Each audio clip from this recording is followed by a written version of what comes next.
woman became the noble queen of Constellation at the age of 26. For the next 70 years, she went through all kinds of hardships and experienced all kinds of things. She experienced 12 wars, 4 coups, and 8 supreme kings in her life.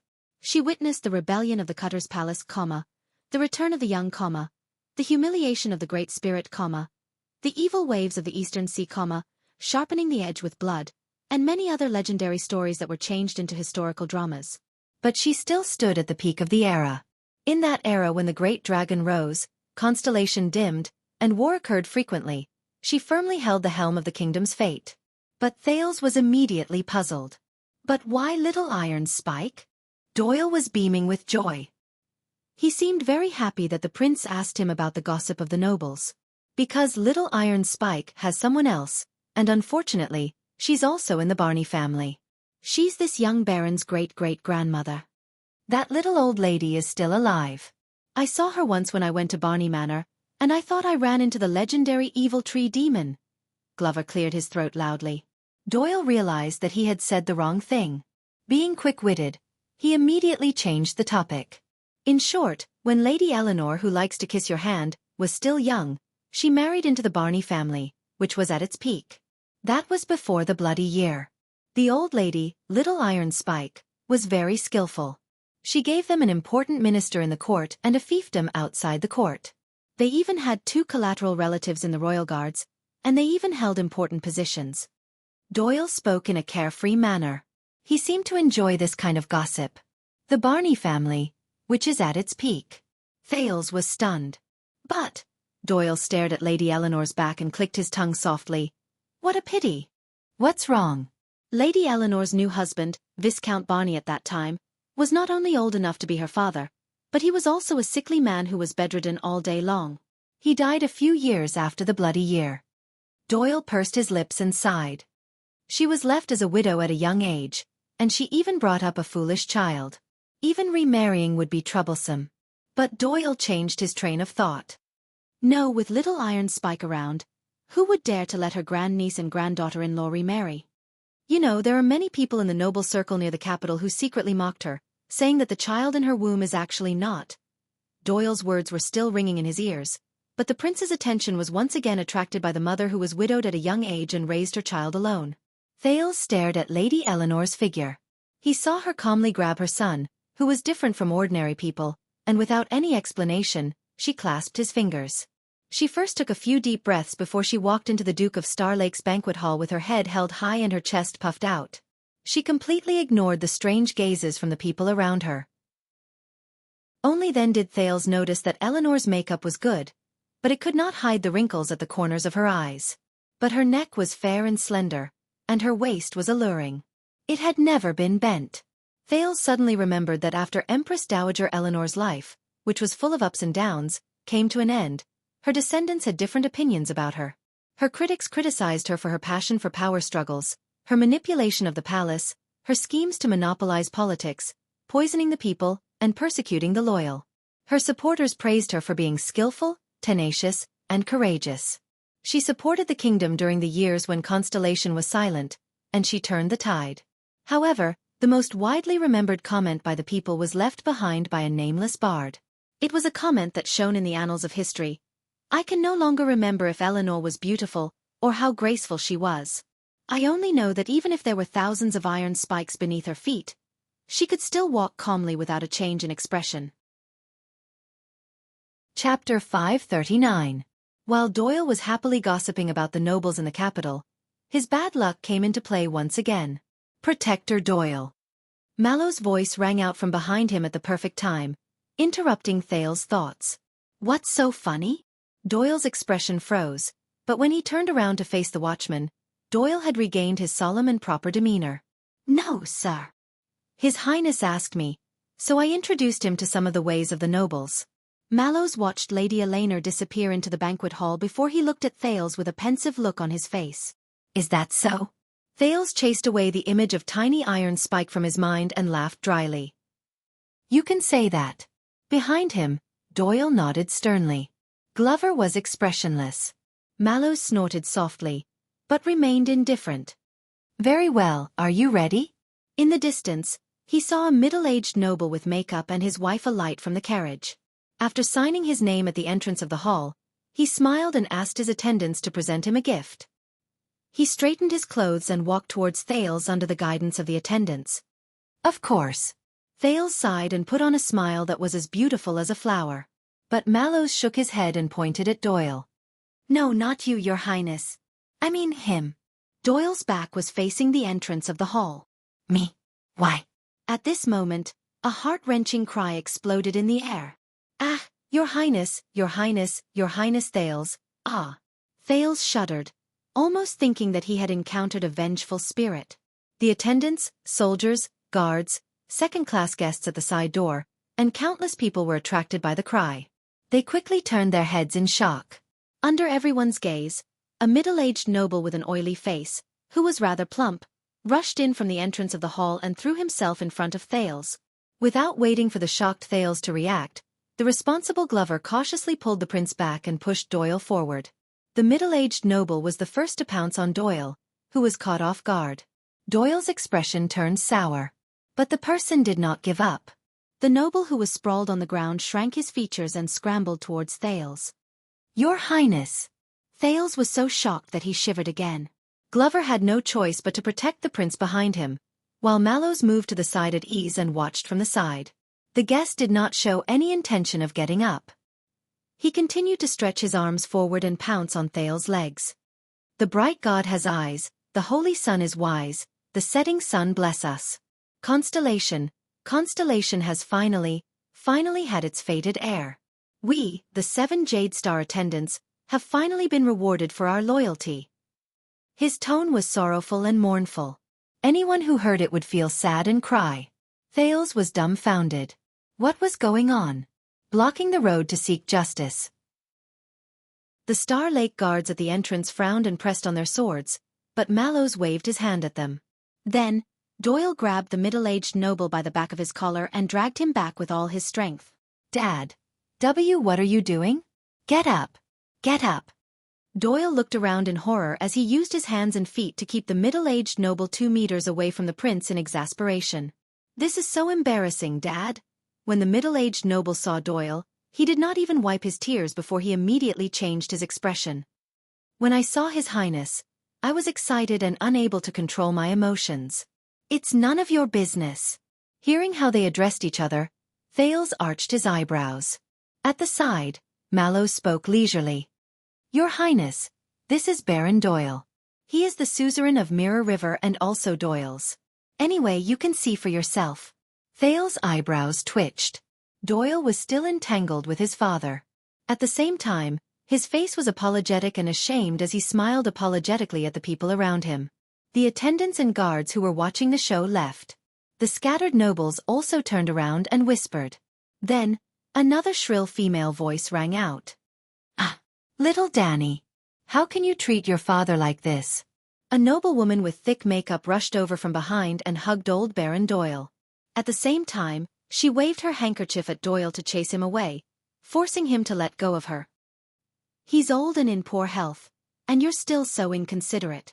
We're so pitiful. Old Baron Doyle cooperated and panted. He coughed and fell into his wife's arms. The Baroness sobbed. Are you worthy of all the hard work we've done to raise you? Old Baron Doyle and his wife held each other's hands and slid on the ground. They looked at their son, who was troubled and at a loss. Their expressions were determined and sorrowful. They looked like a couple who shared the same heart. They looked like a bully bullying an honest couple on the street. Raised. Doyle looked gloomy. You're just my stepmother. So what if I'm a stepmother? The Baroness held her husband's arm and stood up. There were still traces of tears on her face, but she instantly changed her expression. She waved her handkerchief and said fiercely, Is a stepmother not a mother? Your food, clothing, night's fees, the cost of picking up girls, which one of them is not our hard work? Doyle completely gave up on the possibility of saving his family's reputation. He could only cover his face and sigh. Thales was dumbfounded by this family ethics drama. Old Baron Doyle wiped his snot and stood firmly after much difficulty. But he saw Thales' expression change again. This time he was extremely enthusiastic. Ah, Your Highness. Look, you're standing here, in front of the portraits of the 3 Constellation Kings. It might be a coincidence, but who can say that this is not a sign? The courage and fearlessness of the Supreme King of Renaissance, the dignified posture of the legendary Oath Keeper, the wisdom of the virtuous king. You're practically a gift from the heavens. The 3 of them are one. Thales could not take the compliment. As old Doyle spoke, his tears and snot flowed. Jade Star has a son who has just grown up. If the late king knew about it, he would definitely smile in Hell's River? Or the Kingdom of Heaven? Thales forced himself to smile stiffly and returned the greeting from afar. But Dodd didn't share the same opinion. He apologized to the young duke with a smile and pulled his exaggerated parents aside. "Father, what are you doing?" Old Doyle lowered his head and whispered in dissatisfaction. "It's all because of you." "Me? I heard from the servants that you're such a troublesome fellow." "You actually offended Madame Gines. Do you know how terrifying she is? Do you still want to stay in the capital?" Doyle sighed and said, "What does that have to do with you? You're so thin-skinned that you can't even find a girlfriend." "Of course, flattery can only be done by me. You speak as if your face is useful. Brat, you. And it's not that I can't find a girlfriend. Huh? Do you want to be an idiot like the Caribbean family? Find a boyfriend?" "Father, you. Hurry up and go inside." "Wait, I forgot to kiss His Highness' hand." "Ah, I'll kiss him for you." On the other side, Thales and Glover looked at each other helplessly. Mallows, on the other hand, looked as if he was used to it. Finally, Doyle, who had sent off his amazing parents, turned around with lingering fear. He wiped his forehead and realized that the prince and the others were staring at him as if they were watching a play. Thales' expression did not change. He extended the back of his hand in understanding. "Do you want to kiss it?" Doyle froze for a moment and said obsequiously, "No, no. But it's not because I don't want to kiss it. In fact, I kiss it in my heart every day. It's just that you know my father and the others." He. Glover spoke for the first time. His emotions were unclear. "Sweet home." Doyle wished there was a hole he could crawl into. "I know," he said sheepishly. "That's why I don't like to stay at home." The other three turned their heads away and pretended that nothing had happened. Compared to Doyle's lively and happy family, Baron Stone, who was also one of the 7 Jadisters, came alone. He did not even have any attendants. He appeared lonely and gloomy. After the Bloody Year, due to the limitations of the nation, King Kessel advocated frugality and loved simplicity. Baron Stone was in his 40s. He had high cheekbones and thin cheeks. He looked rather mean. Hence, there are no more banquets of sufficient weight in the capital. Baron Stone held Thales' hand and carefully observed his face. "So, Your Honorable Highness, do you know what today means to us?" Thales could only respond with a smile. "It's okay, because we don't know either." The gloomy Baron bent down and rubbed his cheek against the back of Thales' hand. "Only for you to prove it." When Baron Stone turned around and left, Thales was already a little numb. "I remember that the leader of the logistics officers under me has the surname Stone." The prince took a deep breath and said, "All right, whether it's my Mindy's Hall or the Royal Guards. How many people are related to the 7 Jadisters attendants?" "Many," Mallows answered calmly. "But there are very few." Thales was stunned. Then, another tall figure stepped out of the carriage. Under the flattering greetings of a group of minor nobles, he passed through the front yard of Mindy's Hall. After signing his name, he went past the guards and arrived in front of Thales. "I heard that they came early, so I had no choice but to come." The tall noble had a smile on his face, but his gaze was shrewd. He bowed to Thales and pressed his body down. There was a faint different aura about him. Lozano Glover, Viscount of Lake Mountain County. Doyle sucked in a breath slightly behind him. Glover. Thales thought of something. He resisted the urge to turn around. The Duke of Star Lake continued to smile perfectly. "Nice to meet you. His Majesty once mentioned that your family is the mainstay of our rule." "I heard that your grandfather once served in the Royal Guards and held a high position?" Lozano was tall, but he looked frail. He was once the most trusted watchman of the guards under the late King Adi. He was also the sword teacher of Crown Prince Midier until he died in the line of duty for the country. He did not let down the Glover family's mission. Watchman.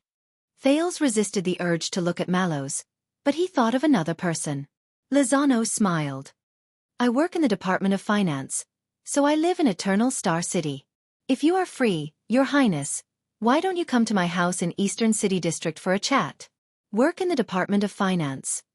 Important position. No wonder. Lozano turned around and looked at Mallows. torment you too.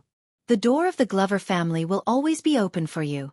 Mallows smiled faintly. It is my honor. Shall I bring you in? Of course. But that was not all. Lozano unexpectedly turned to the silent Doyle. And Danny Doyle, right? Please tell your father not to send any more money to the Department of Finance. We cannot accept it. Even if we do, we cannot skip this year's land settlement and tax inspection. Doyle's face instantly turned red. Before he left, Lozano looked at Thales again and said seriously, I hope you understand, Your Highness. We will always be loyal to the throne and the 9-pointed star crown. Hence, when Lozano, Glover and Mallows left together, Thales and Doyle heaved a sigh of relief. They felt like they had been freed from some sort of pressure. Doyle snorted softly. What did I say? TSK, money management. Yes. And Thales resisted the urge to turn his head to the side. But obviously, someone could not resist. Hey, zombie, aren't you going to say something? Doyle looked at Viscount Glover's back curiously, then turned to look at his colleague. That's your eldest brother, a suzerain, and money management. If I were you, I would be running like a dog. Glover turned his head abruptly. His sharp eyes stared straight at Doyle, and they were as cold as ice. Doyle panicked, and even Thales, who was stuck in the middle, froze. Glover stared at Doyle coldly for a few seconds before he spoke slowly, enunciating each word clearly. I am diligent. It seemed to be the first time Doyle saw Glover like this. He was stunned for a few seconds before he forced himself to smile. Okay. Glover then turned around and nodded slightly at the prince who was watching the show in a daze. Doyle shrank to the side and shot Thales an aggrieved look. He pursed his lips in indignation. But Thales did not have the time to care about their interaction. The prince took the cup of water and replenished himself. His gaze went past the entrance hall and the defense line formed by the guards. He looked at the crowd outside and the grand scene of carriages going back and forth. He knew that he would only get busier in the future. But he was already quite tired.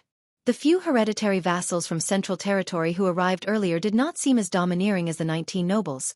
But when Thales dealt with them, he felt that it was more tiring than the National Conference 6 years ago. But he could not rest. According to Gilbert's instructions, while he was tired, he had to pay more attention to his appearance, etiquette, actions, smile, posture, and the way he spoke. 6 families.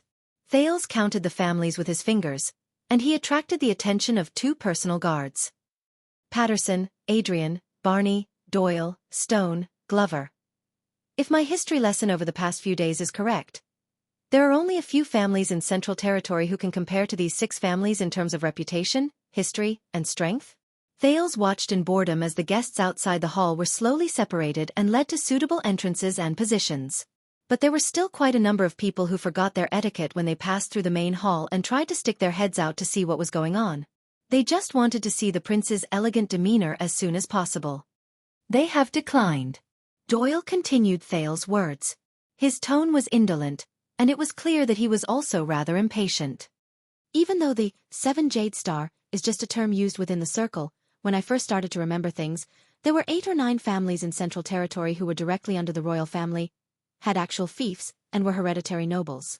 There were even more who wanted to squeeze their way up. 8 or 9 families. Until, Doyle shrugged. You know, over the past 20 years, some of them had empty titles, but lost their fiefs. Some of them had big businesses, but could not make ends meet. Some of them had a long history, but their descendants were unworthy. Some of them were destroyed by the flames of war and could not recover. Some of them made mistakes and lost their titles. Some of their families were divided by internal strife. Thales listened quietly. Glover furrowed his eyebrows. Up until now, there are only 6 families whose names match up to the stupid title of 7 Jade Star attendants. And their qualities are all over the place. You can see that some of them are about to enter their coffins, some of them have orphans and widows, some of them have great power, some of them are sinister and petty, and some of them will cry and kneel when they see you. Ahem. Doyle, who had been gossiping casually, realized something and ended the topic in time. Thales did not speak for a long time. After thinking clearly, he nodded thoughtfully. In the next 10 minutes or so, the number of guests that the prince had to greet increased, but almost all of them were the king's partisans whom Thales was familiar with 6 years ago, and some were even the new nobles in the imperial conference. The current Minister of Finance, Moneybag Kirkirkman, cordially inquired about the prince's adaptability and the progress of his mathematics lessons. The Minister of Education took the opportunity to interrupt and mention the funding issue for this year's Central Territory examination for bureaucrats. The military advisor, Soldier Soderrider, had just patted his chest and assured him that the kingdom's actions in the desert would ensure another 10 years of peace in western Desert Hill, when the Minister of Agriculture, who had rushed over, sternly lectured him on the disadvantages of military aggression and the destruction of production caused by military operations. He also argued that there was an asymmetry between the benefits of looting and farming in peace. Baron Garth, who managed the mint, had just warmly invited the Duke of Star Lake to visit the kingdom's source of wealth, and it would be best if he could listen to their plan to issue currency that had been rejected by His Majesty. The Minister of Supervision of the Royal Family Bank had rushed over in a hurry and rudely interrupted the conversation, strongly suggesting that Thales open an account in his own name as the Royal Family Bank's 3,000th distinguished noble customer. During this period, Thales had been greeting and seeing them off, and he felt his face go numb from all the squeezing. To be honest, he would rather go back to the Night of Dragon's Blood 6 years ago and face the 5 aggressive archdukes. No wonder the saying of a certain noble family was, "Better to die for a friend than to die for an enemy." However, in the next moment, as a carriage drove over, the nobles who lined up in the front yard fell silent. A noble in his prime stepped down from the carriage and walked towards Mindy's hall, accompanied by an old servant. The nobles' voices boomed again, and the soldiers and guards subconsciously stood straighter. "Doyle, go and take a look." Thales, who finally had the time to catch his breath, sighed and raised his head. "Who is it this time?" But Thales' words came to an abrupt halt. Outside the hall, the noble in his prime had an elegant demeanor, but he had an easygoing temperament. There was an occasional majesty in his disdainful gaze. With every step he took, he would patiently nod and return the greetings from the low-grade nobles who greeted him. He did not put on any airs, but he had his own elegance, which made people admire him wholeheartedly. Thales was stunned. "Ha, I know. That's a big shot. He often stays in the capital for short periods of time. His status is..." Doyle was about to continue speaking, but Thales suddenly raised his hand and stopped him. Thales stared at him with a complicated expression. He stared at the family emblem on the other party's sleeve. The flower had 3 petals, and each of them had a different color.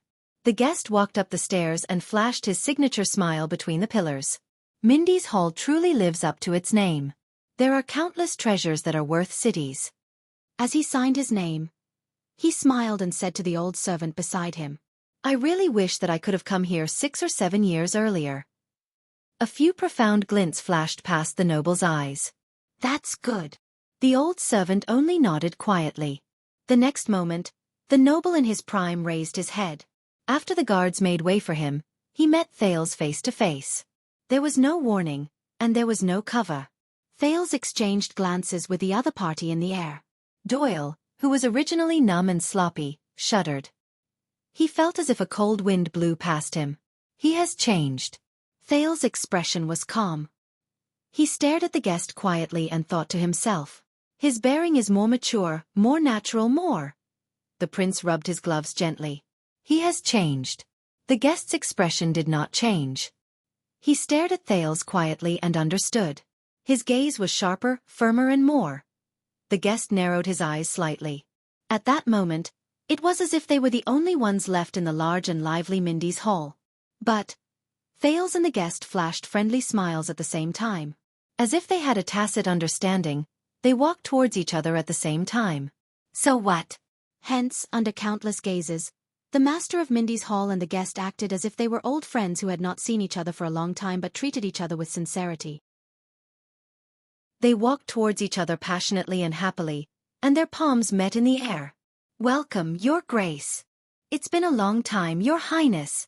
Thales felt the other party's vigorous strength, which he did not hold back at all. He also unceremoniously released the sin of Hell's River and exerted strength in his muscles. His palms trembled slightly in the air, but they appeared to be calm. Mallows, who had rushed over after hearing the news, frowned slightly when he saw this scene. Thales and the guest's gazes met again in the air. Then, both of them put on friendly smiles. The Duke chuckled. "Just call me Zayn." The prince was equally understanding. "Thales." The next moment, the The two of them looked at each other and laughed in tacit understanding again. With the arm they held as the center, they hugged each other, and their other hand clasped the other party's shoulder. Thales suddenly realized that he was only half a head shorter than him. At some point in time, the other party's once unreachable height was no longer an obstacle. In the eyes of outsiders, Prince Thales and Duke Zayan were close friends. They had not seen each other for years, but they were like old friends. When they ran towards each other, they wished they could stay up all night and talk to each other. However, only Thales and Zayan, who were hugging each other tightly with their necks pressed against each other, knew how sincere their feelings were at that moment. "I knew that the Northlanders couldn't do anything to you," Zayan whispered in his ear, his tone strange. "Yes," Thales responded slowly with the same deep meaning. "Just like the Blood Clan." At an angle that could not be seen, the two of them turned their heads and glanced at each other from a distance that was close to kissing. Zayan's gaze was cold, as if frost had descended. Thales' gaze was sharp and pierced straight into his heart. "Welcome back, the Duke of South Coast," Zayan Covendier said softly. "The nine-pointed star." "Sorry to have kept you waiting, the Duke of Star Lake," Thales Jade Star sneered faintly. "Iris flowers." The next second, the two most influential people in the kingdom separated as soon as they touched and let go of each other. Their perfect and warm smiles returned. It showed that in this era, the people of the kingdom were most proud of unity and harmony. Chapter 540. When enemies meet, it's like a spring breeze. When bosom friends reunite, their eyes turn red. During the days when he was living under someone else's roof in Dragon Cloud City, Thales had dreamed of returning to Constellation countless times. But if there was anything that could extinguish his homesickness, it would be the elegant and perfect smile of the Duke of Iris Flowers, Zayan Covendier. Prince Thales would never forget the crazy scenes he encountered in Constellation Realm when he went north as an envoy 6 years ago. Regardless of whether it was the mummy-like demonic vampire who opened her bloody mouth and black eye sockets at him while howling shrilly, or the limbless, pure white bloodthirsty monsters who pressed him under their bodies in an irresistible manner and tore at his neck. These two were the surprise scenes at the end of most of his 6 years of nightmares, second only to Giza, who occasionally appeared as a hidden boss in the ultimate nightmare, urging him to sleep early and wake up early, and to stay optimistic. Every time he thought of this, Thales felt a dull pain in his neck. It felt like it was being strangled, but also like it was being bitten through. So Thales would never forget the culprit of all that. "I didn't expect you to come, my friend the Duke." Thales smiled like a flower. His right arm wrapped around Zayan's back and rested on his other shoulder. In the eyes of others, he and the Duke of Iris Flowers were like brothers, holding each other's arms as they traveled together. "At least not so early." Zayan also smiled gently. His left arm wrapped around Thales' neck, as if he was hugging his own younger brother, naturally and affectionately. "These few months, I've missed your highness very much. I can't wait to see you, my friend the prince." Zayan's voice was as gentle, elegant, friendly, and easygoing as before. Even better than before. "Missed very much." Thales burst into laughter. "So, what is it this time?" Thales brought out Quick Rope's profound business promotion skills. His smile was as bright as the sun, and his tone was elated. "Poison? Assassination? Framing? Spreading rumors? Framing?" Thales' voice was so soft that even Glover, Doyle, and Zayan's old butler, Ashford, did not hear him clearly. He moved closer to Zayan. "Or are you going to learn from the Northlanders, roll up your sleeves and F***ck me?" Under everyone's watchful eyes, Zayan laughed out loud. The guests who were stopped by the guards and servants outside and were waiting to enter saw this harmonious scene and nodded in relief. Many people were talking about the scene. It was obvious that the Duke of South Coast had just laughed at one of the prince's humorous jokes. It was rare that the Duke showed his true feelings without any pretense. The prince was also sincere and honest, without any pretense or pretense. You see, the great people are actually ordinary people too. They live the same life as us, have similar joys, suffer similar troubles. If you don't believe me, look at their natural and friendly smiles. How is there any difference between them and you? So, we are only different from the princes and dukes. We are not superior or inferior. We are all important members of the kingdom, and we are working hard for Constellation's future. Since they are working so hard for the kingdom, we should have hope and confidence in them. Even if they have some shortcomings, We still have to put ourselves in their shoes and be tolerant and patient. This is true love. Sigh. My dear friend, don't push any further. There's no space left. It's none of my business whether you can see or not. I came here today to see His Royal Highness and the Duke in person. Sigh, they are leaving. Hurry up. Oh, those in front, move aside. You guys are blocking, I can't see. Prince Thales. Duke Zayan.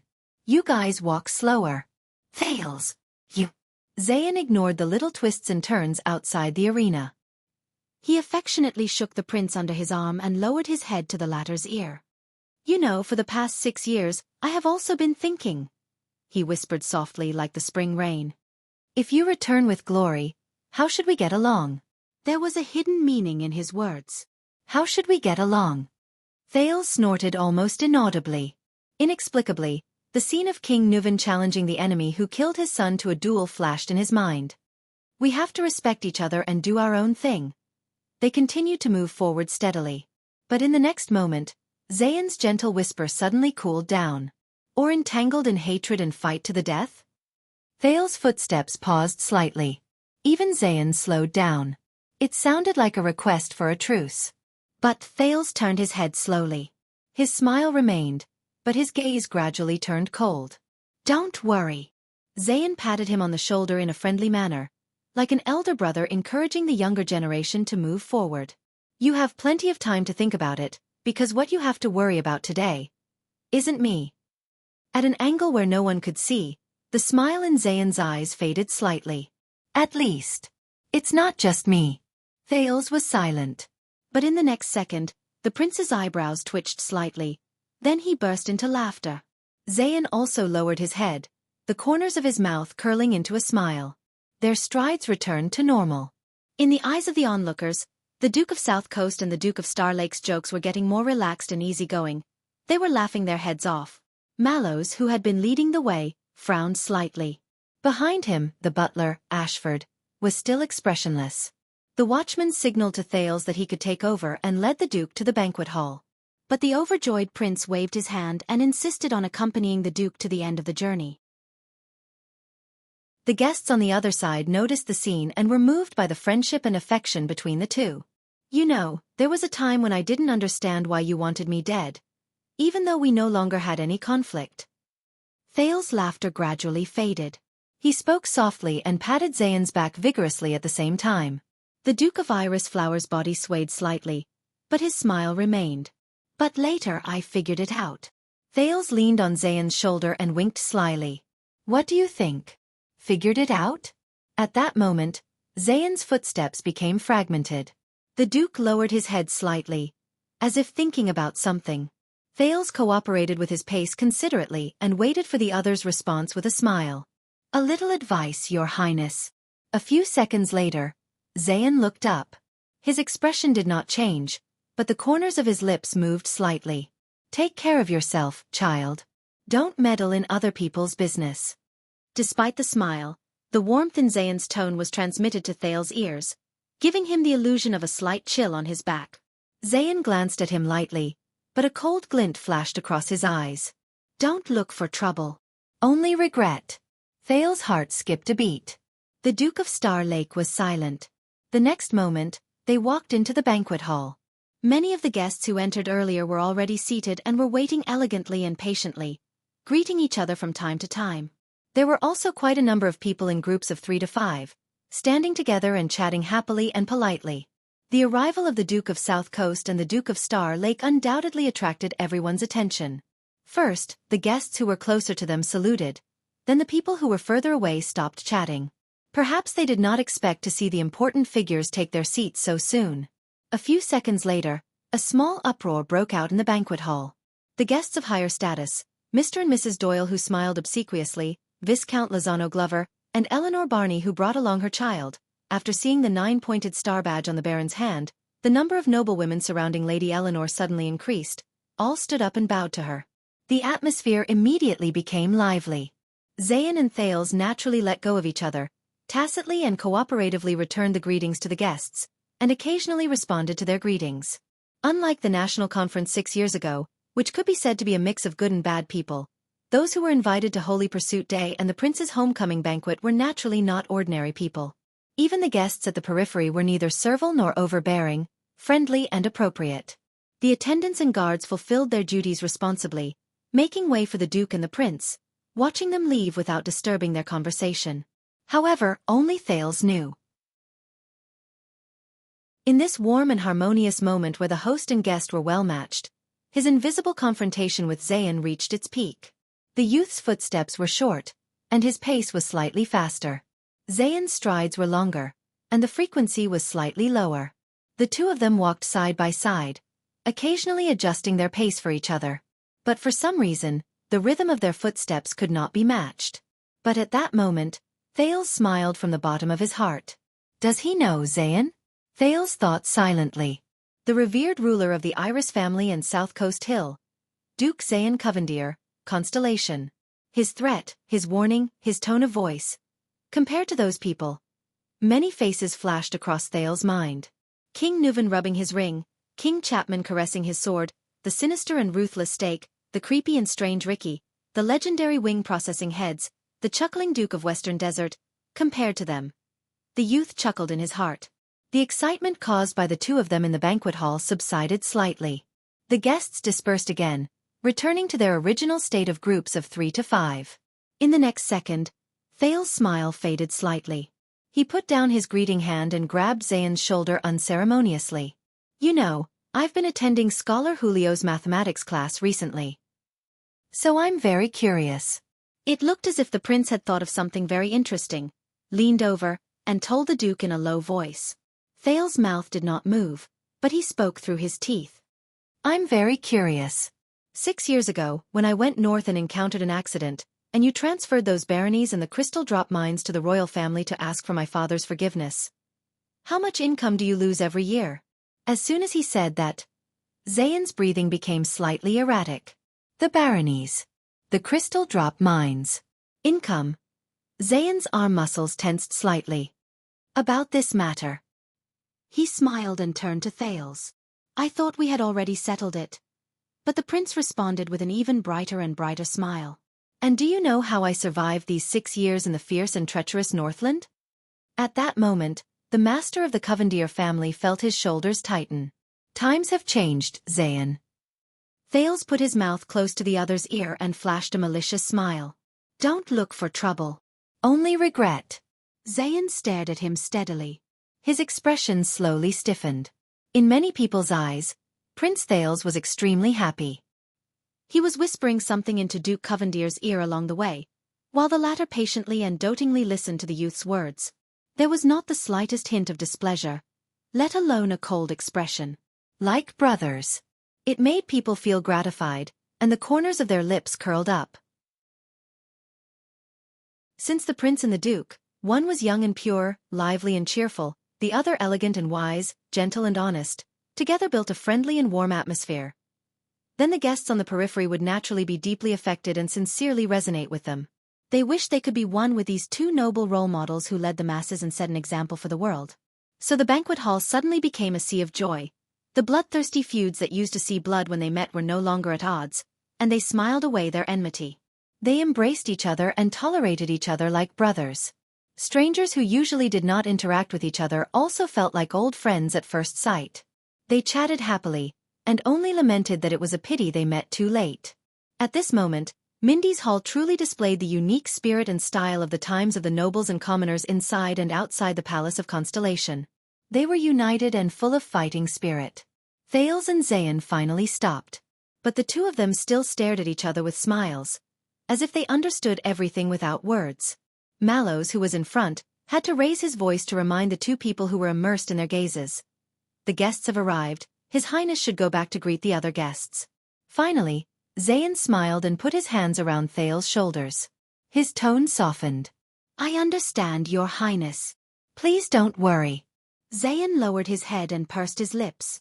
As long as Constellation exists, so does the Empire. Thales raised his eyebrows. Then, Thales grinned happily. Without holding back, he stretched out his arms and hugged Zayn tightly. That's good. May we rather die because of our friendship. Zayn's expression froze. He felt his waist being held tightly, and the strength gradually increased.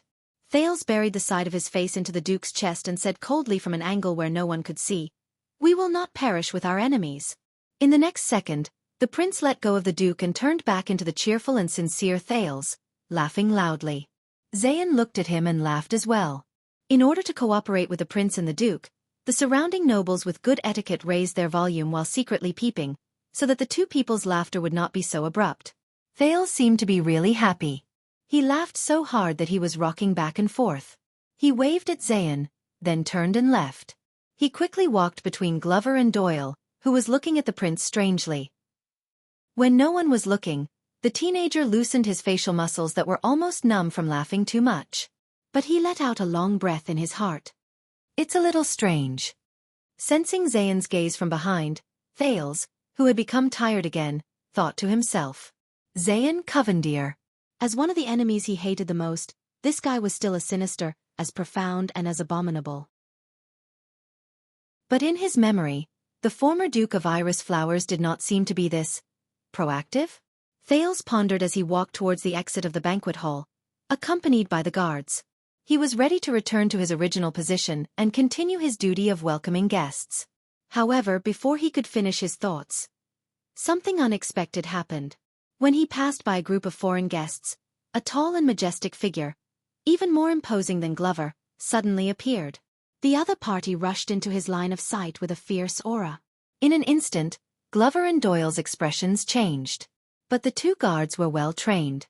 They immediately bent their knees and pressed their swords. Before the other party could get close, they were ready to draw their swords and kill the assassin. Until Mallow's strong hands stretched out at the perfect time. He pressed down on their shoulders. It avoided the awkward situation of the Prince of Constellation's first appearance in front of everyone and causing the guests to bleed. "Steady," Mallows reprimanded in a low voice. At the same time, a deep and rough voice, with a tone that Thales was all too familiar with, rang in the banquet hall. "Look who this is." The majestic guest stood in front of Thales and laughed heartily. The nervous Glover and Doyle were shocked. The two of them glanced at Mallows, who stopped them, and only then did they notice that even though Mallows had a frightening figure, he was unarmed, and he was standing at a safe distance. They overreacted. Thales, on the other hand, looked at the stranger in front of him in shock. This man had a body as thick as his beard, and his clothes were thick but slightly rustic. He looked like a bear. An old friend of the people of Extet. "Prince Thales?" The bearded man in front of him happily opened his thick arms and shouted the next word in a vigorous voice. "I'm going to kill you." "North Star." Thales was stunned. "Wait a minute. North what star?" He turned around in confusion and glanced at the guests around him. They, who were watching curiously, immediately turned around and went back to their own duties. But this did not stop Thales from recognizing the familiar accent. He came from. "Look." The bearded man's laughter was rough and strong, full of energy. "A prince who grew up drinking the milk of us Northlanders is indeed different." Thales was dumbfounded again. What milk?" "Excuse me." The prince finally adjusted himself and responded politely and appropriately. "In fact, when I arrived at Dragoncloud City, I was all ready." Thales continued awkwardly in his heart. "Weaned. Wait, in this world when he was young. Did he drink milk?" But what greeted him was still a burst of rough laughter. "I am Jorge, no surname." The Northlander who called himself Jorge patted his chest hard, like the rumbling of a drum, startling a few Constellatiate nobles nearby and subconsciously distanced themselves. "I am the administrator of Archduke Gadro, and I bring you the pride and hospitality of Elafure City." Thales' expression changed. Archduke Gadro. Elafure City? The once familiar northern geography returned to his mind again. Among the 10 territories of Extet, if the city of faraway prayers was in the extreme west, then Elafure City was in the extreme east. In fact, the Gadro family of Elafure City was located in a remote area, but it was built on mountains and cliffs, bordered by ice and the sea. With a lack of high-quality ports and a harsh coastal environment, they struggled to guard the narrow and long coastline rarely seen in the entire Extet kingdom. To the north, they could support the Sentinel region and the Glacier Sea by sea. To the south, the fleet of Elafure City could communicate with Reformation Tower and Black Sand region, and control the eastern seaports of Constellation. To the east, The vassals of the Gadro family had to fight against the Cass pirates, the sons of the Maiden, who dominated the islands. In some extreme times, they had to face the threat from the other side of the Sea of Eradication and sound the first horn of war in the peninsula. 6 years ago, Archduke Gadro did not respond to King Nuvan's invitation to Dragon Cloud City to witness the night that shook the western peninsula. But Thales remembered how Count Leesban called him, that sanctimonious man with a goatee. However, Thales looked thoughtfully at the familiar yet unfamiliar northerner Jorge in front of him. He came to attend his homecoming banquet? It is the honor of 3 lifetimes to meet you. Even the bright moon is startled. Jorge spouted **T grammar, but he laughed heartily and happily extended his arms towards Thales. My North Star. Thales raised his eyebrows. North Star. Thales repeated in confusion. What kind of name is that? Yes. Jorge's every call seemed to shake the floor tiles under his feet. You stayed in Dragon Cloud City for 6 years, Jade Star boy.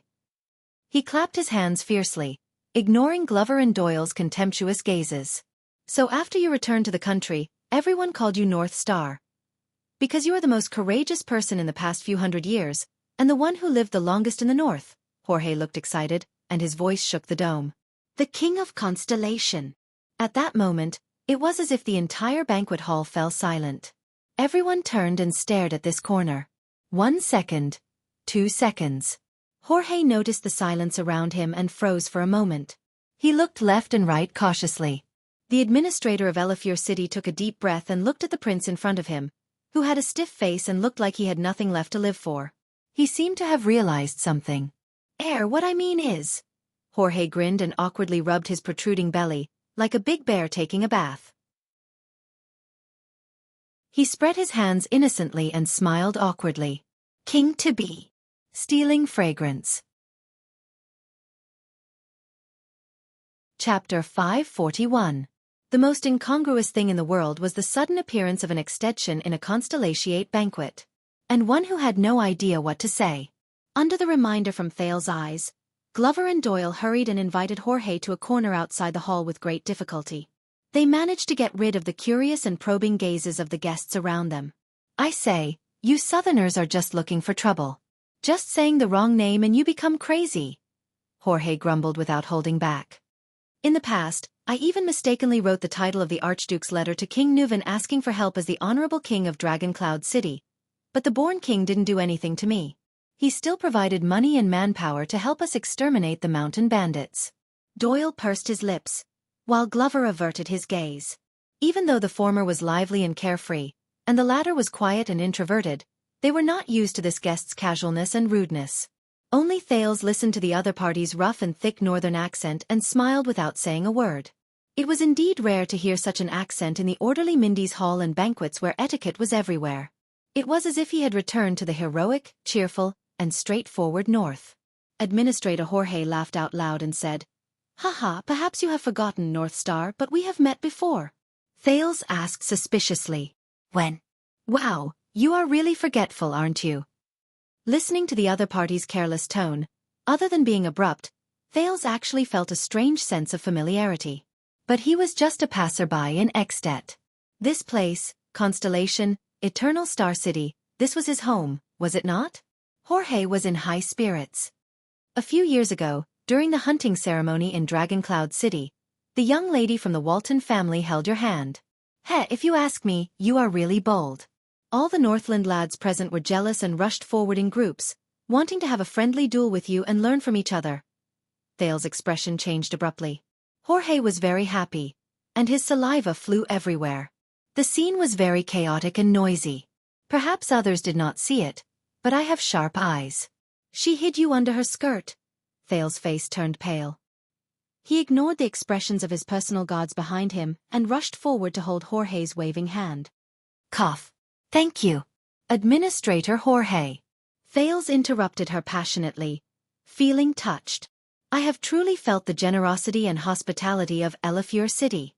He shook Jorge's hand vigorously, wishing with all his heart that he would stop. Jorge was stunned at first, then he narrowed his eyes and lowered his head, a look of understanding on his face. This made Thales even more depressed. As a listener, Doyle nudged Glover with a playful expression. Unfortunately, the latter only furrowed his eyebrows and did not show any intention to share his interest. Hee, that's right, speaking of this. Jorge naturally put his arm around the Duke's shoulder and whispered to him like a good friend. Grand Duke Gadro has a son, Igor, the heir of Buffalo City. He's a good lad. Among the gifts I brought are the seal and bear skins he hunted. Both of you are of equal status, and both of you are talented, so you should be able to get along well. The administrator had an encouraging look on his face as he shook the prince vigorously. You'll love him. Thales was so shaken that even his fake smile became unreal. Igor, right? I guess I will.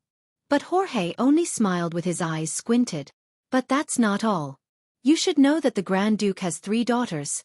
Thales had a bad feeling. Although the first one has been married twice, she's good at bearing children. I guarantee that you'll have many children before you're 20, and you won't have to worry about descendants. The second one is amazing. She's adept at archery and horsemanship. Even the veterans have to give her a thumbs up.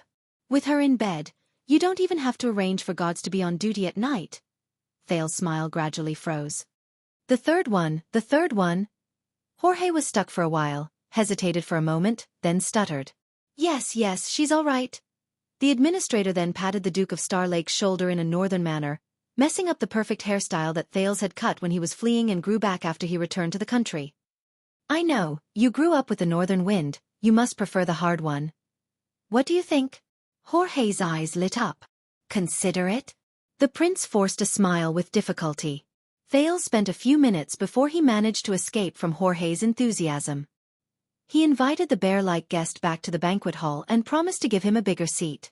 The personal guards who accompanied the prince had amused expressions. Mallows, who had been silent all this while, came forward and reminded the prince of the guest list he was going to personally welcome next. But after he finished speaking, "Right, about the story he told, you know, the one where you hid under your skirt." The watchman was a little hesitant. Thales, who had always been easygoing, looked up instantly. His expression was fierce, as if he was about to devour someone. Don't ask. The Duke of Star Lake gritted his teeth.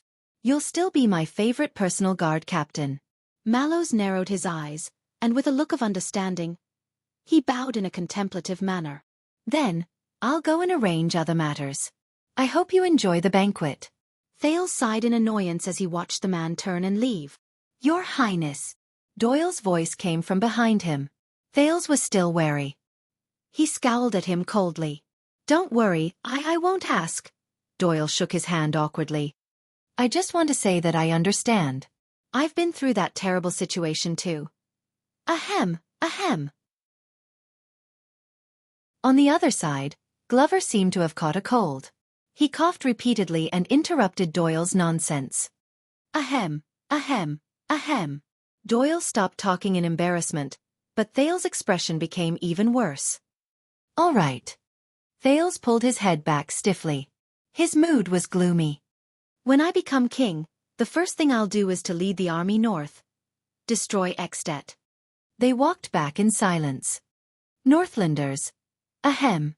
Are all Northlanders in Extet like this? Doyle finally brought up a topic that was not so annoying. Thales nodded gloomily. Half of it. As for the other half. At this moment, a voice filled with surprise and excitement came from the side. Thales Jade Star. The 3 of them were all shocked. Amidst the footsteps and shouts, Jonvold and Proka from the Star Lake Guards blocked a guest who wanted to rush to the prince in the corridor far away. The latter waved his hands and tried to get close to Thales, but he could not. Thales looked at the other person's appearance. He had a bowl cut that reached his ears, and felt a strange sense of familiarity, until he saw the emblem of a shining blade on the guest's clothes. Nice to meet you. I am Lev Trentida, the son of the Archduke of Reformation Tower. The guest smiled obsequiously and spoke with the same familiar Northland accent, but it was much lighter than Jorge's. Reformation Tower. Trentida? That's interesting. Another bowl-cut man, who was much more mature and cunning, appeared in his memory. He had an even more imposing aura and majestic aura. Thales nodded and asked the gods to let go of the Northlander, who broke the rules and came to him without guidance. Lev, right? Thales squeezed out his signature social smile. I know your father, Archduke Trentida. What a coincidence. Lev smiled with his eyes narrowed. I know him too. Thales was silent for a moment over this terrible joke. Young Trentida? He looked at the fake smile on Lev's face and the sparkle in his eyes. Yes, he's my biological son. Very well. Please send my regards to your father. Thales sighed and decided not to pester him any further. I hope you enjoy the banquet. The prince turned and left. Your Highness, Lev said anxiously. But Jonvald, who was behind him, pressed down on Lev's shoulder, his warning obvious. Thales turned around. I know you're busy, so, all right, I'll get straight to the point. Lev sighed, looking like he was ready to go all out. Thales blinked. Against the background noise of the banquet, Lev narrowed his eyes. You know, it wasn't easy for me to make this trip. I was going to buy some souvenirs to bring back, but I ran into some trouble. Damn market bureaucrats and merchants conspired to not only suppress the quantity and raise the price, but also deliberately cause trouble. Souvenirs? Thales was stunned. You know, traveling. Lev shrugged like a spoiled young master. Buy some of this, buy some of that, and bring some local specialties. Local specialties? Thales raised his eyebrows. Lev smiled awkwardly. Nothing much, just some food, clothes and toys. Food. Thales' tone grew more doubtful.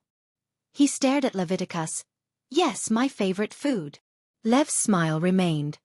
I just need some local officials to make things easier for me. Thales looked at him for a few seconds. I can't do that. Damn Northlanders. Thales said coldly. I'm just a prince who has just arrived and is cultivating. Thales was about to turn around again when Lev hurriedly spoke again. I know. But don't worry, Your Highness. You don't have to do anything. You don't have to do anything. Thales looked at him questioningly. Lev broke free from Jonvald's grip and ignored the other's disgusted expression. At the banquet later, just let me stand by your side for a while and look like I'm talking and laughing. The official who caused trouble for me is also present today, and he's trying his best to get close to you. Lev looked at Thales with an eager expression. Sorry. Thales shook his head and prepared to leave. Maybe you should take out your official identity and go to the Department of Foreign Affairs to see how they can help. But, Lev spoke again. This time, he sounded like he was pleading. First of all, it's too high profile and eye-catching, you know. Second of all, he shrugged in embarrassment. The exchange rate hasn't been good recently, and my funds are limited. Too high profile. The exchange rate isn't good. Wait a minute. Reformation Tower. Trentida. Bring specialties? The prince pondered for a while and came to a realization. All right, but if I help you. Thales turned his head around and snorted softly. What do I get? Lev froze for a moment, then let out an awkward smile. A friendship from Reformation Tower and the Trentida family? Thales raised his eyebrows. A friendship between Reformation Tower and Trentida. Sounds good. But, Thales chuckled. How much is it worth? Looking at the other's reaction, Lev seemed to know how famous his family was. All right, listen to me. Lev took a deep breath and, ignoring Glover and Doyle's expressions, leaned close to Thales' ear and whispered something. Thales' expression changed. Unexpectedly, a few seconds later, Thales nodded solemnly. Deal. Lev's eyes lit up and he snapped his fingers. Young Trentida grinned and said, I knew you were easy to talk to. My father didn't praise Constellation for having a Thales in vain. But the Duke of Star Lake interrupted him. I remember that your father is a cautious man who thinks twice before making a bet, the prince said faintly. Does he have any objections to you coming to Constellation to look for me at this time? Lev paused for a moment, but looked at the prince thoughtfully. As a son, Lev stared at him with a meaningful smile. If I'm always controlled by my father, I'll never be able to become an adult, right? Thales was silent for a moment. He suddenly thought of another Archduke's son, the Viscount of Dual Wind City in the City of Faraway Prayers. Nuisance Ian Rockney. Thank you for your frankness. I'll tell Archduke Trentida about this, Thales said faintly. That's exactly what I want. Lev did not panic, but instead smiled slyly. Then he'll know that not every son is qualified to be mentioned by the famous North Star, who reversed Ekstedt's fate. Hearing this form of address, Thales frowned. Do you Northlanders call me that? Of course there are others, but this is the best. Lev looked at Thales cautiously and grinned. Or would you rather be called the Archduchess's little star? Thales' small face darkened. The surrounding guards looked at each other, their expressions turning strange again. Thales sighed. North Star. This nickname. Oh, Sunset. Do you think that a prince who just returned from Extet doesn't have enough trouble in Constellation? Thank you so much, Northlanders. Just as Lev was about to leave, Thales suddenly spoke. So, King Chapman doesn't have any objections to you attending my banquet? Hearing that name, Lev's expression changed. He was silent for a few seconds. Duke, today is your wedding day. Young Trentida looked around and said softly, That's right. Let's not talk about unlucky things. Thales politely bade him farewell. Satisfied, Lev turned around and left under the escort of Jonvold and Praka. But the moment the prince turned around, his expression turned cold. Glover, Thales said gloomily. Go and find out where Gilbert is and bring him to me. Glover frowned slightly. Doyle, who was beside him, was stunned. Now? But Your Highness, according to reports, the Guardian Duke of the Eastern Sea, who is also Prime Minister Cullen, will be arriving soon. But Thales suddenly shouted, Screw the Prime Minister. The Duke of Star Lake spoke coldly, enunciating each word in an unsettling manner. Now, immediately. Thales glared at him coldly. Find him, Gilbert Casso. The two men, who were used to the prince's gentle personality, were shocked. Glover said nothing more and immediately turned to leave, leaving the uneasy Doyle by Thales' side, casting worried glances at him from time to time. Gilbert soon appeared in front of him with a puzzled expression. But Thales dismissed Doyle and Glover, and went straight to the point. What happened in Extet? Gilbert was instantly stunned. What happened? Everything should be normal. After eliminating the dissidents, Chapman I has been busy pacifying the internal affairs. But Thales interrupted him impatiently. Gilbert. Just now, two Northlanders rudely stopped me, and one of them even called me the King of Constellation in front of everyone. Gilbert's expression changed. Thales took a step forward, and his gaze was sharp. Do you understand now? Gilbert and the prince looked at each other for a second before he sighed softly. You must know that today is your big day. After today, you will officially enter the social circle of Eternal Star City and step onto the stage of the kingdom. If something really happens, it cannot compare to. But Thales only stared at the man. Gilbert, 6 years ago, you were the one who brought me to Mindy's Hall. That is why I believe in you. More so than the others. As he looked at the prince's expression, Gilbert wanted to say something, but he hesitated. His expression was complicated. A few seconds later, Count Casso sighed slowly. A few days ago, Extet's battle report came. Thales' expression tensed. As expected. Gilbert's cheerful and relaxed mood during the banquet was swept away. His expression was solemn as he entered full working mode. Dragon clouds, faraway prayers, and Defense City joined forces. Nearly 20,000 Northland warriors marched out of the border from the west in an aggressive manner. Their advance was like a hot knife cutting through butter. The Alliance of Freedom retreated step by step, and the entire Golden Passage trembled. Not long ago, Extet finally sent a large army to besiege Fort Liberté. Thales nodded. As one of the participants in the incident, he clearly remembered the internal and external causes of the war, the forces involved, and the dramatic twists and turns. I know that Extet wants to reassert their hegemony and status in the Golden Passage. The small Alliance of Freedom affected the political situation in the Western Peninsula. Be it the 16 cities of Camus Union, the White Elves of White Mountain, or the other countries in the Golden Passage, ever since they overestimated their own abilities and rashly intervened 20 years ago, they were easily dealt a heavy blow by King Nuvan. In the face of this crisis, in the face of the alliance of the three northern cities, all the forces would rather watch from the sidelines and protect themselves. No one dared to touch the dragon's reverse scale. That included Constellation, who took the opportunity to trick the Alliance of Freedom. But Thales realized something. Your expression. Gilbert. What happened? The Foreign Affairs Minister looked at Thales' reaction and sighed. You know, a few months ago, the Kingdom's Secret Intelligence Department's intelligence base in Extet was severely damaged, and it is still being rebuilt. The information we received is very messy, and we are still verifying it one by one. The kingdom's secret intelligence department has been extremely busy over the past few days. Thales directly skipped these pleasantries. Then what do you know? Gilbert was silent for a while. Thales fixed his gaze on him. Although it has not been completely verified, in general, Gilbert's tone was very calm. The Extensions could not attack the city and suffered heavy losses. Within a few days, they suffered consecutive defeats and suffered heavy losses.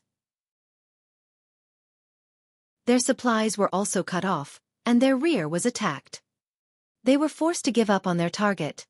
The entire army retreated. Thales froze. That's right, Your Highness. At this moment, Gilbert sighed slowly. Between the lines, there was a sorrowful sentiment that only a person who was familiar with history could understand. Since the era of Nuvan VI, they rose to power with great momentum, and they were invincible.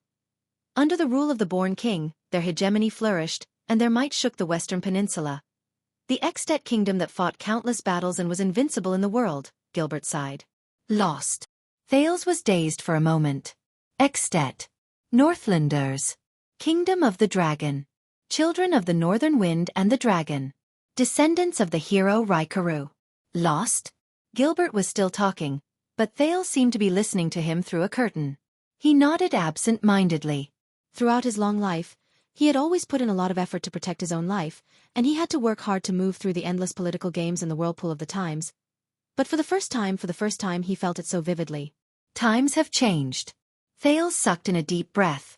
So, I believe that this makes your appearance today even more important. Gilbert's words echoed in his ears again. But Thales was no longer in the mood to listen. Say, see. Thales opened his mouth subconsciously, but he could only utter a few words. Gilbert furrowed his brows. Until the second prince raised his head indifferently. Where's the Archduchess of Dragon Cloud City? Gilbert remained silent for a while. He seemed to have expected this, but he also seemed to be hesitant to speak. But the Duke of Star Lake's gaze was too intense. It was hard to resist. According to the current information, Gilbert spoke with great difficulty. After the great victory, the Alliance of Freedom claimed, "They've captured the enemy commander. I don't know if he's dead or alive." At that moment, Thales heard silence. It was as if the entire Mindy's hall had been silenced. Stealing fragrance. Chapter 542. Mindy's hall was still filled with continuous but restrained noises, except perhaps for the rude voices of the Northland and dwarf guests. Many important guests arrived one after another, and the surroundings of the banquet hall became the most familiar social venue for the upper echelons of the capital. As for the host of the banquet, Thales still faithfully carried out his duty. "So, Your Excellency, it is indeed a pity that I missed you, but who knows if this was all arranged by the Sunset Goddess?" Archdeacon Stylianides nodded politely at the Duke of Star Lake. He was frank, humble, considerate, and gave people a good impression of him. It gave me a chance to reflect on myself. Did I care about this matter because of the vanity and status that the position represented, or was it because of my determination and conviction to spread my faith? Of course, the result of the reflection made me feel ashamed. Thales conversed amicably with the most promising young priest in Sunset Church. They exchanged greetings politely, and their smiles were fresh and sincere. From time to time, they nodded in agreement. Facts have proven that I am far from having the qualities that God appreciates. I am indeed not fit to discuss God's teachings with you. Not far away, Doyle narrowed his eyes and rubbed his chin. He carefully sized up Thales, who was chatting amiably with the guests. "Hey, I recognize that expression." When Glover heard that, he turned his head and glanced at Doyle. "You recognize him again?" "His Highness is smiling," Glover said coldly. But Doyle shook his head and clicked his tongue. No. Believe me, that child's heart must be in turmoil right now, and he wants nothing more than to smash the earth." Glover turned his head back and pretended not to hear. Doyle was left behind to shake his head. He was deeply moved. "Based on my experience, that's when the one you love has promised someone else, and you're powerless to do anything about it." Glover snorted coldly. When he saw that he did not get a positive response, Doyle could not help but turn his head around and poke his colleague. "So, aren't you curious at all?" Doyle was not without regret. "What did Count Casso say to him?" Glover glanced at Doyle, then looked behind him. He was expressionless, and he did not speak. I know. Doyle froze slightly. When he heard the footsteps behind him and the familiar voice, he turned around stiffly. His tone was unsteady. Your Highness, Duke. At some point in time, Thales had ended his conversation and was standing behind him with his hands behind his back. He looked radiant. This child, why is he like a street thief? Doyle felt gloomy. I'm already whispering, yet you can still hear me? Gilbert told me just now. Thales imitated Doyle's tone just now and was filled with emotion. The love of my heart has been given to someone else, but I am powerless. Doyle scratched his head and put on an honest, ignorant and silly smile. If he remembered correctly, the silly Cohen might have used this to capture the young Duke's heart? Then, Thales' expression instantly turned cold. Are you satisfied? Doyle's smile froze. Hee about that you really know how to joke. Who in this world would be so blind as to dare to touch your woman? In the next second, Doyle shuddered again. For some reason, he felt that after saying those words, the Duke's aura, it seemed colder. Thales snorted softly and walked away. Glover pursed his lips and followed obediently. Hey! The zombie walked past Doyle, who had asked for a snub, and did not care at all. I recognize that expression. Doyle was stunned for a moment before he glared at him fiercely. Bah, zombie, I really misjudged you. So you're also a gossipy man who takes pleasure in other people's misfortune. I'll remember this. Thales did not pay attention to the back-and-forth glares and the fight between the two people behind him. He just walked forward, minding his own business. In fact, Doyle had hit on some of his thoughts. Thales could no longer remember how he said goodbye to Gilbert. What he remembered was that he still maintained his poise and etiquette, just like the most competent Duke of Star Lake. He appeared at the position to welcome the guests and continued his duties. But only the Duke himself knew. From that moment onwards, his footsteps became much heavier in his days. The noises around him blended into a blur, but he could no longer filter out the part he wanted from it. Calm down, Thales. The Duke was expressionless as he thought to himself. Saroma. She'll be fine. They captured the enemy's commander, whether she's alive or dead. The muscles on Thales' arms tightened without him realizing it. The Sin of Hell's river started to flow silently. No. Thales' breathing gradually quickened. No, calm down, Thales. The prince told himself again.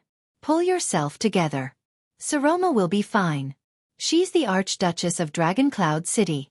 The Freedom Alliance understands that letting her live is far more valuable than killing her to vent their anger. Or worse. When he thought of this, Thales' breathing instantly tightened. Because you're a girl.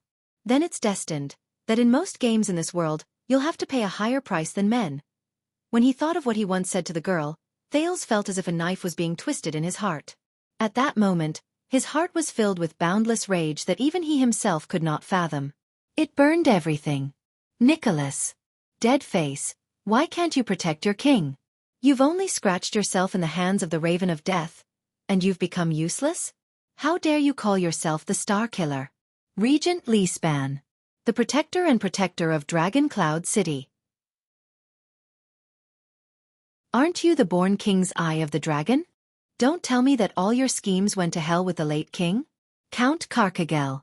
He's known as King Nuven's best general. Don't tell me that his battle record of conquering Fort Liberté without an arm is shameless boasting? Archduke Rockney. The illustrious, resolute, and courageous master of the city of faraway prayers can't even do anything to a tiny Fort Liberté. How the hell are you going to rule?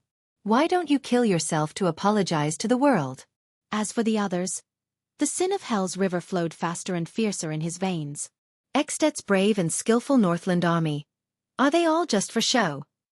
He subconsciously clenched his fists in his sleeves. The Sin of Hell's river gradually formed and spread throughout his body. No. Thales thought as he took a deep breath. I can't count on Eksted. I can't count on that bunch of stupid trash to help Saroma. I have to do something. But. Think. Thales. Think. Think about what else can you do? Ask Gilbert for help? Ask Constellation to step in? Contact the kingdom's secret intelligence department?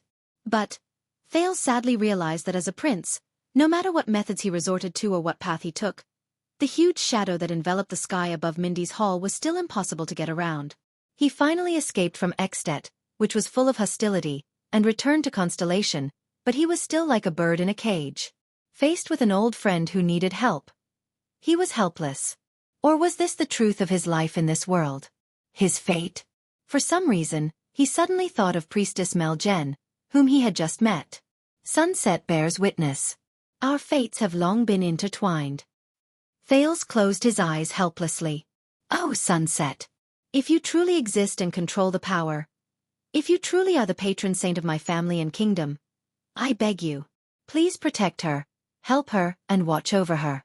Pity the innocent girl who was dragged into my unfortunate fate. Wait a minute. He did not understand the gods. But, compared to the gods, the ones who truly exist and control the power. Thales opened his eyes gently. Maybe there is a way. But, the price I have to pay, Thales gritted his teeth.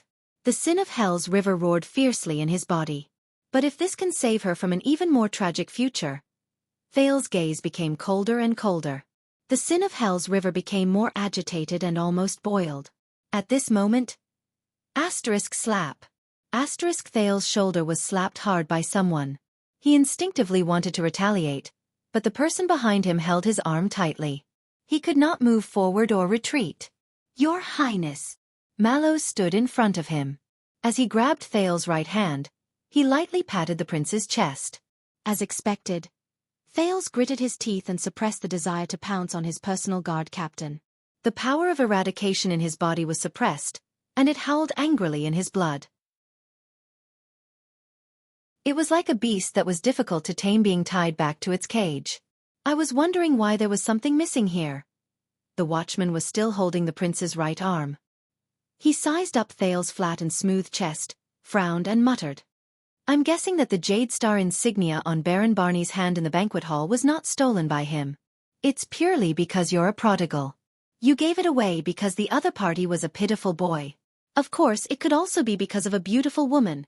When he heard his commanding officer's words, Doyle, who was not far away, flashed a knowing smile at his colleague.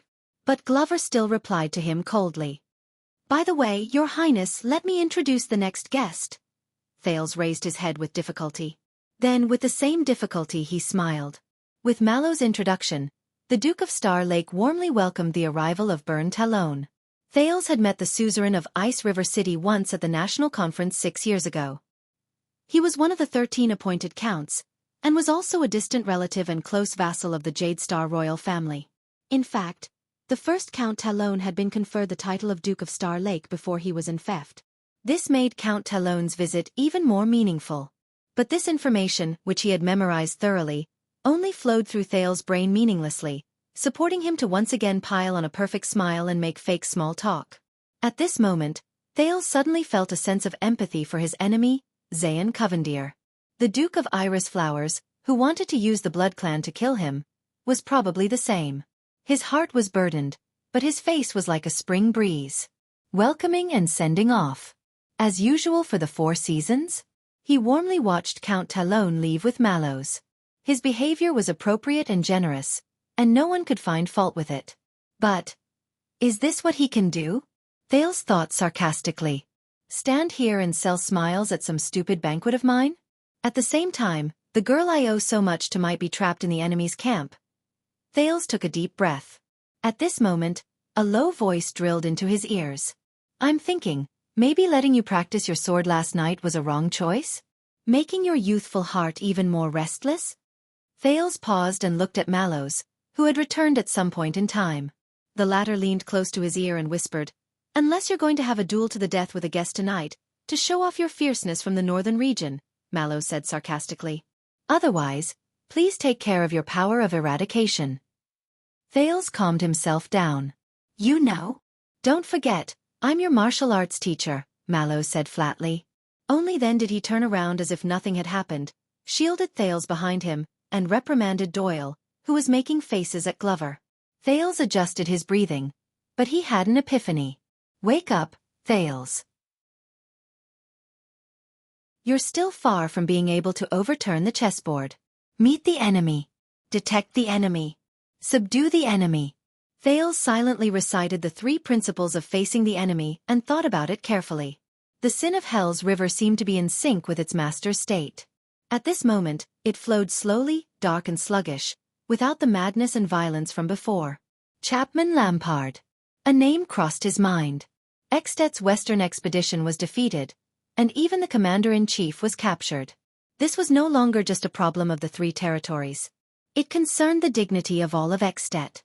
If King Chapman still wanted to keep his position, he could not turn a blind eye and pretend to be deaf and mute. He had to take back Saroma from the Alliance of Freedom in the name of the kingdom. Of course, this might come at the cost of Black Sand region reaching out to the internal affairs of the 3 cities and expanding the royal power. Wait. Expanding the royal power. Thales' thoughts cleared up. The Alliance of Freedom was small and weak.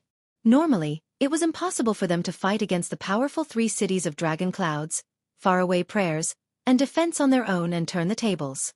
They might have strong reinforcements and external forces to interfere with the situation. Thales frowned. King Chapman. It's you? It's you again? Then things are not so simple. He will use the captured Saroma as a bargaining chip and use every bit of value she has. Divide, bribe, extort, deceive, he will do anything. Weaken the city of Faraway Prayers. Intimidate Defense City. Subdue Dragon Cloud City. As for little rascal, be careful, Thales. When people smell your weakness. King Chapman's voice vaguely rang in his ears. Thales clenched his fists again. What should I do? 1,000 miles away. How should I face Chapman Lampard? What should I do? Thales clenched his fists tighter and tighter. The Sin of Hell's river seemed to have smelled its master's mood. When it realized that it was showing signs of rising again, it became restless and attempted to spread all over its master's body again. But in the next moment, a new guest interrupted Thales' recollection. The newcomer strode forward, his cloak fluttering slightly. His left eye was covered by a scar, and his remaining eye was cold and fierce. Thales' breathing paused for a moment. It's him. 6 years ago. Old friend.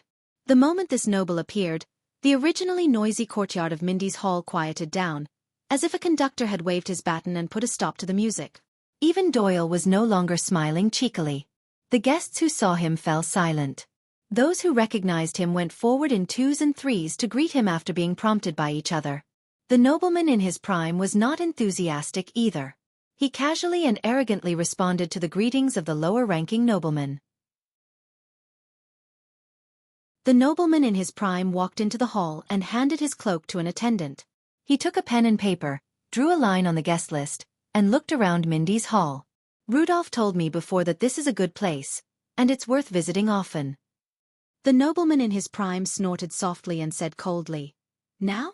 Humph. I still prefer the land of cliffs. In the next second, the one-eyed guest stopped looking at Thales. Under Mallow's signal, Thales walked forward slowly and smiled. Honorable Duke Nanchester, welcome. But the other party cut him off directly. Why are you so thin and weak? You didn't grow much? Thales' expression froze. Koster Nanchester, Guardian Duke of the Land of Cliffs, owner of the Great Antler Deer, nicknamed One-Eyed Dragon, frowned as he sized him up. Did the Northland barbarians mistreat you for the past 6 years? As the Duke of Star Lake, Thales was silent for a while. He could only continue to give him a decent smile. Koster snorted coldly. Then you better return the favor, and live up to the stars. With that, the one-eyed dragon pushed the attendant away and walked forward without even looking at the prince. No. Thales frowned slightly, but he felt relieved. At least he still had something he could do. Sir Koster, do you know Levi Trentida? Koster's footsteps stopped. Thales gestured to Mallows and the other 2 to stand down. He caught up to the one-eyed dragon and stood opposite him. He's the son of the Archduke of Reformation Tower. He's also here for the banquet today. Koster narrowed his single eye and carefully sized Thales up. Trentida. The Duke of the Land of Cliffs snorted disdainfully. Some shameless Northland bastard has many sons, and many bastards. God knows which one of his sons it is. God knows if it's his. Listening to the other party's emotional confirmation of Trentida, Thales was deep in thought. Reformation Tower was adjacent to the Northern Territory, and was related to the border between the 2 countries. but it actually had more mountainous territory, bordering the land of cliffs region of the Nanchester family. They both lived and developed in the Sighing Mountains, and were in confrontation with each other. Two cowards, separated by a great canyon, nested on two peaks, cursing at each other from a distance. "Come over if you have the guts." Nicholas, who was picking his nose in disdain while listening to the two children's Northland history lesson in boredom. Thales took a step closer, forcing himself not to look at Koshter's scarred left eye. He said softly, "Levi, I need help. I want to buy some food to bring home." "Food?" The one-eyed dragon moved slightly. "Food." Thales had no time to lament the other party's reaction. He nodded. "The autumn harvest is over, and winter is coming." Thales looked at the one-eyed dragon, and their eyes met. For the first time in 6 years, Koshter turned around and looked straight at Thales. Thoughts swirled in his eyes. As if this was their true reunion. Thales smiled and raised his hand, gesturing for the other party to go first. The two of them walked forward. "But I think it's not just food," Thales said calmly. Koshter narrowed his single eye. Thales smiled and nodded. One of them lived in the Northland, while the other bordered the territory. Both of them had their own understandings, and there was no need to elaborate. As a territory on the southwest border of Ekstedt, Reformation Tower was located in the Sighing Mountains. It was easy to defend and difficult to attack, stable and peaceful. It was also rich in minerals and profitable. But they were also limited by the terrain. Their feudal enfeoffment was complicated, their vassals were scattered, and their arable land was scarce. The soil was barren. In recent years, they had absorbed many immigrants who fled from the increasing local conflicts in the kingdom. The day before the bitter cold winter every year was a test for the suzerains of Reformation Tower. They had no choice but to trade minerals and metallurgy for a long period of time, and import food. In the past, with Alcius of Prestige Orchid and Lampard of Black Sand, Thales was indifferent, but his gaze was astute. The three territories have a strong alliance, a close relationship, in-laws, and are of the same branch. Reformation Tower has its own way of importing supplies and storing food for winter. Of course, if they were willing to pay the price, put down their dignity, and put down their pride, this was Archduke Trentida's specialty, which was despised in the Northland. It was not impossible for the powerful Dragon Cloud City and the food-producing Beacon Illumination City to lower their status and help. But now... Koshter's expression changed slightly as he listened to him. Thales snorted softly. Ever since King Nuvan's death and King Chapman's coronation, Dragon Clouds was weak, and Beacon Illumination was timid. As for faraway prayers, defense, IC, Elk, and Sentinel, they were either too far away to help, or each had their own ulterior motives and did not care. But what was more frightening was that Reformation Tower's neighbor, Black Sand region, had already risen to power under King Chapman's leadership. As a result, the balance in Ekstedt lost its balance. Lampard of Black Sand region, Alcius of Prestige Orchid region, Trentida of Reformation Tower. In the south of Ekstedt, there was once a trinity, united against a common enemy. To the north was Dragon Cloud City, and to the south were the three archdukes of Constellation. The three Northland families who had been eager to fight and eyeing Renaissance Palace and Broken Dragon Fortress for 18 years had made Renaissance Palace and Broken Dragon Fortress fearful. They had long since parted ways. They appeared to be united, but were actually divided. Thales and Koshter paced slowly. Both of them were deep in thought. "So they turned to you? To the Jade Star royal family?" Koshter said coldly. Thales exhaled and started brainstorming. "Based on my understanding, as cunning as Trentida, they would not bet easily," the Duke of Starlake said softly. "They should be smiling and shaking hands with Lampard, and continuing to trade and purchase food through the old channels, as if everything was normal. On the other hand, they would be like today, storing food in batches from the channels including Constellation to reduce pressure, accumulating it over time for emergencies." The one-eyed dragon snorted coldly. "They have always been two-faced. I'm not surprised. If that's true, then they must have started at least 6 years ago." Thales nodded.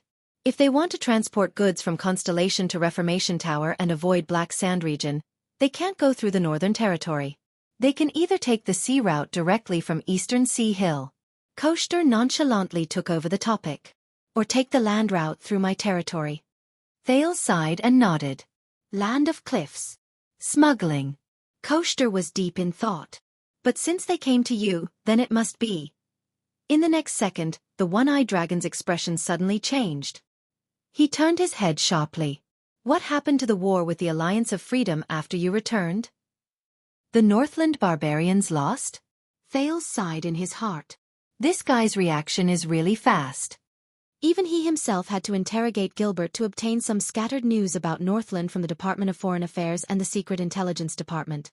No, the Northland barbarians can't lose, Koshter immediately reacted, his expression solemn. So, Lampard must have won? Thales' heart sank. He stopped in his tracks and cleared his throat. Let me put it this way, the outcome is still unknown. But King Chapman has a huge advantage. This news made Koshter mull over it for a long time. You mean, you want me to be kind and let go of Reformation Tower's goods to increase their confidence to fight against the King of Black Sand? To weaken Constellation's great enemy in the future? Thales stared at the other party's single eye and was silent for a long time. It was this Duke in front of him who went on a rampage 6 years ago and led the charge to force the abdication of the throne during the National Conference. It was also this Duke who spoke arrogantly with anger 6 years ago and planted the seed of doubt in Thales' heart. What exactly does he want? No, I'm just reminding you. Thales said calmly. This is an opportunity. And also a bargaining chip. The one-eyed dragon's expression changed slightly. If Reformation Tower really has such a plan, then you can set up a roadblock to seize them, threaten and blackmail them, or even send someone to rob and kill them halfway. The scene of Trentida speaking up for him in the Hall of Heroes and facilitating the king's selection was still vivid in his mind. But Thales just shook his head and waved away the sincere apology to the Archduke with the bowl cut. Since there's profit to be made, why not? At this moment, the way Koshter looked at him became interesting, a little more lively, and no longer so cold and indifferent that strangers could not get close to. But Thales changed the topic. But you can also let them go all the way, and even take the initiative to reinforce them, making them more and more dependent on the benefits of your supply line. For the past few decades, this is how King Nuvan dealt with Elafure City. Thales said coldly. The playfulness in Koshter's eyes gradually disappeared and was replaced by seriousness. First clear the roadblocks, re-establish the trade route, and generously transport and provide strong support. Thales gently reached out and slowly closed his hand in the air. Wait until they get used to being intoxicated and deeply dependent, then slowly withdraw and gently strangle their necks. He suddenly clenched his fist. Just like that, Elafure City is in a dilemma, at the mercy of others, suppressed by Dragon Cloud City, and unable to fight back. Koshter frowned fiercely. Thales put down his palm and looked up with a smile. Advance or retreat, attack or defend, it's all up to you. The Duke of Star Lake happily bowed. Happy holy pursuit, Sir Koshter. At least this was what he could do at the moment. Thales thought sadly in his heart. But just as he turned around, the one-eyed dragon spoke softly behind him. So, the born king. Koshter paused and narrowed his single eye. You've learned a lot from him? The born king. Thales' heart tightened for no reason.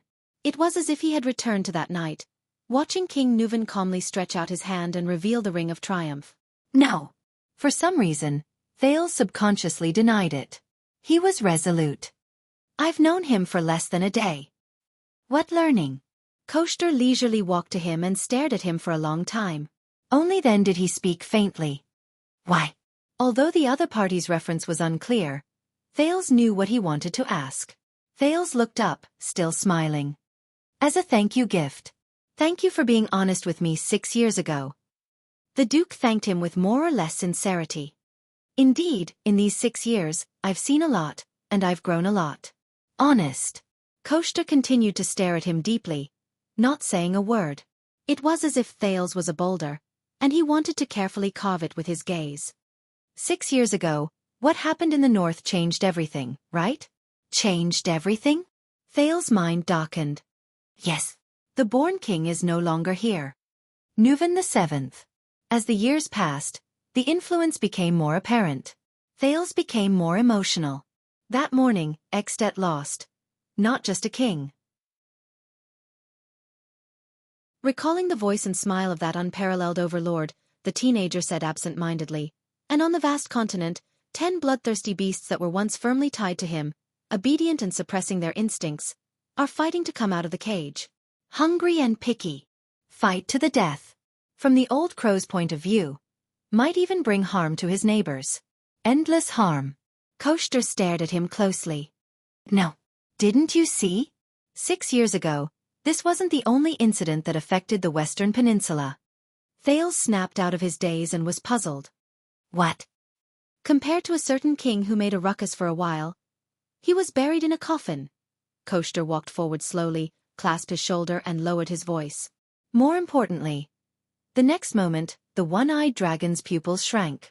Thales felt his jaw tighten. Koshter's left hand gently pinched Thales' lower jaw and lifted the prince's face before his eyes. Not far away, Doyle and Glover were both shocked. They were about to step forward to stop him, but were held back by Mallows. 6 years ago, a young planet went through baptism and shed its dust. The Duke of Star Lake was stunned. He watched as Koshter's single eye pressed against his pupil, and listened to Koshter's deep and subtle voice seep into his eardrums. Slowly rising. That terrifying eye seemed to contain countless mountains and valleys, standing tall and majestic, shining with a strange light. Following their master's words, the peaks broke through the fog and went straight into the sky. Shining with brilliance. 1 second. 2 seconds. 3 seconds. The prince, who was stunned by the peaks in Koshter's eyes, suddenly woke up. Oh no, everyone's watching. If someone sees this. Thales, who felt that he was no longer a child, blushed. He shook off Koshter's finger and took a step back, feeling very awkward. You that? I can't. Behind him, Doyle and Glover looked at each other, while Mallows furrowed his eyebrows. But the Duke of Land of Cliffs did not give up. He moved forward steadily, looking rather aggressive. Young star, return to your position. Koshter's expression was calm, but his words were ancient.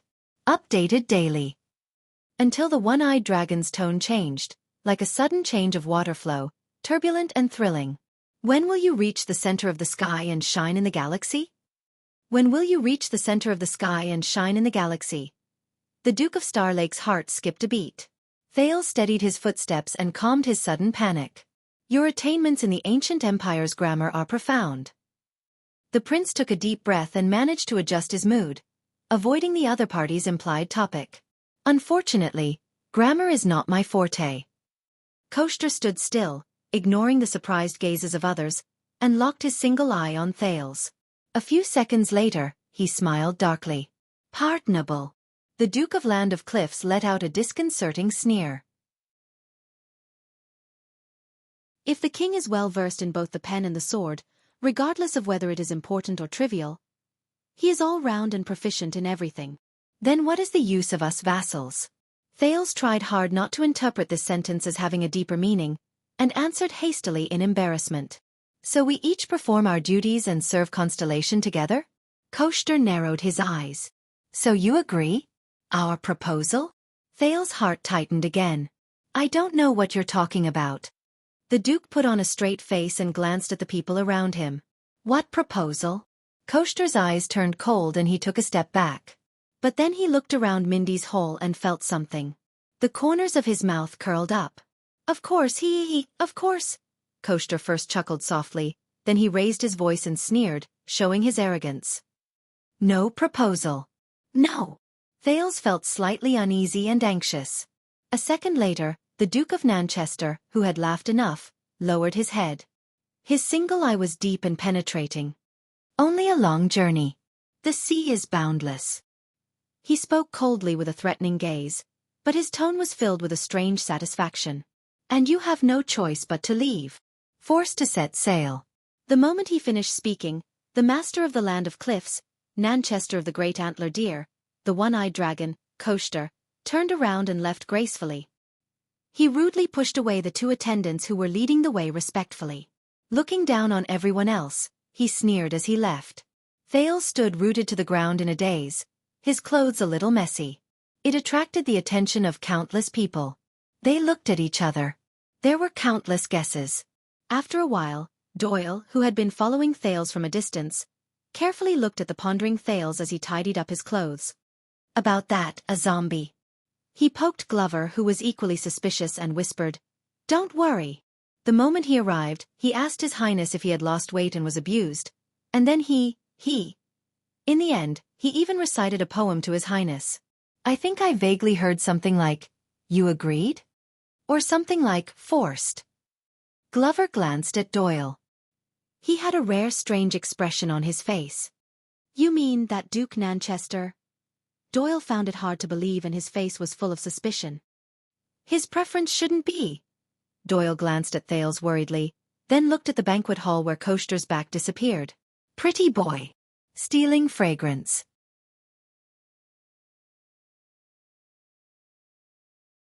Chapter 543. The sun set in the west.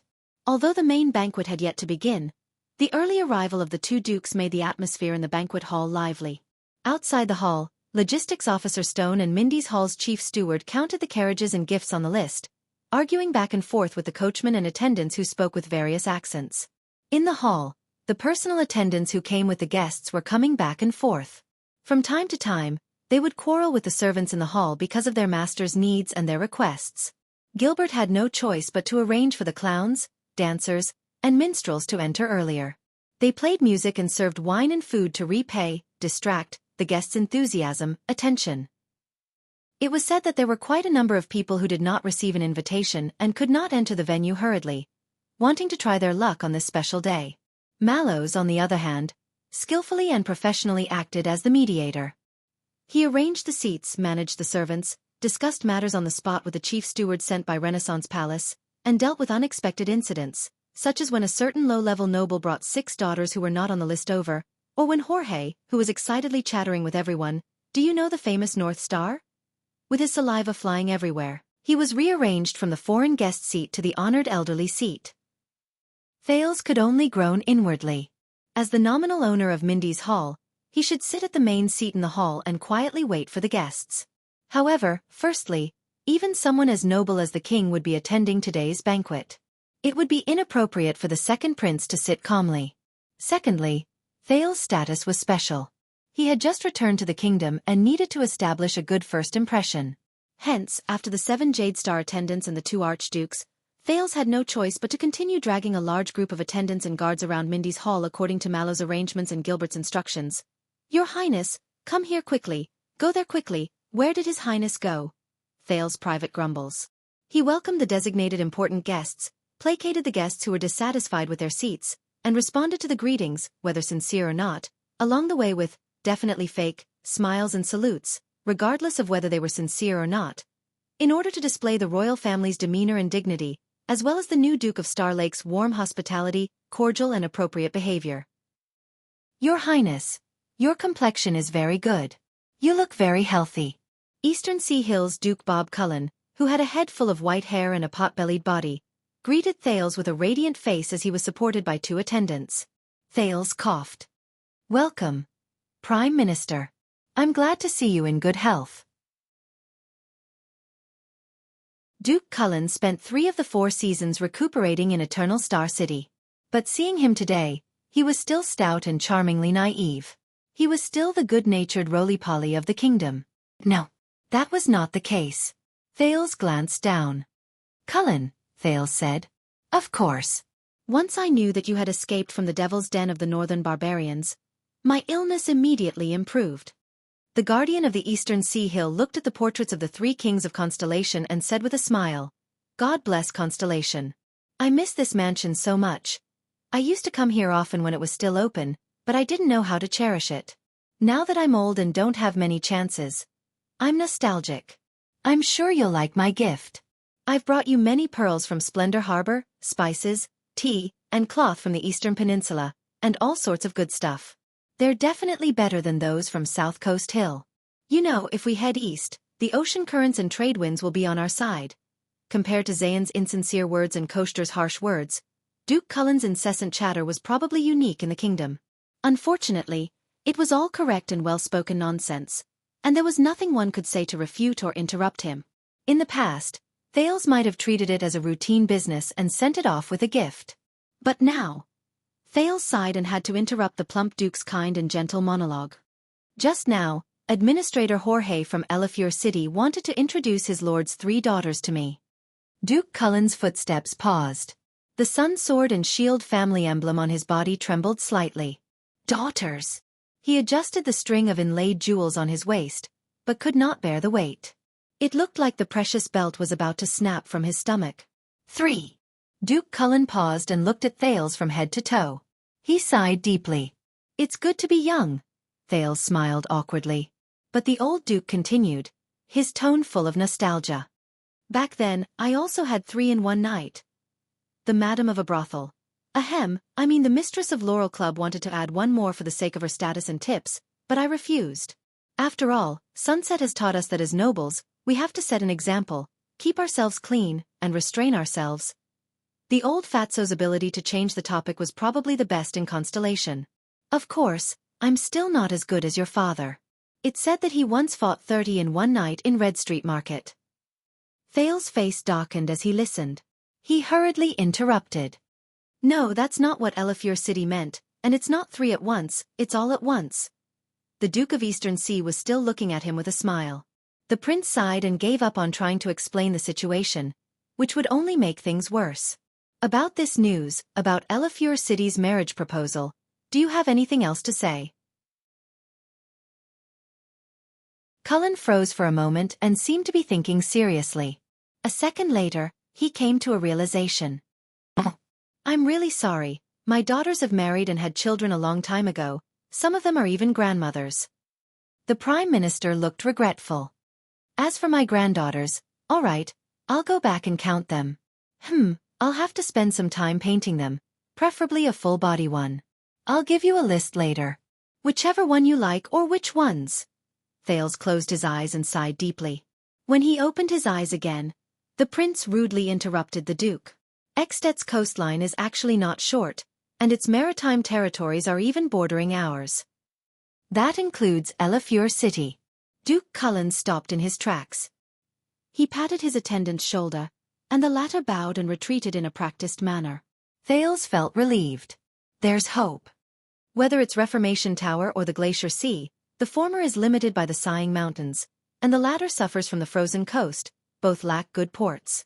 Only the Gadro family of Elefure City holds the only 2 Elefure harbors, which are connected to inland traffic and have hinterland towns, enough to support long-distance fleets. Thales slowly stated his main point. They have the qualifications and ability to sail the Sea of Eradication and Constellation. Thales' eyes shifted, and his tone changed abruptly. To be precise, it's to share the huge profits of the Eastern Sea route with the 7 eastern seaports under your command. The Duke of Eastern Sea steadily straightened his back and smiled. Your geography lessons are not bad, huh? The Duke of Star Lake took a deep breath. For a century, because of Dragon Cloud City's unprecedented strength, Elefure City has been under control everywhere. They yearn for the support of heroic Spirit Palace, but fear the majesty of the king. They have always been content with their lot in Ekstet, keeping a low profile and biding their time. Cullen shook his head. There are benefits to growing up in Northland? Thales frowned. Playing dumb. But he had no choice. He had to make the best use of today's meeting. The prince chose to go straight to the point. But today, Archduke Gadro took the initiative to send someone to visit Eternal Star City and attend my banquet. Cullen chuckled. To propose marriage to you as a sign of friendship? Thales shook his head. Their visit, including the childish marriage proposal, is mostly to put on a show and probe. The Duke of Star Lake's eyes flashed. Waiting for the right price. The Duke of Eastern Sea paused for a few seconds.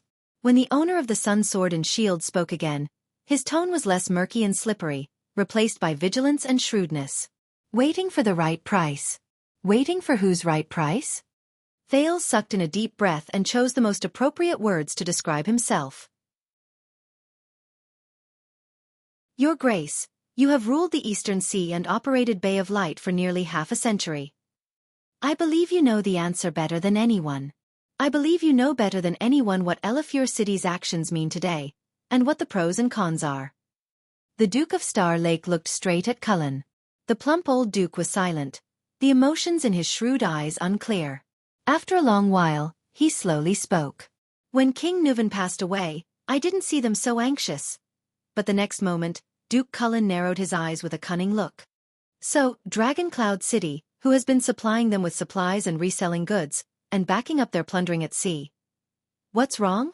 Thales sighed in his heart. Damn that old fox. Thales had no choice but to show him the answer expressionlessly. The Alliance of Freedom won. Lampard might also win. Duke Cullen stuck out his big belly and made an aha expression of realization. Thales observed the other party's expression and revealed what he had learned. Without the strong support of heroic Spirit Palace, Elefure City has reverted to the original form of the Northland barbarians. No trade routes, and no way to plunder. More importantly, they have no king behind them, and no confidence in their hearts. Since the land route is blocked, the sea sails will surely sink. Cullen frowned deeply. Before King Nuvan passed away, Dragon Cloud City had used an appropriate and lenient method, sometimes generous, sometimes strict, and sometimes generous. They had accumulated power by granting benefits, and restricted their power by increasing their power. They had subdued the self-righteous Elefure City, which relied on the sea borders trade route, and did not dare to act rashly. The latter was also full of ambivalence towards the Walton family's rule. They coveted the king's strong support from the central government, but were worried about their independent status as a Northland port. They want to beg with their faces swollen, but they don't even bother to offer a bowl. How can there be such a good thing in the world? That goatee doesn't have the confidence, and he's unwilling to accept it, so he can only use words like, King of Dragon Cloud City, in his letter to mock us. Your grandfather only laughed after reading it, and then opened up more supplies for the guilty Elefure City, and resold more goods. Regent Leespan blurted out when he was explaining the history of Northland to the Archduchess. But now the strong support behind them had not only lost its king, but was also on the verge of collapse. Thales was resolute. Elefure City's business on the sea will be affected. Duke Cullen did not speak. But Thales took a step closer, smelling the Duke's body full of exotic spices. So, you don't have to be merciful. When Archduke Gadro is troubled by domestic politics, and hesitant, Thales' heart sank, and he silently recalled his intentions. When they were hesitating about whether they should abandon Dragon Cloud City and turn to King Chapman, when they were waiting for Constellation to react, and waiting for Black Sand Region to make an offer to rope them in, the second prince said decisively, take the initiative to strike first. Take back the maritime interests we lost after the Bloody Year due to the power of the nation, and the profits from the trade routes taken by the Northlanders' fleets. Take them all back. Duke Cullen blinked his small eyes, looking amiable and confused. Prove to those Northlanders with holes in their foreheads, and those Northlanders who think they can sail just because they know how to row a boat, who should be the boss of the Sea of Eradication. Thales' gaze was firm. He did not know how effective his words were today. But if they saw even a trace of Eastern Sea Territory's mercenary attitude of adding insult to injury, then Elefure City would soon understand. Distant water cannot quench present thirst, it is not too late. Even if the dragon spear is worn out, and the heroic spirit is dim. But the help and support that King Nuvan and Dragon Cloud City can give them, no matter how many King Chapman and Black Sand Region, cannot be exchanged. I believe that this is very much in line with the interests of Eastern Sea Territory. Thinking of this, Thales looked solemnly at the Duke of Eastern Sea, and returned the greeting. The opportunity has come. God bless Constellation. As soon as he finished, the Duke of Eastern Sea stared blankly at the Duke of Star Lake. He was a little surprised. It was like meeting Thales for the first time. After a while, the old Duke pressed his waist quietly. Take advantage of his weakness and kill him. You really hate the Northlanders, don't you? Hate the Northlanders. Thales was slightly stunned. He slowed down his pace. Thales remembered the faces of the past. First, it was King Nuvan who laughed and lured him into his trap, and then King Chapman who raised a glass at him with cold eyes. There were several archdukes with prominent positions in heroic Spirit Palace, each with ulterior motives. And the Star Killer who beat him until his limbs were seriously injured, on the verge of death several times, and even left him with a permanent disability. Thinking of this, Thales rotated his slightly blocked left wrist. Fortunately, he ate with his right hand. In these 6 years. In a bad mood, Thales subconsciously ground his teeth. I really hate those Northlanders who like to bully children. The Duke of Eastern Sea was silent for a while. For some reason, Cullen looked at him with a strange expression. The Duke even subconsciously glanced at Thales' buttocks. After being noticed by Thales, Cullen coughed awkwardly and retracted his gaze. It's understandable, but maybe you should tell His Majesty about this. After all, Eastern Sea Hill is the throat of Constellation, and it concerns the entire kingdom. Thale's heart sank. He took a deep breath and chuckled. Yes, I should. Thales looked at the innocent-looking Duke of Eastern Sea. But I'm just his son, he said seriously. And you're his Prime Minister, and the Governor of Port City, and the suzerain of the entire Eastern Sea Hill. Duke Cullen was silent for a long time before replying. But this time, he was no longer joking and acting as if it had nothing to do with him. Thank you for your reminder. I'll keep it in mind. But the Duke of Eastern Sea's gaze shifted. But why? Why are you saying this? For serving the kingdom? Thales put away this lame reason and sighed in his heart. For repayment. The graceful figure who stood up and protected the Prince of Constellation at all costs when the crowd was in a state of turmoil flashed before Thales' eyes. He pulled his thoughts back to the present and smiled leisurely at the Duke of Eastern Sea. Thanks to you coming to your senses during the national conference and voting for me, we are where we are today. This is my repayment. Duke Cullen pursed his lips. He suddenly came to his senses. These words, "Be careful, Your Highness." He still looked at Thales with a smile and patted the latter's shoulder as if he was looking at a beloved nephew. Mindy's Hall is not like Renaissance Palace. The carpet here is very new and every step. It's very slippery. Thales was silent. He thought of Little Rascal, whose whereabouts were unknown and whether she was dead or alive. But in the next moment, what appeared in front of him was Madame Eleanor, who was leading her silly son into Mindy's Hall despite the strange gazes that were directed at her. Tiny iron thorns. But this is our family tradition, isn't it? Thales snapped out of his daze and said softly, not to mention that the carpet is only slippery. He looked up. Even if there are thousands of iron thorns hidden beneath it, Thales smiled. I have to keep my composure too. Walk calmly. The Duke of Eastern Sea's eyes lit up. Duke Cullen laughed and gestured for his attendants to come forward, but waved his hand to reject Thales's company. As for their marriage proposal, Your Highness, remember, even if it's the North. Duke Cullen strode away, unconcerned. Lust is still harmful. Thales' heart sank when he heard the other person's words that seemed to imply something else. Little rascal.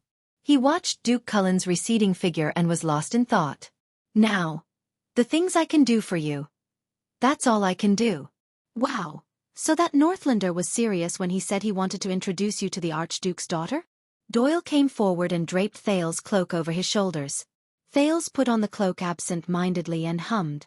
Doyle pursed his lips. Your Highness, you know, there's a saying among the 7 Jade Star attendants. Never marry a Northlander woman. Thales walked back slowly and asked in confusion. What's wrong? Doyle shrugged. It said that the Wild Horse Barney family fell like this. Back then, the youngest son of the old lady, Little Iron Spike, stubbornly wanted to marry a Northlander woman. Little Iron Spike strongly objected, but to no avail. In the end, they removed him from the family tree and chased him out of the family. But the curse brought by this woman still implicated the family. Look at Barney now. Stubbornly wanted to marry a Northlander woman, implicated the family. Look at Barney now. Thales felt suffocated and said unhappily, Why don't you look at yourselves? Perhaps the prince's tone was too harsh. Doyle was shocked. Glover took a step forward without batting an eyelid and pushed Doyle, who wanted to relieve the prince's boredom with a joke but was snubbed, behind him. Could it be? Doyle walked behind gloomily. His Highness stayed in the North for 6 years and really took a fancy to a Northlander woman? My God, what about the mission my father gave me? As a miser, his stingy father had promised him a lot of pocket money this time. At this moment, a low commotion came from outside the hall and attracted everyone's attention. Thales turned to look and was shocked. A lonely man without loyal attendants and only accompanied by vigilant guards slowly walked into the hall. He was dressed in luxurious clothes and had an extraordinary presence. But he was alone and looked lethargic. Along with the man came the sound of metal clanking. It was out of place in the elegant and luxurious Mindy's Hall, and it was especially piercing to the ears. The people who did not know what was going on discussed. The nobles who knew a little kept quiet out of fear, but they all subconsciously made way for the new guest. Mallows received the report and hurried over from the inner hall, just in time to see this special guest. The watchman frowned and looked at the slowly approaching guest. His gaze focused on the other party's hands. There was a pair of dark-colored floor-dragging chains locked there. Shackles. The guest raised his head, revealing a thin and weathered face and a beard that reached his chest. He stared blankly at the brightly lit and bustling Mindy's hall. Mallows quickly stepped forward and gestured for the guards to quickly bring him through the door to avoid the countless curious gazes. At the same time, he held down the penal officer, Gray Patterson, who led the guest in. "Gray, what's going on?" "He refused," Patterson answered hurriedly with a look of exasperation and helplessness.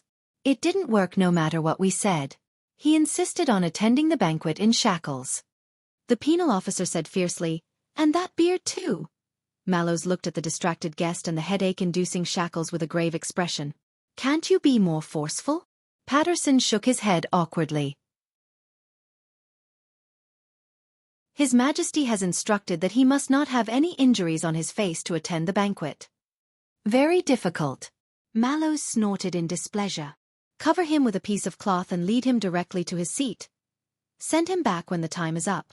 Patterson nodded and turned to look at the new guest with a business-like attitude. "Sir Val, welcome to Mindy's hall. Please follow me." But the silent new guest spoke at that moment. "When your family was still prosperous, Tormund Mallows." Mallows' expression changed as he turned to face the guest. The guest's voice was clearly majestic and deep, but his tone was like an old horse that had been sick for many years. It sounded old and lifeless. "Your father once asked for the Arund family's daughter's hand in marriage for you." Mallows frowned slightly. He probably thought that Nolaner would eventually inherit the family business, and that my brother had a close personal relationship with the two princes. No matter who became king, the Duke of the Northern Territory would be in high demand. As for you, with the help of the Duke's in-laws, your status among the 7 Jade Star attendants would naturally be higher. As soon as he said that, the guards in charge of escorting the guest stiffened. They looked tentatively at their officer. Mallows only paused for a moment before he put on a smile and looked politely at the strange guest. The guest smiled sadly and raised his hands, causing the metal shackles and chains to ring again. Mixed with the faint cheerful music in his ears, it was like a touch of coldness was injected into a spring scene. "Now, look at us. The family has become shackled prisoners." The man slowly raised his head and looked at Mallows, then at Mindy's hall. His lips moved, causing his gray beard to move. "The family has become shackled guards." Shackled guards? Mallows furrowed his eyebrows and forced himself not to care about the other person's overtones. "Your Grace, we have already arranged a seat for you in the banquet hall." But the guest's words were filled with authority that had been accumulated over the years. It seemed to always be able to interrupt him at the right time. "You know, many years ago." The man in luxurious clothes stared at the layout and furnishings of Mindy's hall in a daze. "My brother is just like you. As a glorious royal guard. He once stood here and dutifully guarded this virtuous monarch's residence. And I passed by the garden countless times and watched that crazy girl run towards me." The man put down the chains. His gaze was dazed. "Now, Mindy's hall has reopened." "But my brother is no longer there." Mallows did not speak. The man snorted softly and looked up at the statues of the 3 Constellation Kings. The colors in his eyes grew stronger. Mongrel King, Wife King, Bad Debt King. The man thought and subconsciously curled up the corners of his lips. But a few seconds later, the man's gaze turned cold. "And he is not the only brother I have lost." He looked at the 3 Constellation Kings and said disdainfully, "No." Mallows was silent for a while before he finally exhaled and looked at his subordinates. "Go through the side door and invite His Grace into the banquet hall. Remember to keep a low profile. Of course, be polite too." His tone was cold and his gaze was stern. Penal Officer Patterson understood his commanding officer's intention.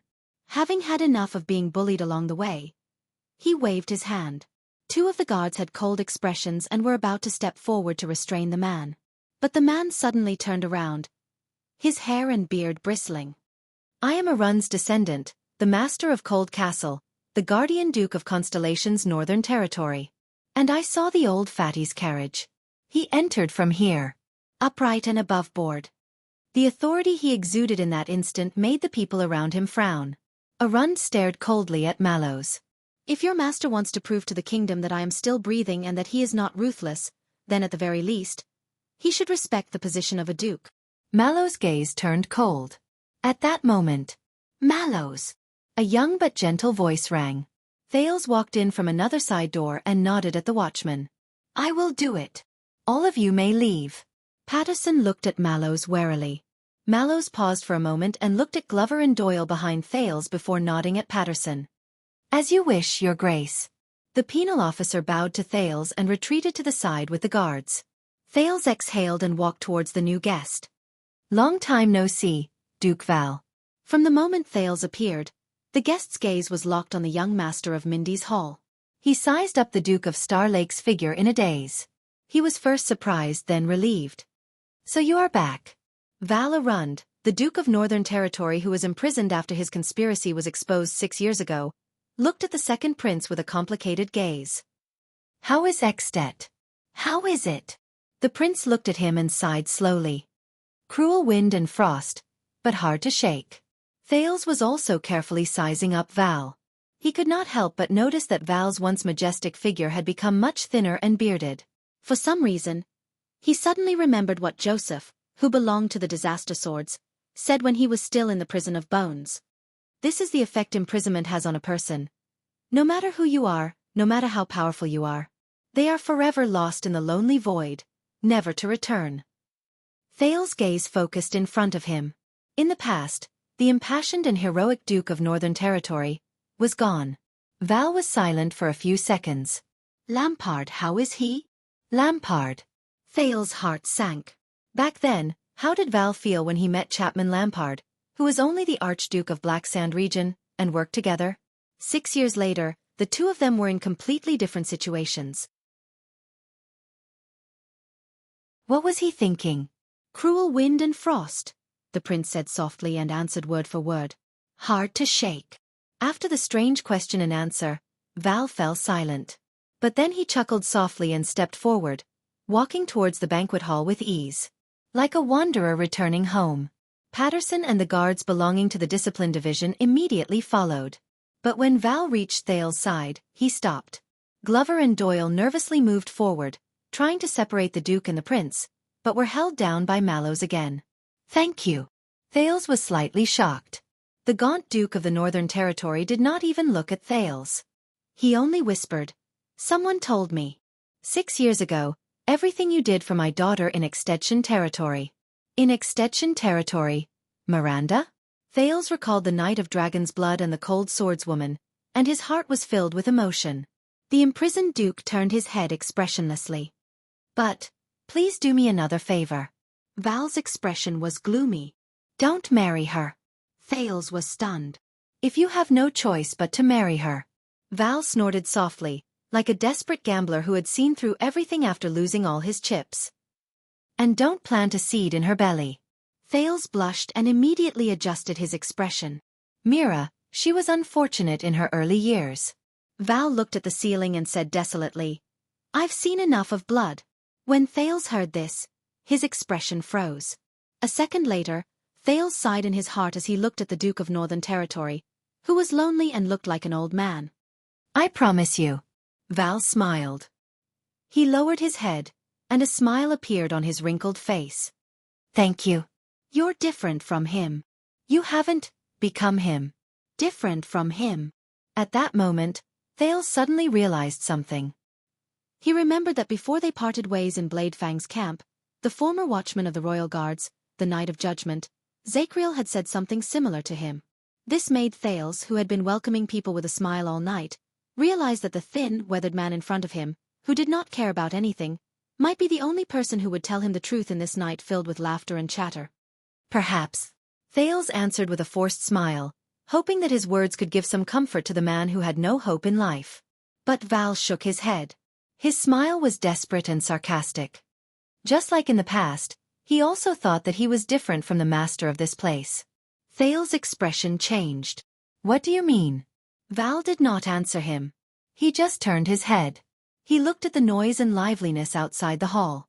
He looked at the bustling Mindy's Hall, where people came and went. It was as crowded as a marketplace. "Do you see it?"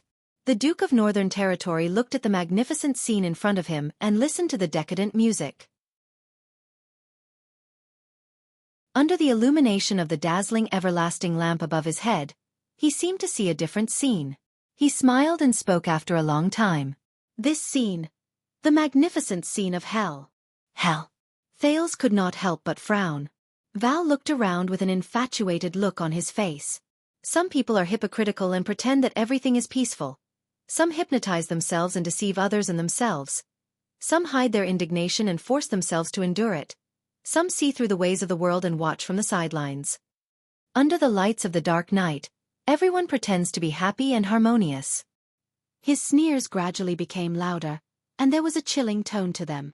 They don't know that they are already trapped. Adding oil to the fire. Mallows let out a cough that was neither light nor heavy. Thales' expression turned cold. Recalling his experience after returning to Constellation, his heart felt inexplicably heavy. He knew that his conversation with the Duke of Northern Territory was coming to an end. Thales knew that he knew what the Duke was trying to achieve by saying these words. Just like so many others. And he would not be easily swayed. But Thales gritted his teeth. Val lowered his head and sneered. Boy, you are very similar to me in the past. Thales' heart skipped a beat. Similar? For example? For example. Val continued his words. His gaze was misty. For example, it seems that you have a deep relationship, have the same interests, and share honor and disgrace. It is the right time. In this life, you will never be enemies. At the right time. Thales could not help but think of what Viscount Patterson had said to him before. The kingdom is young. It is the right time. But only you know. Val's words became profound. Like a traveler looking for his way in the fog. He could not see the future, and there was only emptiness. In front of you is a precipice. Behind you is a bottomless abyss. At this moment, a considerable commotion and noise came from outside the hall again. Everyone in the hall moved. Having expected it, they knew that they had to get ready to welcome the next important person. However, this time the sound of uniform footsteps, stern orders, mixed with excited noises, all came at the same time, and it was impossible to distinguish them clearly. Mallows was slightly puzzled, and then his expression changed. Until a dignified and imposing order that could not be disobeyed came from afar like an oracle from heaven, and penetrated the wall. In the name of the Supreme King of Constellation, Kessel Jadestar, Thales' thoughts went blank. The expressions of the people present all changed. Many muffled sounds came from outside the hall. And in the name of the Supreme Queen, Kia Jadestar, the herald's voice echoed throughout the hall. Whether it was the cheerful music in the banquet hall, the heated debate among the attendants in the corridor, or even the distant neighing of horses, all of them quieted down at this moment. Everything was silent, and only the flickering lights could be heard. My subjects. The right to breathe was completely relinquished to that majestic voice. Your Majesty the King and Queen. Salute. The messenger's voice came to an end. But it echoed endlessly. It could not be dispelled. The next moment, Mallows, Patterson, Glover, Doyle. Whether it was the royal guards, attendants, servants, nobles, bureaucrats, or ordinary civilians, everyone subconsciously adjusted their posture and held their breaths. Everyone retreated to the side and made way. They solemnly and respectfully turned to look out of the hall.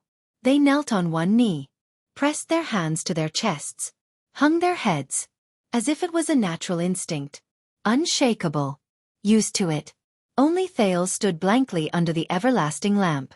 Under the gaze of the three kings of Constellation, he looked out into the deep darkness outside the hall. And you have no way out. Unknowingly, Duke Val's cold voice and the sound of shackles came from behind him at the same time, and drilled into his heart. You can only make the leap. Do your best. The herald's order and the Duke of Northern Territory's voice lingered at the same time, intertwining endlessly. Thales, whose mind was in a mess, took a deep breath. A few seconds later, he took a step back with difficulty. He knelt on one knee.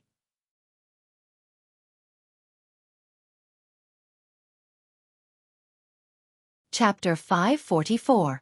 Early morning. In the dark and empty lecture hall, a young apprentice knelt beside the podium.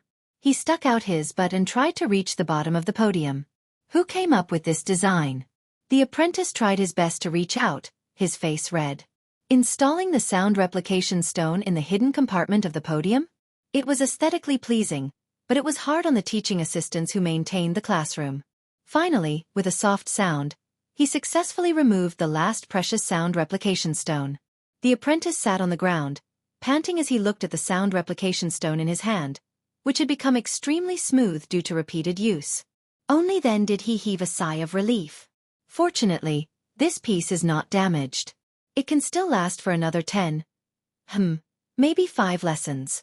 The apprentice carefully wrapped the sound replication stone, then picked up a charcoal pen and started to draw the faded sound replication spell in front of the podium.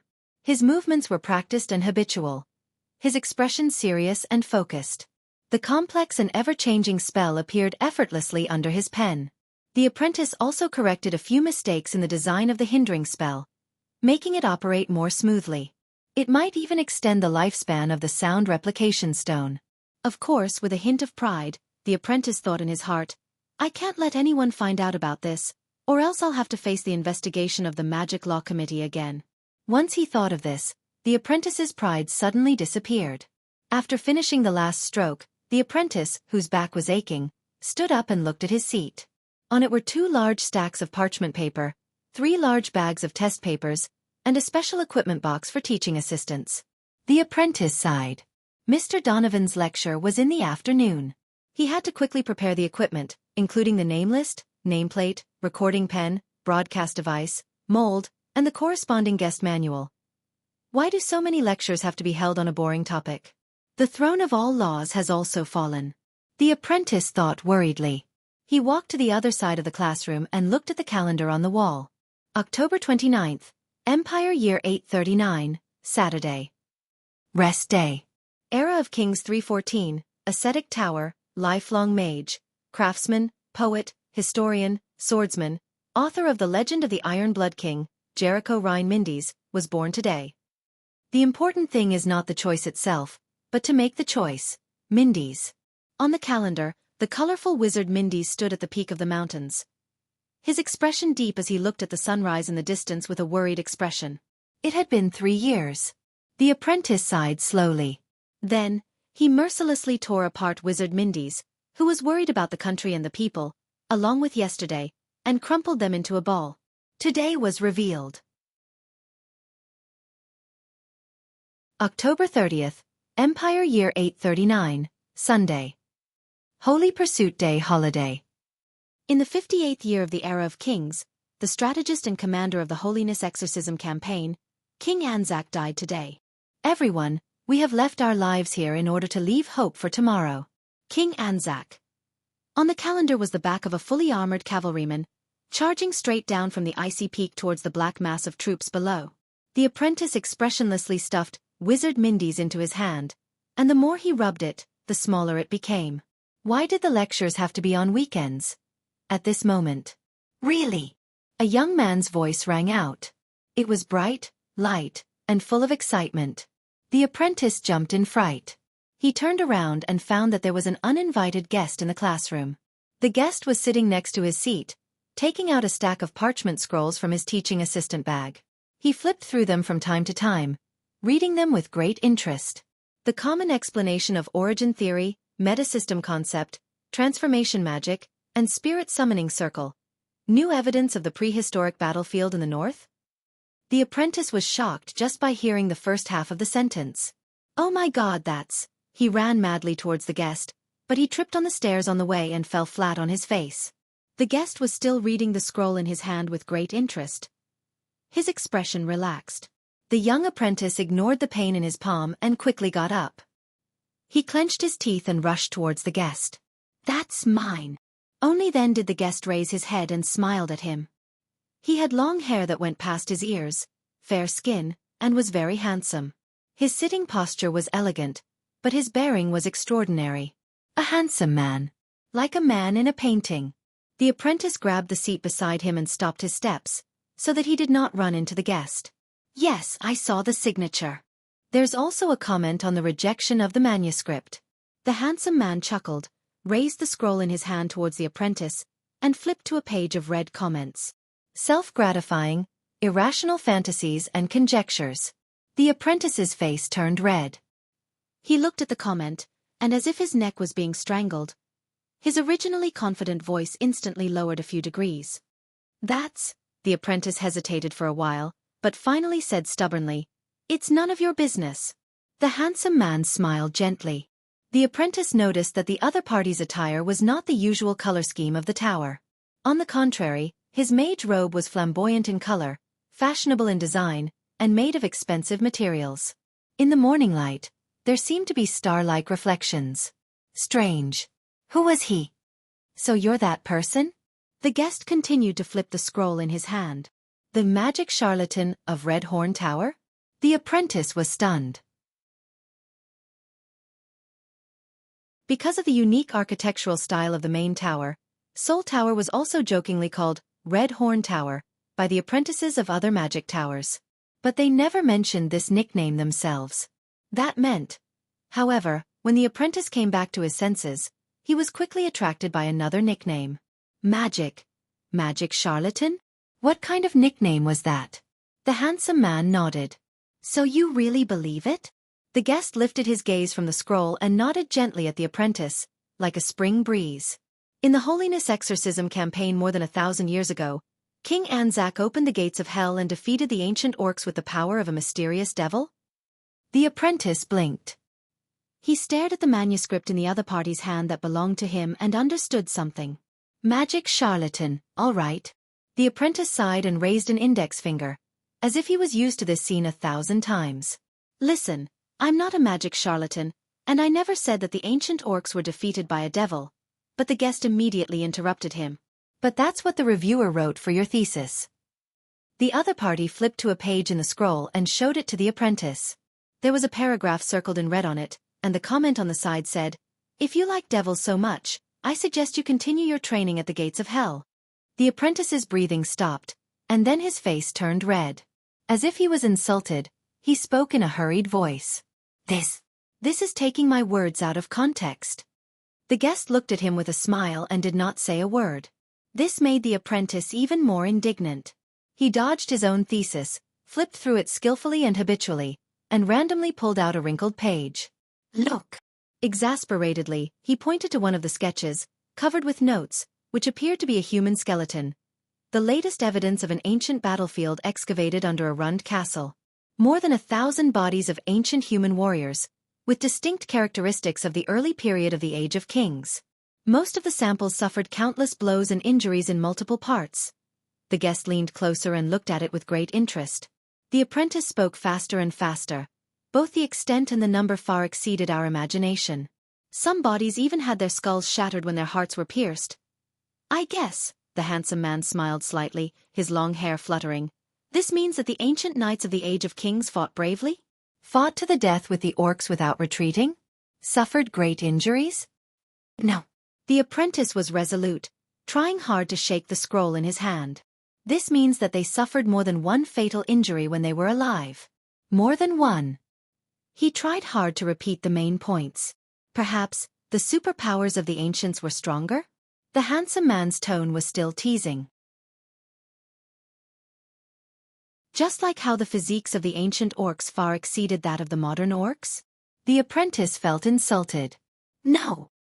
He raised his voice, gritted his teeth, raised his finger out of habit, and repeated tirelessly. "No human can withstand even one fatal blow like that. No. No matter how tenacious their will is. No way. No matter how powerful their superpowers are. There's no way, no way." Every time he emphasized it, the handsome man would nod with a radiant smile on his face. He seemed to understand. Then, the apprentice took a deep breath and turned to the next page. "Then, I personally dug out a few corpses from the ground and thawed them from their frozen state. I swear, the flesh and blood of those things were still alive. If it wasn't for my quick reflexes. I have listed the specific data of the more than 1,000 corpses that our research team dug out here." But the apprentice's words came to an abrupt halt. In the paper, the parts he pointed to were circled in red, and the original contents could not be seen clearly. There were replies written in different handwriting. "The statistical method is too crude. Has the selective bias been dealt with? Suggested to choose new samples. The test is unconvincing. correlation does not equal causation, and so on. The most glaring sentence was your mathematics taught by a swordsmanship teacher? The handsome man seemed to be unable to restrain his laughter. The apprentice blushed and stuffed the paper into his bag. All in all, it's no longer something that can be explained by the edge-sharpening school, forging magic, and material affinity of the alchemy tower, or the light and shadow flute and soul theory of the soul tower, not to mention the transcendent power where the will affects the body. He was still trying hard to explain. I'm guessing that even the most insane ascetic tower cannot find such a thing. The guest nodded and encouraged him to continue. So, the apprentice adjusted his breathing, and his eyes lit up. In the known historical materials, although there are not many, there are indeed a few records that mention something similar. It ignores the basic laws and completely changes the form of life from the inside out. Ignores the basic laws from the inside out. You mean, the guest pondered and said faintly, the records of religious exorcism in the Bright God Church? The apprentice's words came to a halt. The handsome man chuckled. So, it's back to demons again. The apprentice cleared his throat. No, not all of them, and it doesn't necessarily have to be the Bright God. But, he tried hard to explain, but in the end, he gave up. His voice became gloomy. Yes, most of them. At least that's potential circumstantial evidence that we can refer to for now. The apprentice looked dispirited. He nudged the bag containing the paper with his elbow. I just want to say that if we are willing to put aside our prejudices and re-examine the relevant religious books and even legends, there will be, it might be helpful. The guests seemed to have understood something. So the reviewers think that you are advocating mysterious or even religious theories such as the existence of demons? The apprentice's expression turned completely gloomy. They even asked me with a fake smile if I went to the gates of hell, to listen to the sermon again.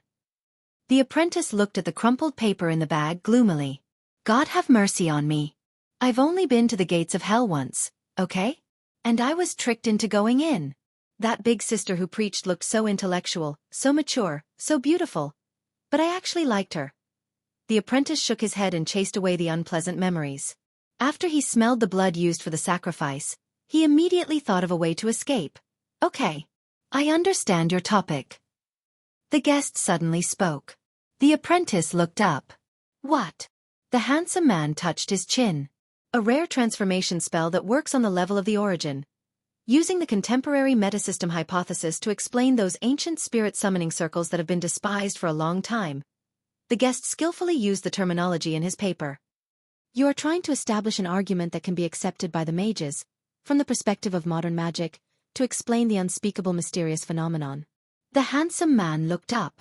To make it easier to pass the manuscript? To apply for funding for the next step of research? The apprentice snorted, a little self-deprecating. Didn't it still not pass?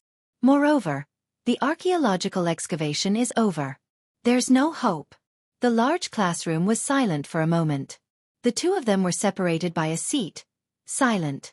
After a few seconds, somewhat to the apprentice's surprise, the guest did not comfort or mock him. This was the most treatment he had received in the past month. Divine arts. The handsome man turned around and asked seriously and solemnly, "Why is it not divine arts?" The apprentice was stunned. What?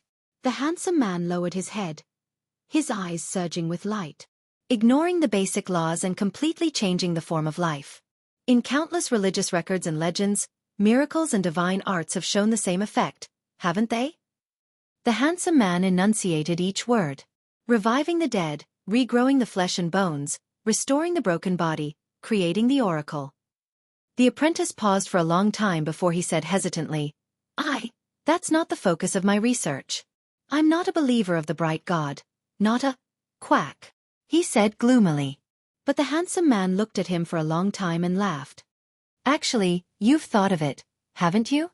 The handsome man's words were bewitching, and the records of miracles and divine arts are more numerous and more detailed. But you couldn't write it. The apprentice trembled slightly. After a long time, the apprentice exhaled and patted his thesis. Just writing it like this is enough to make people think that I'm a quack. His tone was as if he had accepted his fate. And I still want to keep my job. The guest was silent. I thought the soul tower was very open. The handsome man said softly, Here, everyone has and should have an independent and free soul. The apprentice snorted, disapproving. No matter how independent they are still humans. He sat back in his seat and looked at the ceiling, his tone filled with indescribable disappointment. No matter how free they are still mages. They are born to reject certain things. These words made the handsome man fall into deep thought. They don't believe that there are other paths apart from their path that can be called rational, and they condemn it as foolish, by the standards of magic. The apprentice was engrossed in his words. They believe that even if it can be doubted, even if it can be falsified, even if it can be overturned in the end, they must and can only do it in their own way. Otherwise, it is just the words of fools, irrational. They believe that everything that exists in the world must be explained by logical principles that they recognize in order to be reasonable. Because magic is advanced, and magic is the truth. The apprentice sighed. As mages, we are so progressive, he said listlessly. So much so that we can no longer progress. There was another indescribable silence. Until the handsome man looked up. It's too big. The apprentice was puzzled. The handsome man casually and happily flipped his hair. The scope of your complaints is too big, but this has nothing to do with magical ideals. And this is only about mages, and only about humans. The apprentice was stunned. I don't understand? The pretty boy smiled in an unrestrained manner, and it dazzled him. The reason you were rejected is politics. The apprentice's expression changed slightly. Excuse me? The handsome man reached out his hand and tapped the apprentice's forehead. To be precise, it is about the right to speak in magic research, leadership, vested interests, and the personnel structure of the magic tower politics. The apprentice stared at him blankly. What do you mean? The handsome man pulled out the stack of parchments from between them. Especially this argument of, we should put down our pride and re-examine religious legends. The reason they rejected such arguments is because of recent events. The apprentice rolled his eyes. Recently? The handsome man flipped through his paper and smiled mysteriously. 3 months ago, the seat of all laws was defeated in the Northern Diocese's truth debate. The apprentice's expression changed. He knew that the seat of all laws represented the Soul Tower and did not fare well in the debate, and because of this, he was criticized by his fellow apprentices from the seat of power.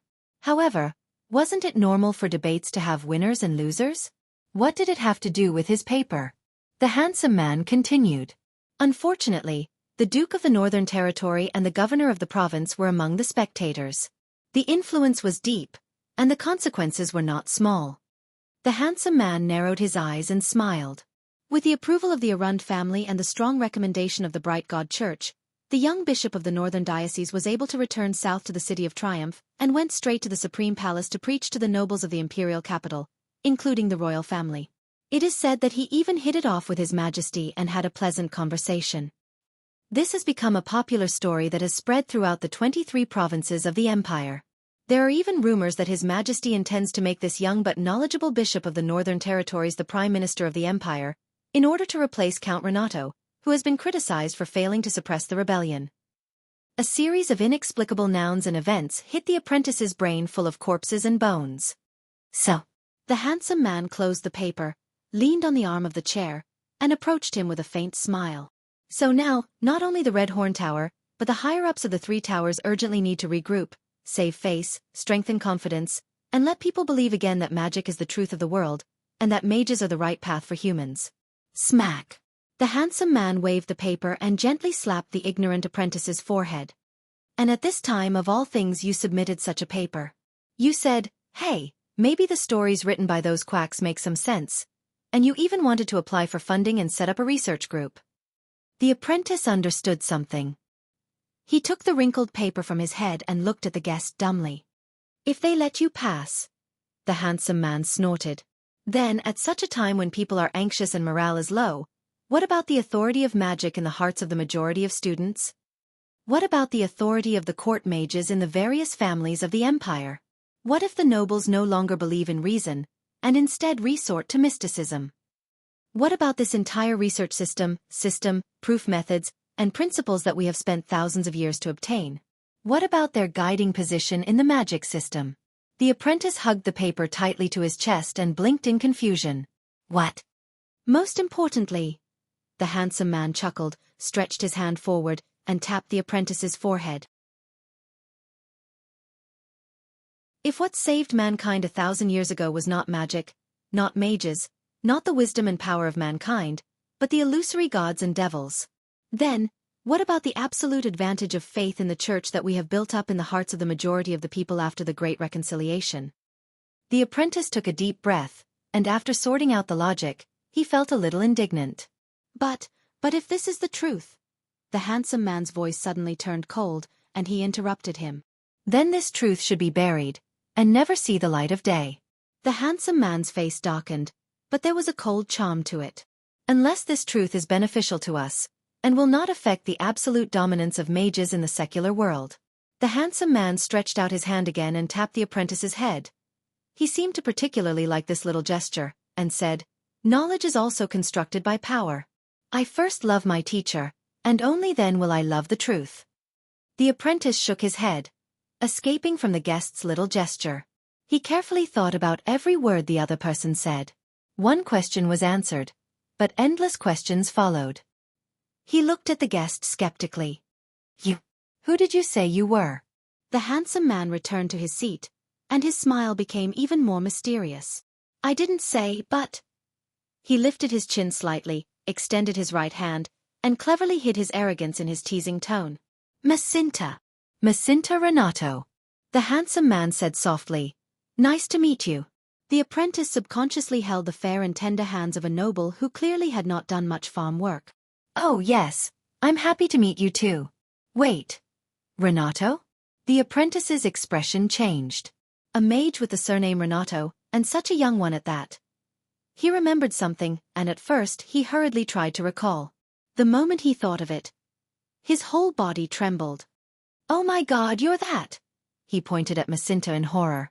The legitimate royal family of the empire, the descendant of the 6 founding stars, the playboy son of the prime minister, the fiancé of Princess Secret Blue in the royal family, the one who is obsessed with magic but not with being an official. Macinta smiled as he listened to the apprentice count out the titles. He seemed to be quite used to it, and enjoyed it. The apprentice's expression froze. "That's not right. Why do I remember that the Tower of War snatched you away before we did? How did you? The Tower of War." Macinta paused slightly. "Yes, I am indeed an apprentice affiliated with the Alchemy Tower." The apprentice nodded. "So you're a muscleman. Ahem, sorry. You were sent by the Alchemy Tower to visit. Which lecture are you here to listen to?" But Macinta shook his head. "No, I'm here to learn. I'm the beneficiary of the latest Horn of War, Twin Towers Joint Training Program." Horn of War. The apprentice understood. As the name suggested, it referred to the 2 major magic towers of alchemy and soul, commonly known as War and Red Horn among the mages. But, Twin Towers Joint Training Program? The apprentice looked at him in surprise. "That's right." The handsome man nodded. His bright smile seemed to take away the darkness in the classroom. "I've been a joint student for 2.5 years. "Oh." The apprentice scratched his head in a daze. Why does this sound so weird, as if something is not quite right? However, that's rare. According to the legends, the Twin Towers, who called each other Musclemen and Thinkers, had huge differences in every aspect, from the magic ideology to the organizational structure, from the relationship between the leadership to the competition between apprentices, and they would fight each other whenever they met. Macinta cleared his throat and put away his smile that could charm half the young ladies of the empire, and a quarter of the young men of the empire. "Listen, I have a research project on hand." He looked at the apprentice seriously. "Perhaps you'll be interested." The apprentice snorted in his heart. "What do I say? Why would he come to an empty classroom early in the morning and babble on? It's the magic review period. Looks like he's the organizer of some empty research project. He can't claim a large mysterious account, so he's looking for a sucker to make up the numbers and scam the funds." The apprentice said lazily. "So, what's the research topic?" Macinta smiled. His long hair was clearly under the effect of a wind spell as it fluttered freely in the air. "As you said, some subversive topics, some directions that may not be recognized, some things that require us to question ourselves, Some things that require us to overturn our deeply rooted beliefs that we are unwilling to touch in order to obtain them. The apprentice replied perfunctorily. Oh, as expected, even the research topic was baffling. Until the other party's next sentence. And our research field is under a ruined castle in the Northland province, in the belly of a mountain. A few seconds later, the apprentice who understood suddenly paled. He stood up abruptly and looked at Macinta, momentarily forgetting to admire the latter's peerless beauty. Underground. Belly of a mountain. You mean? Macinta chuckled and stood up as well. That's right. It's the same place mentioned in your paper. The ancient battlefield ruins of the era of various kings that you once participated in the excavation, that ancient underground transportation tunnel. The pretty boy walked up to the apprentice. Just a head taller than him. He looked down at him condescendingly. Nicknamed by the people, Black Track. The apprentice was completely stunned. But Macinta did not let him off. He skillfully revealed a secret that even the apprentice did not know. After your Red Horn Tower was forced to withdraw from the joint pressure of the Empire's official research team, the Ascetic Tower, and the Bright God Church, the management of the ruins fell into the hands of the governor of the Northland province. And the Duke of the Northland, who is good at smoothing things over, originally only intended to block the entrance of the cave and build a monument saying, "We killed the ancient orcs." But unfortunately, I am very familiar with Duke Arun's heir, and he delegated this task to me. The pretty boy bent down and touched the apprentice's forehead. You know, if I were to build a monument, I could use someone like you. He blinked. You. His eyes were a deep blue, as though he had plunged into the deep sea. The apprentice could not care less about the other party's overly intimate actions. He subconsciously gulped. You mean, fake construction duplicity? Isn't that illegal? Macinta smiled but did not answer directly. What do you say, do you want to come? The apprentice took a few steps back and eased his breathing, which had quickened due to the other party's proximity. He looked at the other party in surprise, then at his own paper. Black Track. Excavation. But a few seconds later, the apprentice's expression darkened as he realized something. There were many people who participated in the excavation. The apprentice's expression darkened. For example, my mentor, Wizard Donovan. You should look for him. Macinta stared at his expression and smiled. Donovan? The Donovan who is only one step away from the title of master? He scratched his chin deep in thought. Well, I have studied all of his works from the early days to the present. The apprentice snickered. You sure are confident. He looked at the noble young master in front of him without hesitation. In Wizard Donovan's career, there are a total of 163 papers and 12 books. No. Macinta shook his head and interrupted him. To be precise, there are 192 papers and 13 books. The apprentice's expression suddenly changed. The pretty boy in front of him played it down. Including some manuscripts of his exercises when he was young, and a book that has yet to be published. The apprentice was stunned. Holy shit. It's fine if this guy is handsome. After all, there are still many people in the world who are close to my looks. But he clearly looks like a rich playboy, and he's not that old? Could it be? Macinta did not notice the apprentice's thoughts. But unfortunately, I discovered that the once famous Master Donovan has become conservative and backward. His latest books and papers are all clichés, reading from the book, and not thinking of improving. His words revealed his deep disappointment. Master Donovan is already old. The apprentice was stunned at first, then indignantly took on the vigor of lecturing a student. Sigh, you child. But Macinta did not let him continue. And in recent years, his few interesting works.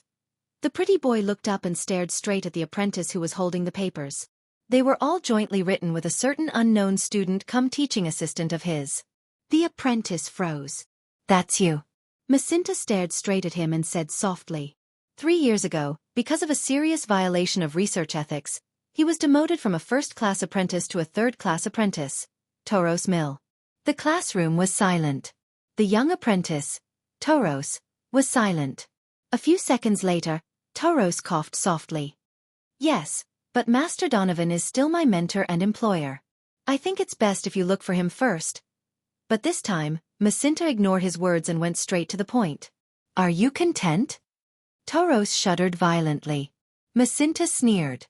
Brimming with talent, but just because of a so-called political mistake, he was deprived of the right to be evaluated and promoted for life. Toros' breathing quickened. In his prime, but with a bleak future, he can only be a third-class apprentice for the rest of his life? Even when he was being evaluated anonymously, he was repeatedly rejected. In the classroom, one person questioned with his hands behind his back, while the other held the papers. Silence met. Toros struggled to regain his breath.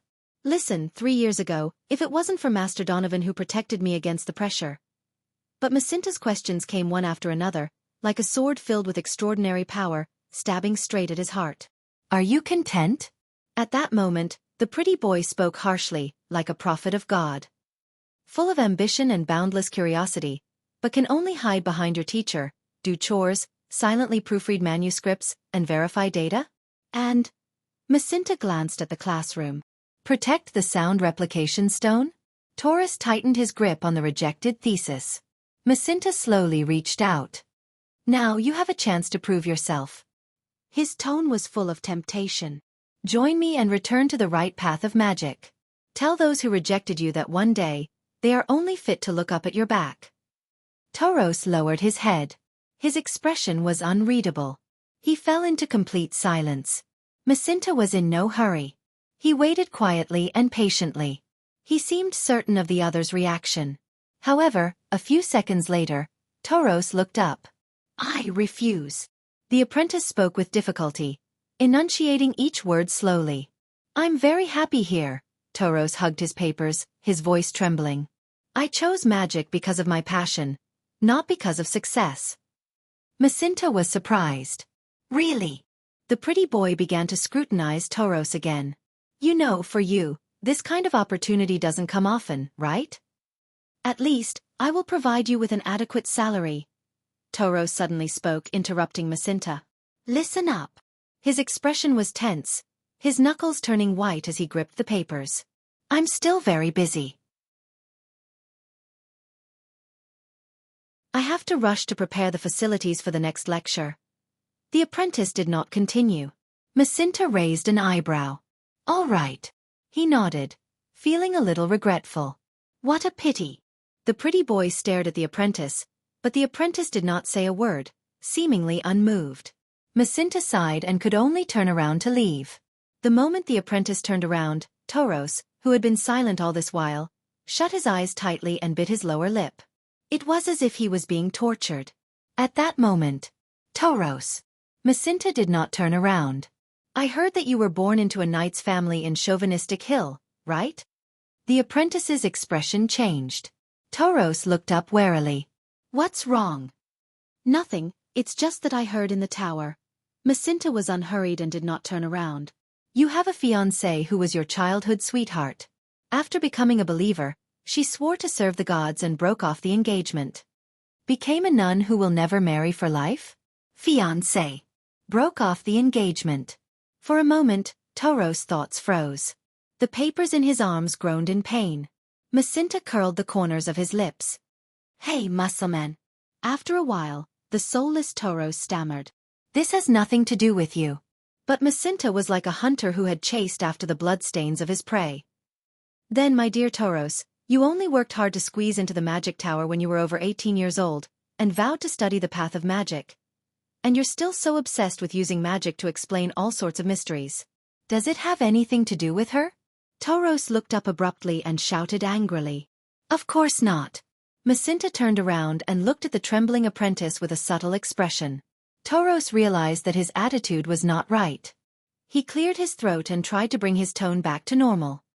I have always maintained the direction and attitude of my research and will not be affected by anything other than work. He spoke with utmost determination. There was no room for doubt. Macinta smiled. That's good. He turned around again and said, intentionally or unintentionally, Oh, by the way, let me tell you something. Your fiancée, due to her pious faith and outstanding work, was promoted by a young bishop to be his right-hand man. Toros froze. Oh, what a coincidence. It's the one I mentioned just now, Bishop Zieg, whom His Majesty the Emperor treats as a guest of honor. Macinta's voice drilled into his ears like the whispers of the legendary devil. He could not stop it. As a holy nun revered by the believers, your fiancé, sorry ex-fiancé, is deeply trusted and bathed in the grace of God. Dedicate herself. The air in the classroom seemed to have frozen. After a long while. All right, I got it, the apprentice said absent-mindedly. Macinta looked at him and the corners of his lips returned to being cold. Then I'll be leaving, the pretty boy said plainly. Good luck to you and your paper. Macinta turned around and took a step forward. He sighed and said, those preachers, their bewitchment is really strong, isn't it? His footsteps slowly faded away. No tourist thought in a daze. No. She did not become a believer because of the preacher's bewitchment. It's because, with a clatter, the paper in Toro's hands fell to the ground. Toro snapped out of his daze. He squatted down quietly and picked up the paper that he had crumpled into a mess. The last page of the paper, which was full of red words, was revealed. There was a line of approval on it. Although they were all anonymous reviewers, it did not affect Toros from recognizing his teacher's handwriting. Magic, in the end, is about the knowledge of people. Do not lose yourself in the endless pursuit of curiosity and lose your heart. Wizard Donovan. Toros' breathing quickened. The knowledge of people. He clenched his fists tighter. The knowledge of people. The apprentice's heart beat faster and faster. People. Wait a minute. Toros' loud shout rang in the classroom. The footsteps stopped. Macinta turned around slowly and looked at the apprentice with a calm expression. Co-student. Toros breathed rapidly. He stared at the paper in his hands and his expression changed rapidly. He seemed hesitant and remorseful. That damned research plan of yours. A second later, Toros looked up with a resolute expression. He threw away the parchment in his hands without hesitation. It was like throwing away the past. When do we start? Macinta looked at the apprentice from afar and did not answer. The emotions in his eyes were indescribable. Until he flashed a satisfied smile. Soon, my dear, very soon. Macinta's smile was heartwarming, while Toros' expression was cold. But don't be hasty. Trust me. The pretty boy stared fixedly at the apprentice before him. His tone filled with the satisfaction of hunting prey. We still have a long way to go. Stealing fragrance.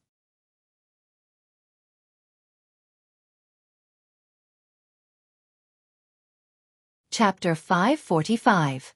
When the king stepped into Mindy's hall, Thales breathed with difficulty. His knees rested on the carpet in Mindy's hall, feeling waves of coolness. Many footsteps came from the front, one of them steadily in front, the others followed in a blur. Thales could clearly hear his own breathing, and for the first time, he found it so ear-piercing. Rise, everyone. A familiar voice came, heavy as ever. This is a banquet, not an imperial conference. Those old men are annoying enough. No one dared to answer. For a moment, the Duke of Star Lake seemed to have returned to 6 years ago, when he had just arrived at Mindy's hall in a daze. At that time, when King Kessel met him for the first time, the solemn atmosphere seemed to crush the floor tiles, forcing the little beggar to feel uncomfortable and speechless. Thales stared at the pattern of the carpet. There should not have been any iron spikes under it. The Duke bitterly realized that after 6 years of training and polishing, when the same scene reappeared, the heaviness he felt did not diminish at all. Instead, it became even stronger. King Nuvan, King Chapman, and all the other great enemies whom he was extremely wary of, none of them could make him feel this way. Why was it like this? Thales still lowered his head. Whether it was guests or attendants, guards or servants, everyone bowed in a low voice, and the sound of greeting was endless. But it did not relax Thales' nerves at all. Finally, the pair of ancient but expensive boots stopped in front of him. The bottom of the staff of constellation touched the carpet, as if it had taken root. After about a century, a palm appeared in front of Thales. On it, the bronze ring that symbolized the king's authority shone slightly. Thales was dazed for a moment, as if he saw the national conference. When the Iron Hand King stepped into the Hall of Stars, the vassals of the kingdom bowed and kissed the ring on his finger to show their loyalty. The Duke of Star Lake took a deep breath. He took off his gloves and held the palm, ready to kiss the king's ring according to etiquette. But to Thales' surprise, The king held his hand in the next moment and stopped him. Thales looked up in shock, only to see a pair of deep blue eyes staring at him coldly. When you were in the north, King Kessel spoke slowly. His tone was normal, but his words were heavy. When you faced King Nuvan, the new king, and all of Extet. Did you bend your knees? Thales' heart trembled. He looked into the pair of bottomless blue eyes for a second and felt the determination and heaviness hidden in them. He gulped. No. The teenager added the title with some difficulty. Your Majesty. In the next second, Thales felt a weight on his hand, and he was involuntarily pulled up from the ground. Then don't have bad habits, Kessel said coldly. The dignified air seemed like it was about to turn into ice water and flow down the wall. Thales did not even have time to react or think. The king stared expressionlessly at his heir. As a Jade Star, even if both my legs are crippled, I will still be a Jade Star. I will never bend my knees. The surrounding crowd let out a fleeting discussion before returning to silence. Especially when the Iron Hand King slowly let go. He looked at the statues of the 3 constellation kings on the spiral staircase, paused for a second, and then looked at the chandelier above his head and the decorations in the hall. Here. Used to the low pressure around the king, Thales was a little surprised. He did not ask me to kneel, and he did not ask me to kiss his hand. In the past, the supreme king with a profound aura and heavy footsteps. Today, this is. The people who bent their knees to greet him still had their heads bowed. No one knew what they were thinking. Thales stared at his father inquisitively, but he still answered obediently, yes. He sensed the difference in the atmosphere and tacitly added, Father. King Kessel stared at him without saying anything. He just gripped his scepter again. The interaction between the king and the prince was like an order. Only then did the people around them get up and surround the king to perform their duties. The commander of the royal guards who served beside King Kessel, Lord Adrian, bowed to Thales with a faint smile, and then whispered something to Mallows. Thales was still deep in thought. King Kessel did not stop or exchange pleasantries, but simply walked past him. It was as if what happened just now was just a small episode in the royal family. Until the king stopped again and faced the only person in the hall who refused to kneel to greet him, much less put on a straight face. Val Arund was like a dazzling pillar, firmly planted on the floor of Mindy's hall. He looked coldly at his old friend, and did not say a word. Thales could smell the faint tension in the air. King Kessel did not speak either. He only stared at the duke silently, his gaze moving back and forth between the shackles on the duke's hands. Their gazes met in the air. At that moment, there were too many things hidden in their eyes. Their tacit silence made the attendants around them anxious and embarrassed. Until a gentle and pleasant female voice broke the silence. Unbelievable. Is this little Thales? Thales slowly turned around and faced another lady who came with the king and was surrounded by many women. He could not help but feel his heart tighten. The lady's dress was luxurious, her posture elegant, but not lacking in liveliness. Her gaze as she sized up Thales was full of surprise. It's been so many years in the blink of an eye. Look at your height. Do you still remember me? Thales looked behind the lady. Gines was dressed in a standard female official's dress. Her expression was calm, and she nodded at him almost imperceptibly. The teenager smiled. With complicated and subtle emotions, he held his stepmother's hand and bowed. Your Majesty, you are still as elegant as ever. Queen Kia's eyes lit up. She sized up Thales while happily turning her head back and said to one of the women, Look, Elise. Look, Elise. He recognized me at first glance. You have to know that he was so young at that time. The queen was radiant, her smile sweet, her speech fluent, natural and friendly, leaving a good impression on anyone who saw her for the first time. If Thales hadn't met her 6 years ago, he would have. Of course. Another delicate-looking lady among the women who came with the queen also looked at Thales. Prince Thales has always been known for his intelligence. This lady was dressed in a dark dress and wore a velvet shawl. She was equally elegant, but a little more quiet. Even in Northland. Thales looked at the velvet silently. Kia held Thales' hand and sighed as she sized him up. She turned to Gines with a vexed expression. Oh, Gines, you should have asked me to bring the children. Perhaps Lydia is a little mischievous, But you should have at least brought Luther along. Let him learn from his brother and learn how to be a good prince." Hearing those two names, the smiles of the people around them froze. Gines looked troubled. She shot a glance at the velvet lady and said in a slightly hurried tone, "Kia?" The servants who came out of Renaissance Palace had a tacit understanding. Two female servants stepped forward without batting an eyelid. But the queen still grabbed Thales and sized him up. She refused to let go, as if she loved her stepson very much. After all, they are both children of the royal family. What will happen when they grow up? At this moment, "Kia!" A deep voice rang faintly, like the tightening of the city gate's hinges. The next moment, Queen Kia's excited words came to an abrupt halt. She turned her head with a somewhat timid expression and looked at the king's back. King Kessel silently extended his arm. The queen gave Thales an apologetic look, then obediently stepped forward and held her husband's arm. "Val." Kia looked at Duke Val, who was standing opposite the king. Her eyes lit up. She spoke like an old friend, as if she did not see the shackles on his hands. "Are you all right?" The Duke of the Northern Territory, who had been staring at King Kessel, moved slightly. He looked at the queen, his brows furrowed. Finally, Val spoke quietly. His tone was disdainful. "I can't be better." Duke Arun's voice trailed off. He turned around and walked towards the banquet hall without looking back. There was no need for guidance, but he was familiar with the route. Gray Patterson and a few guards, who were in charge of escorting him, followed closely behind. They remained vigilant. "Let's go." King Kessel stared at the back of his childhood playmate. His tone was slightly heavy. "Someone must be anxious from waiting." The king strode forward. Without needing Guard Captain Adrian's instructions, the royal guards who served His Majesty secretly followed from the side. Their expressions did not change, their posture was natural, and they were in place in time without being conspicuous. In contrast, even if they came from the same source, whether it was bearing or grace, the Star Lake guards belonged to him. Is it my imagination?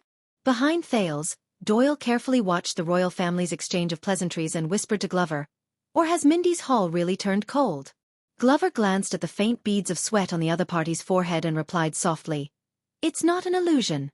Thales sighed. The next second, he suddenly felt his left hand tighten. "Mind lending me an arm?" Thales turned his head in surprise. The lady with the velvet draped over her shoulders smiled faintly and held his arm. "Aunt Elise." Thales looked at the adopted daughter of the late king whom he had met once 6 years ago with mixed feelings. His gaze rested on her shoulder, and he felt a faint pain from a scar on his chest. He said against his will, "The shawl is beautiful." Elise smiled elegantly and beautifully. "Thank you, and you've grown up. You're a man now." Thales' arm was held by his aunt, and he could not help but keep up with the king and queen's footsteps. The attendants beside him followed in unison. "Don't worry." Compared to Thales' stiffness, Elise's footsteps were calm, and her smile was appropriate. "You'll slowly get used to it."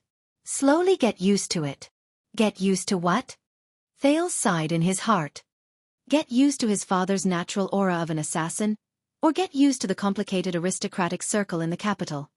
They were a few steps behind the king, and they were escorted to the banquet hall.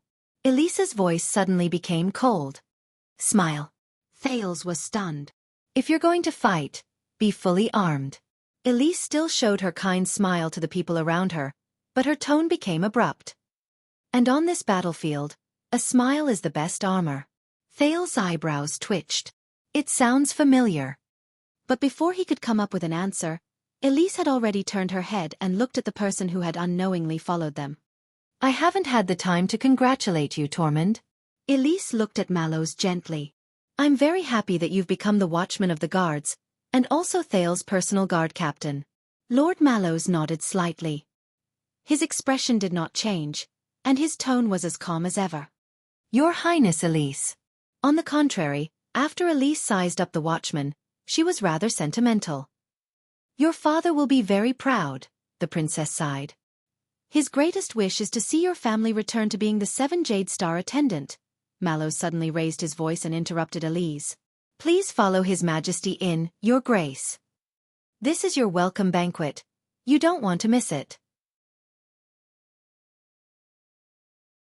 Mallows nodded at Thales in acknowledgement before he sped up towards Adrian. Thales followed the princess' pace unhurriedly, and he seemed to be deep in thought. "You and my personal guard captain are old acquaintances?"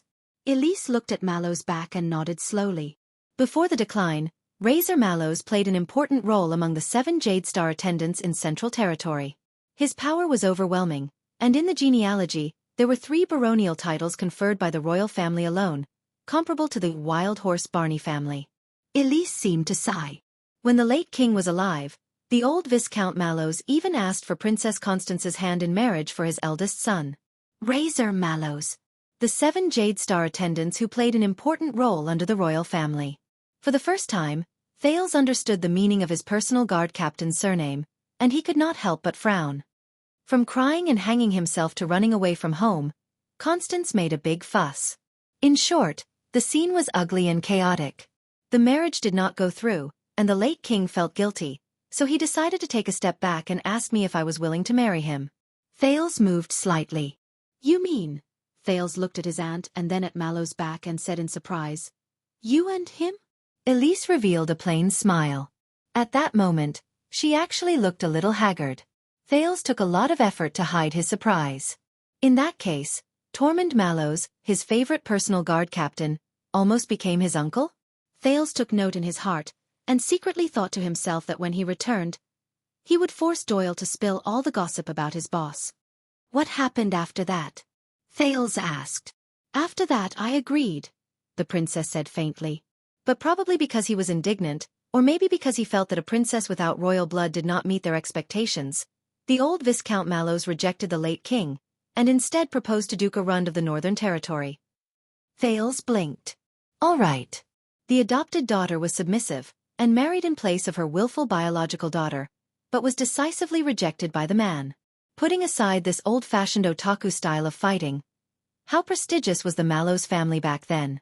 Thales carefully glanced at his aunt's face, but found that the latter was still smiling amiably, nodding to the guests on both sides from time to time, not at all worried about the past humiliation and sadness.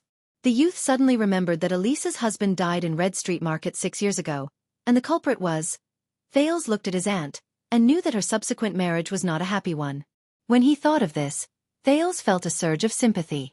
But Mallows is no longer among the 7 Jadesters today, so how did they decline? Thales cleared his throat, wanting to say something to make his aunt happy. But Elise shook her head, and did not look happy. The bloody year.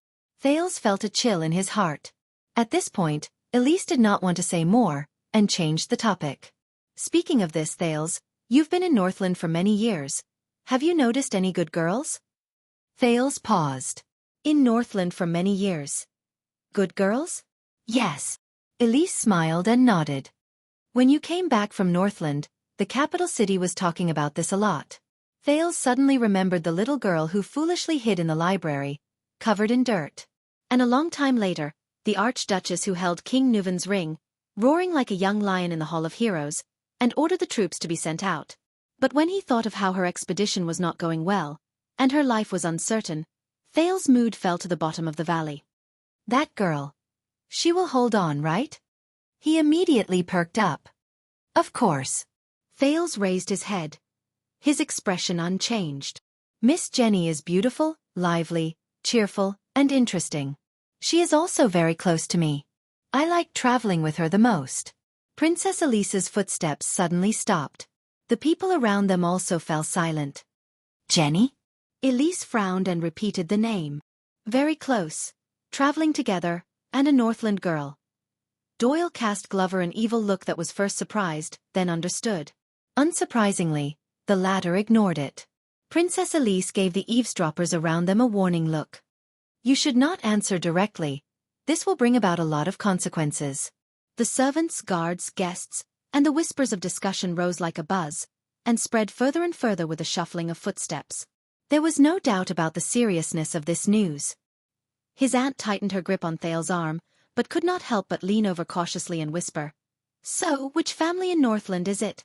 Jenny? At the same time, even though they were firmly separated, the eavesdroppers around them turned their ears to this side, completely ignoring the displeased shouts of the royal guards. But Thales raised his voice. He did not care, and did not have any intention of hiding his romantic history in Northland. I don't know, he said carelessly, causing another round of whispered discussions around him. But based on her posture, the color of her coat, her gait, her appetite, her defecation, and how picky she is when it comes to her feed, her stable, and her coachman. Thales recalled the main points of judging a horse during Nicholas' riding lessons. She should be of noble birth. His aunt was stunned for a second. Coat color stable? Elise narrowed her eyes and slowly reacted. Jenny. Is a horse?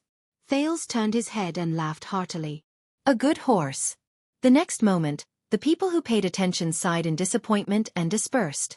Thales looked at Elise's strange gaze and the disappointed expressions of the people around him with satisfaction. Yes, Jenny is a good horse. No way. She knew how to break free from the rope in the middle of the night and sneak out to eat the night fodder in other mangers, causing the entire heroic spirit palace to be nervous and search for the thief. Only when Ida came back from stealing a drumstick in the middle of the night did the truth come to light. Fierce and domineering in front of Wuxia and Ralph, obedient and innocent in front of Thales and Nicholas, bad-tempered when she saw a coachman with a whip and harness, friendly and approachable when she saw a coachman with fodder and brush. Is there any part of Miss Jenny's body that can be associated with the word good? In a stable in Northland, a beautiful mare sneezed. She raised her head warily from the manger, and with a light kick, she chased another indignant warhorse back to the corner. Then she continued to snatch its night fodder. A few seconds later, Elise smiled in relief. Very good. Even if you touch a sore spot, you deal with it calmly and humorously. She stared at her nephew, who was not related to her by blood. Now, you are fully armed. Touch a sore spot. Thales' heart tightened. Elise only smiled faintly and did not expose him. She just held his arm and continued forward. How nostalgic. Elise looked away from the portrait of the 3 constellation kings emotionally. In the past, your little aunt often dragged me here to play. Little aunt? Thales was slightly moved when he heard that. Constance, what kind of girl was she? The two of them were silent for a moment. Elise's gaze was bleak as she looked at the past that could not be returned to. Constance, she was not a girl who knew her place. Every time she came here, she would either jump off a building or demolish the house. I could only pretend to be sick to avoid her enthusiasm. So much so that the considerate brother Midier specially prepared an exclusive ward for me. Constance jumping off a building, demolishing the house. Thales thought of the urns of cinerary ashes in the Jadestar family tomb and frowned.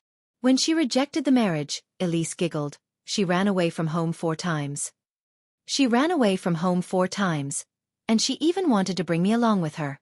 In the end, she was caught twice by Lord Zacriel, once by Gines, and the last time, even Brother Midier personally came. The late king could not bear to hit her, and he also did not dare to hit Madame Ida, who secretly helped her.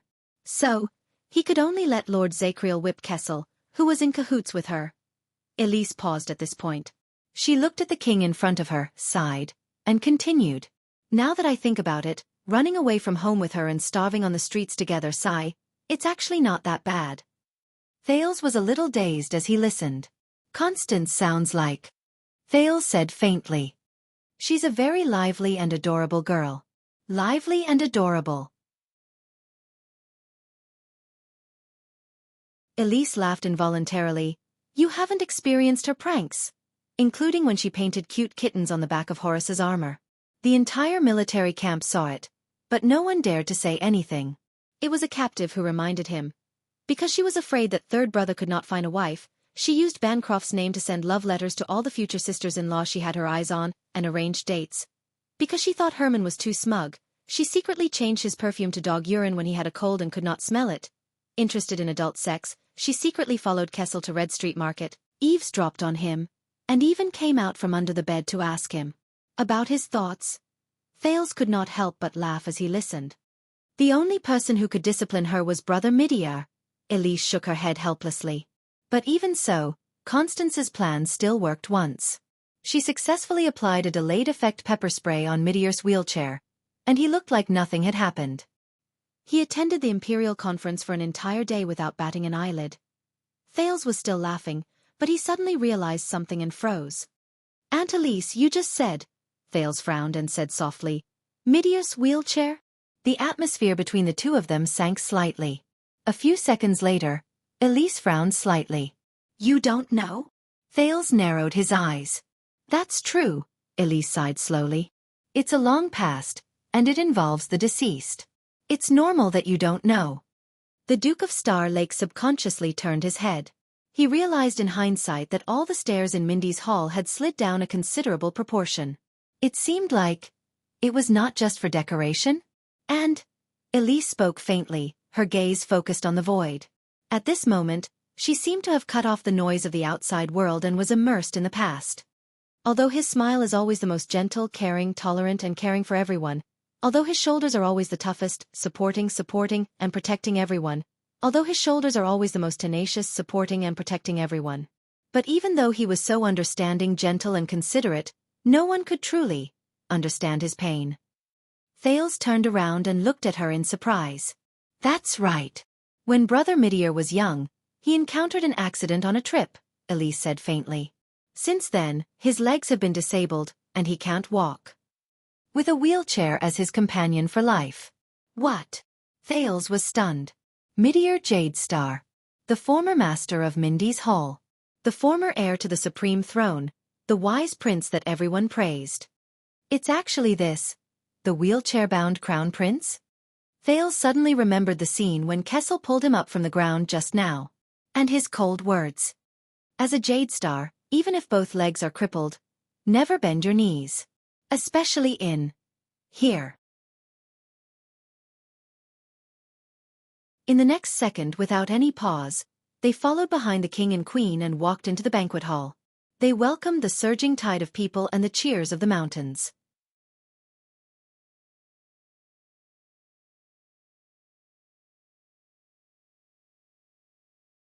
Chapter 546. Thales did not know the order of the Constellatiate nobles' banquets, but at least from this royal banquet, which was hosted by him in name, the Constellatiate's table etiquette was much better than that of the Northlanders. The banquet was still at the seating stage, but the people exchanged pleasantries in an orderly manner. Men and women sat intertwined and interacted appropriately and naturally. The servants and attendants came and went in an orderly manner. The guards kept a low profile and almost invisible. Even the clowns and minstrels played appropriate music and performed in moderation. They never crossed key areas and disturbed the guests.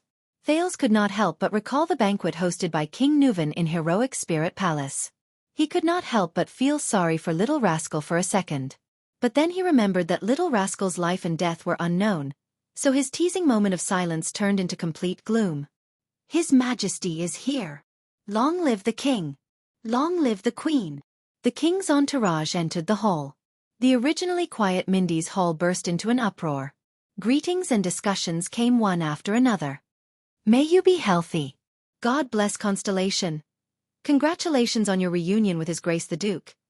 It was as if there was a huge whirlpool in the banquet hall with King Kessel at the center, full of power and irresistible. It sucked in all the guests, from honorary counts to hereditary barons, from invited officials to honorary conscripts, out of their seats like ants. It was only when they entered a safe distance and bumped into the unpretentious royal guards that they snapped out of their daze. Many guests in the front row bowed respectfully and knelt down to salute, but proper etiquette could not hide their impatience. The Leckmurray family of Donna River greets you. Your Majesty, I represent all the members of the East City Police Station. Move forward a little.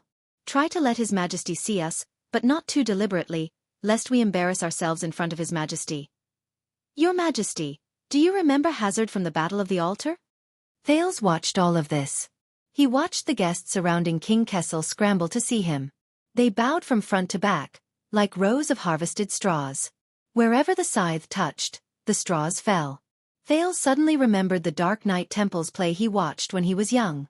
In the scene where the calamities descended, the actors who played the roles of kind people on the stage also acted the same way. In the plot of the calamities destroying the world, they followed the tense and heavy backstage accompaniment and fell one after another in front of the strangely dressed calamities. The only difference was that after these straws fell, they slowly rose back up and tilted towards Thales in a barely discernible manner. They brought with them a restrained but complicated gaze. King Kessel's expression was as usual, and his steps were steady. Beside him, Queen Kia nodded gently and smiled. Just like that, one silent and dignified, the other amiable, they walked forward hand in hand, step by step, towards the top of the 2 steps, facing the entire banquet hall, which was also the highest seat that belonged solely to the royal family. Of course, not everyone was sucked into the vortex caused by the king. The Duke of Eastern Sea cum Prime Minister Bob Cullen sat at the long table on the 2nd step with a smile, surrounded by the nobles of Eastern Sea Hill who were on good terms with him. There was an endless stream of central officials and important nobles who came to greet the Prime Minister. They exchanged cordial greetings and toasts as they patiently waited for the arrival of the king and prince. From time to time, they would exchange a few words of praise and exclaim that after the kingdom was gone, Constellation would prosper. Duke Zayn Covendier sat opposite Prime Minister Cullen. Many of the junior bureaucrats and newly wealthy merchants who came to the long table with anticipation, but could not muster the courage to meet the Prime Minister, chose to express their respect to the young nobleman who owned South Coast Hill. Under the Duke's encouragement, they gradually relaxed and chatted happily. When they left, they repeatedly praised the approachable, noble, and sincere master of iris flowers. In stark contrast to this table was another long table on the same step but much more secluded. The shackled Duke of the Northern Territory, Val Arund, with his hair hanging to his shoulders, sat quietly at one end. He ignored the curious and probing gazes of those around him and drank by himself. Behind him stood a few royal guards who never left his side. Other than old acquaintances, only a few upright Northern Territory nobles and honorary conscripts who had fought alongside him dared to come forward to greet him. At the other end of the long table sat the casual Duke of the Land of Cliffs, Coaster Nanchester. The owner of the great antler deer had a cold and gloomy eye as he sized up the commotion caused by the king. From time to time, he would raise his glass at Duke Val, who was sitting opposite him. Many nobles with deep family backgrounds and close ties with the Northern Territory and the Land of Cliffs came forward to greet him, but compared to the Prime Minister and the Duke of Iris Flowers, this table could only be considered deserted. In contrast, the 3rd step of the table next to the Duke's long table was much more harmonious. The people sitting here may not be as noble as the guardian dukes and appointed counts, but they were still more important, such as the central political figures of the Imperial Conference, the various bureaucrats in Eternal Star City, and the important heads of the industrial and commercial industries. And the hereditary landlords of the Central Territory, including the 7 Jade Star attendants. There are so many people, isn't there? Baron Stone looked at the king expressionlessly. There are 4 dukes alone. Baron Stone paused for a moment. He saw the young man who came with Princess Elise and laughed softly. Sorry, the 5 of you. Indeed, forget about the iris flower and the sun sword and shield, as for the great antler deer and the white eagle, as well as many people. At the same table, Viscount Adrian of Swan County expressed his agreement and sighed at Mrs. Barney across the long table, but his eyes were focused on her son and the toy in his hands. I thought I would never see it again in this lifetime. The return of the young lord, the stability of the kingdom is naturally unprecedented. Congratulations, Mrs. Barney responded with a smile that was watertight. She also urged her son, who was lowering his head to play with the 9-pointed star badge, in a low voice. Luther, listen to your mother. Put away the Duke's gift first. Look, there are so many fun things on the table. On the other side, Doyle's father, old Baron Doyle, turned his head and excitedly introduced to a market bureaucrat at the next table. So this year's grain harvest in my territory is bountiful, and the granary is full. But you know, cheap grain hurts the farmers. If you can follow the law and do things according to the rules, when outsiders come to buy grain, set the local market price of agricultural grain higher. I mean, set it a little more reasonably. Oh, I understand. After all, you have to do things according to the rules. By the way, do you see the 2 guards behind the Duke of Star Lake? Pay attention to the more handsome one. Hey, that's my son, Daniel Doyle. He guards the royal family, is loyal, and is deeply trusted by Duke Thales. So with him here, every time I come to Mindy's Hall, it's like going home. The big serious-looking man next to him, that's Caleb Glover, a close friend of my son's who serves the Duke together, a brother. He's also Viscount Glover's half-brother. Which Glover?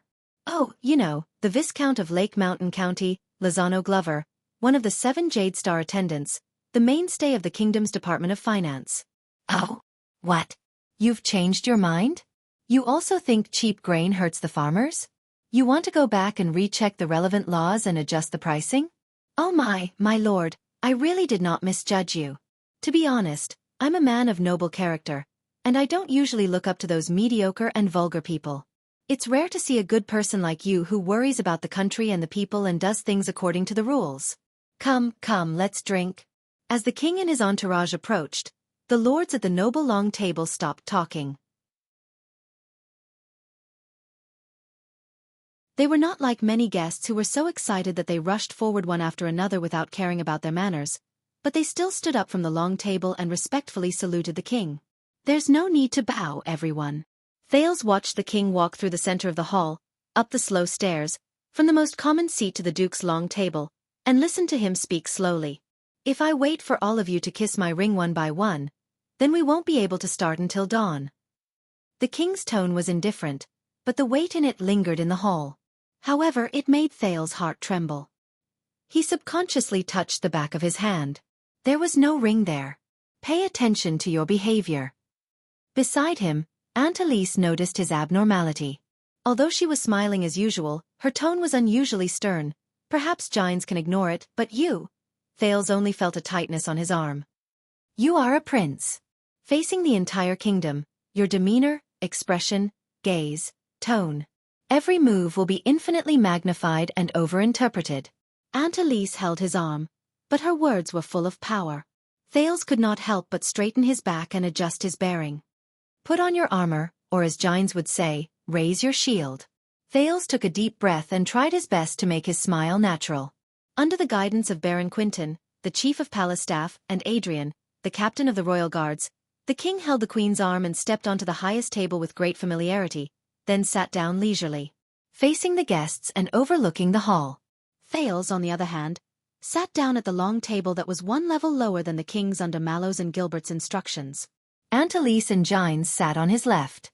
Both of them cast him a concerned gaze. A few meters away, at the next table, Zayn Covendier gave Thales a meaningful smile. Countless gazes looked up and focused on the few people at these few tables. The guests had different expressions and reactions, all of which could be seen from his point of view. Of course, from the king's point of view, Thales' actions were presumably the same. Thales listened to his own heartbeat, but very unprofessionally spaced out for a second. He suddenly remembered the memory from his past life. The moment he stood on the podium, all the flukes and fantasies you once had as a student would be completely shattered. It turned out that for thousands of days, the teachers could clearly see all the little things you thought were hidden, low-key, and undiscovered, on the podium and under the table. But they still pretended that nothing had happened, and continued to lecture patiently and smilingly. It seemed that the students below the podium were good children who were listening attentively, weren't they? At this moment, Thales maintained his smile as he quietly looked at the good students in the hall, and suddenly had a realization about the height of the king's seat. Damn it, zombie, sit there a little, or else the beautiful maids. I mean the attendants will not be able to pass when they deliver the food. Doyle's gritted teeth came from behind him. This place is too narrow. Is it really prepared for the prince? Even the banquets in the Barney family's manor are wider than this. Or do the attendants have no human rights? Next door Mallows, who sat at the same table as Gilbert, glared at Thales. Doyle's whispered complaints immediately disappeared in Thales' ears.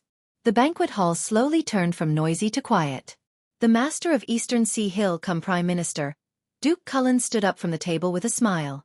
He first reached out to stop the music, and then bowed to the king. His huge belly almost pushed the heavy long table back a few inches. Your Majesty, Eternal Star City has not had such a large royal banquet for a long time. This is a national event. But Kessel V just waved his hand lightly, and nonchalantly stuffed the Prime Minister's words into his mouth. I know why you are here. You also know why I am here. The king's cold voice reverberated in the hall, and just like the countless imperial conferences he had attended, the temperature absent-mindedly dropped. There is no need to waste time. Prime Minister Cullen, who had obviously prepared a lot of opening remarks, choked. King Kessel leaned back in his chair and said calmly, Let's eat. In the hall, the guests who had come to attend the rare royal banquet and were looking forward to the festivities and enthusiasm were all stunned. Ha! At that moment, whether it was the composed nobles, the well-dressed ladies, the performers who were trying their best to make a name for themselves, or the guards and attendants who were trying their best to maintain order. Everyone felt as if a bucket of cold water had been poured over their heads and faces. The hall was silent, and the atmosphere was extremely awkward. Princess Elise, who was beside him, sighed, while Gilbert, who was next door, furrowed his brows. After a few seconds of silence, the hall began to fill with endless whispers. The guests whispered to each other, almost like buzzing bees. Duke Cullen, on the other hand, was dumbfounded and somewhat at a loss. Thales felt the atmosphere around him, and could not help but turn his eyes and subconsciously lowered his head. Damn it. Father Kessel. I've underestimated you. You're the strongest atmosphere killer in the kingdom. But, speaking of atmosphere killer, if only Duke Fakenhas was here. As boring as he was, he would definitely know how to answer. Amidst the noisy buzzing, the guests had their own discussions. You know, Kessel wasn't like this before. Aunt Elise leaned close to his ear and explained awkwardly in a low voice. Maybe it's because the royal family hasn't held a banquet for too long. At the table of the 7 Jade Star attendants, the old Viscount Patterson ignored the horrified looks of his 2 nephews and snorted disdainfully and disrespectfully. No matter how many years have passed, even with the crown on, that kid's speech is still terrible. I guess when he's about to bed a woman, this is what he says, "Let's do it." These words made the guests at the same table a little embarrassed, and they all laughed without saying a word. That was until Viscount Adrian responded appropriately. Concise, efficient, and straightforward. His Majesty is indeed our role model. Viscount Patterson snorted softly, his voice sarcastic and unclear. Us. On the other side, Baron Stone turned around and nodded expressionlessly. Us. At the distant table of foreign guests, Administrator Jorge from the northern Deer City had a gleam in his eyes. This king has guts, the bearded man chuckled, ignoring the gazes of the people around him. Damn, I'm starting to like him. The scene lasted for a few seconds, until Duke Cullen sighed and coughed violently a few times to quell the situation of the gradually rising discussion, and began to earnestly persuade again. Your Majesty, but according to convention, you need to make an opening toast at the beginning of the banquet. King Kessel slowly raised his head, as if he had just woken up from his contemplation. Is that so? I almost forgot about it. Duke Cullen nodded and smiled. That's right. Think about the banquets you attended when you were young, right? Many of them were held here.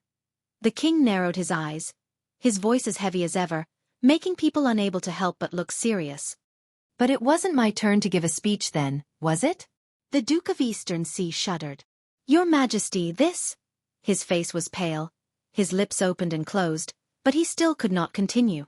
Thales could not help but sympathize with Duke Cullen, who had to pay attention to his public image while also taking care of the king's reputation, and was left speechless. When he thought about how this poor fat grandpa was actually the prime minister, and how he would probably be put in a spot by King Kessel at the imperial conference every day. All right. King Kessel snorted softly. He let the poor prime minister off the hook, and looked at the table one level lower. Child, you're here.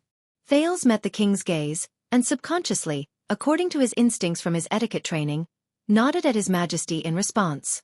The etiquette was perfect, and the smile was appropriate. To show one's loyalty. But, After a few tenths of a second, the young Duke of Star Lake came back to his senses, and his smile froze.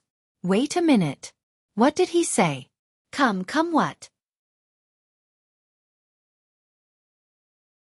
The next moment, everyone in the hall turned their gazes towards him. They were like countless swords that shone with a cold light, and they were all over Thales' body. Duke Cullen exhaled and sat down shakily. The king lowered his head again and played with the glass of wine in his hand, as if everything that had just happened had nothing to do with him. Thales was aware of the current situation. He turned back numbly and saw Queen Kia's expectant gaze, Jine's surprised and worried gaze, Gilbert's anxious expression, Mallow's thoughtful expression, and countless. Thales. The smile on Princess Elisa's face did not diminish. She was as calm as ever, but she pushed his arm under the table, and a few syllables as weak as mosquitoes emerged from her lips. Quick, don't hesitate, give a speech. Anything.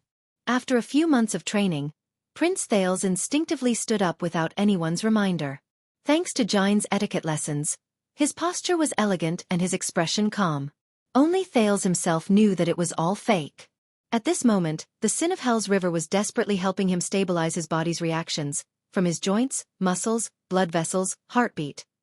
He was like a pitiful plasterer who was panting and running back and forth, tearing down Peter to repair Paul, but still could not stop the house from leaking. Thales took a deep breath, desperately maintaining his calm smile, and frantically racked his brain. No, a speech, what speech? Is there such an item in the program? It wasn't mentioned during the banquet rehearsal. Thales twisted his neck stiffly, but in the eyes of others, he appeared to be calm. He raised the wine glass beside him that was filled with wine that he did not know what it was, and he did not have the time to know. He looked at the pairs of eyes in the hall that were filled with all kinds of emotions. Doubt, curiosity, anticipation, fanaticism, schadenfreude. The sin of Hell's River was a little at a loss. It kept changing back and forth, but it still could not figure out what its master wanted at the moment. Explosive power? Speed? Endurance? Agility? Senses? Balance? Or the courage to fight to the death without retreating? Kill everything in front of you, and only stop? Thales tried his best to suppress the sin of Hell's River, which gradually became fierce because it could not find its target. After all, this was not a battle of life and death. Thales smiled worriedly, raised his wine glass, nodded slightly, and cleared his throat to stall for time. No, this is much more difficult than fighting. Fighting? Taking care of opponents like the Star Killer, the Raven of Death, the Legendary Wing, and the Knight of Judgment? That's a piece of cake, okay? End of this chapter.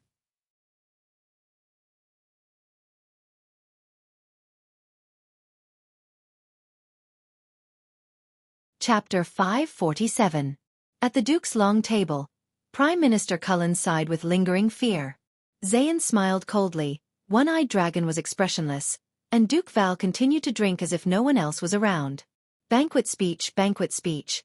Thales muttered desperately, but his mind was blank. It was like the deadline for handing in homework at midnight, but the document in your hand was still empty until 11:50 p.m. Wait a minute. Banquet speech is not without reference, is it not? The next second. My lords, welcome, welcome to Mindy's Hall. Thales raised his wine glass with one hand and slowly walked out of his seat so that everyone could see him. Out of politeness, the guests stood up. He looked around the hall slowly and unhurriedly. Quick, quick, what should I say next? Thales' inner monologue. His voice reverberated and could be heard clearly.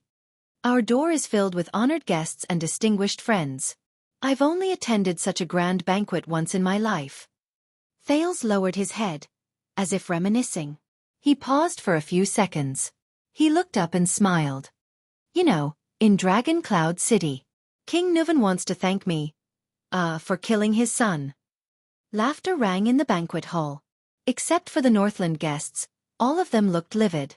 Thales shrugged helplessly. Banquet.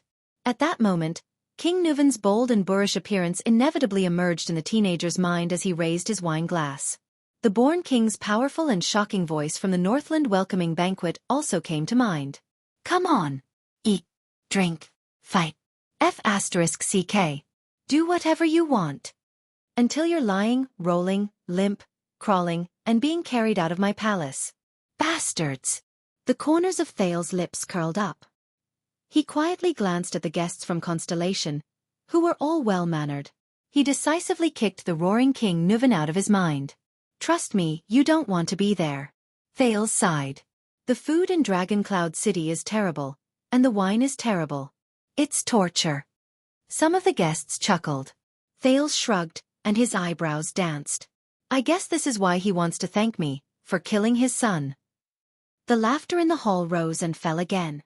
Elise glanced at Thales with a strange expression, worried about his boldness.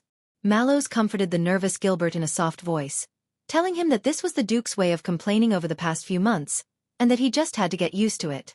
Jorge snorted in displeasure. Yes, this is also why, when the Archduke of Black Sand Region sat on the throne and drank Dragon Cloud City's terrible special wine, Thales swirled his wine glass. He regretted it. The laughter in the hall became the norm. King Chapman hated me and imprisoned me for 6 whole years. Thales looked at everyone and was rather puzzled. But I really can't help him, I mean... The Duke of Star Lake shrugged at the hall, his expression helpless. I can't possibly kill every king of Extet, can I? The laughter in the hall grew louder and louder. Unexpectedly, Duke Val was among them. He stared at his wine glass and did not bother to hide his laughter. King Kessel narrowed his eyes. Thales took a deep breath and pressed his hand to stop the laughter in the banquet hall. "All right, many of you may know me."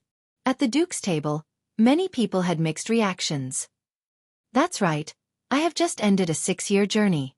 Thales faced the guests with a straight face and was satisfied to see that they were also sitting upright and still. He raised his glass and said, "Civilized, elegant, peaceful and peaceful."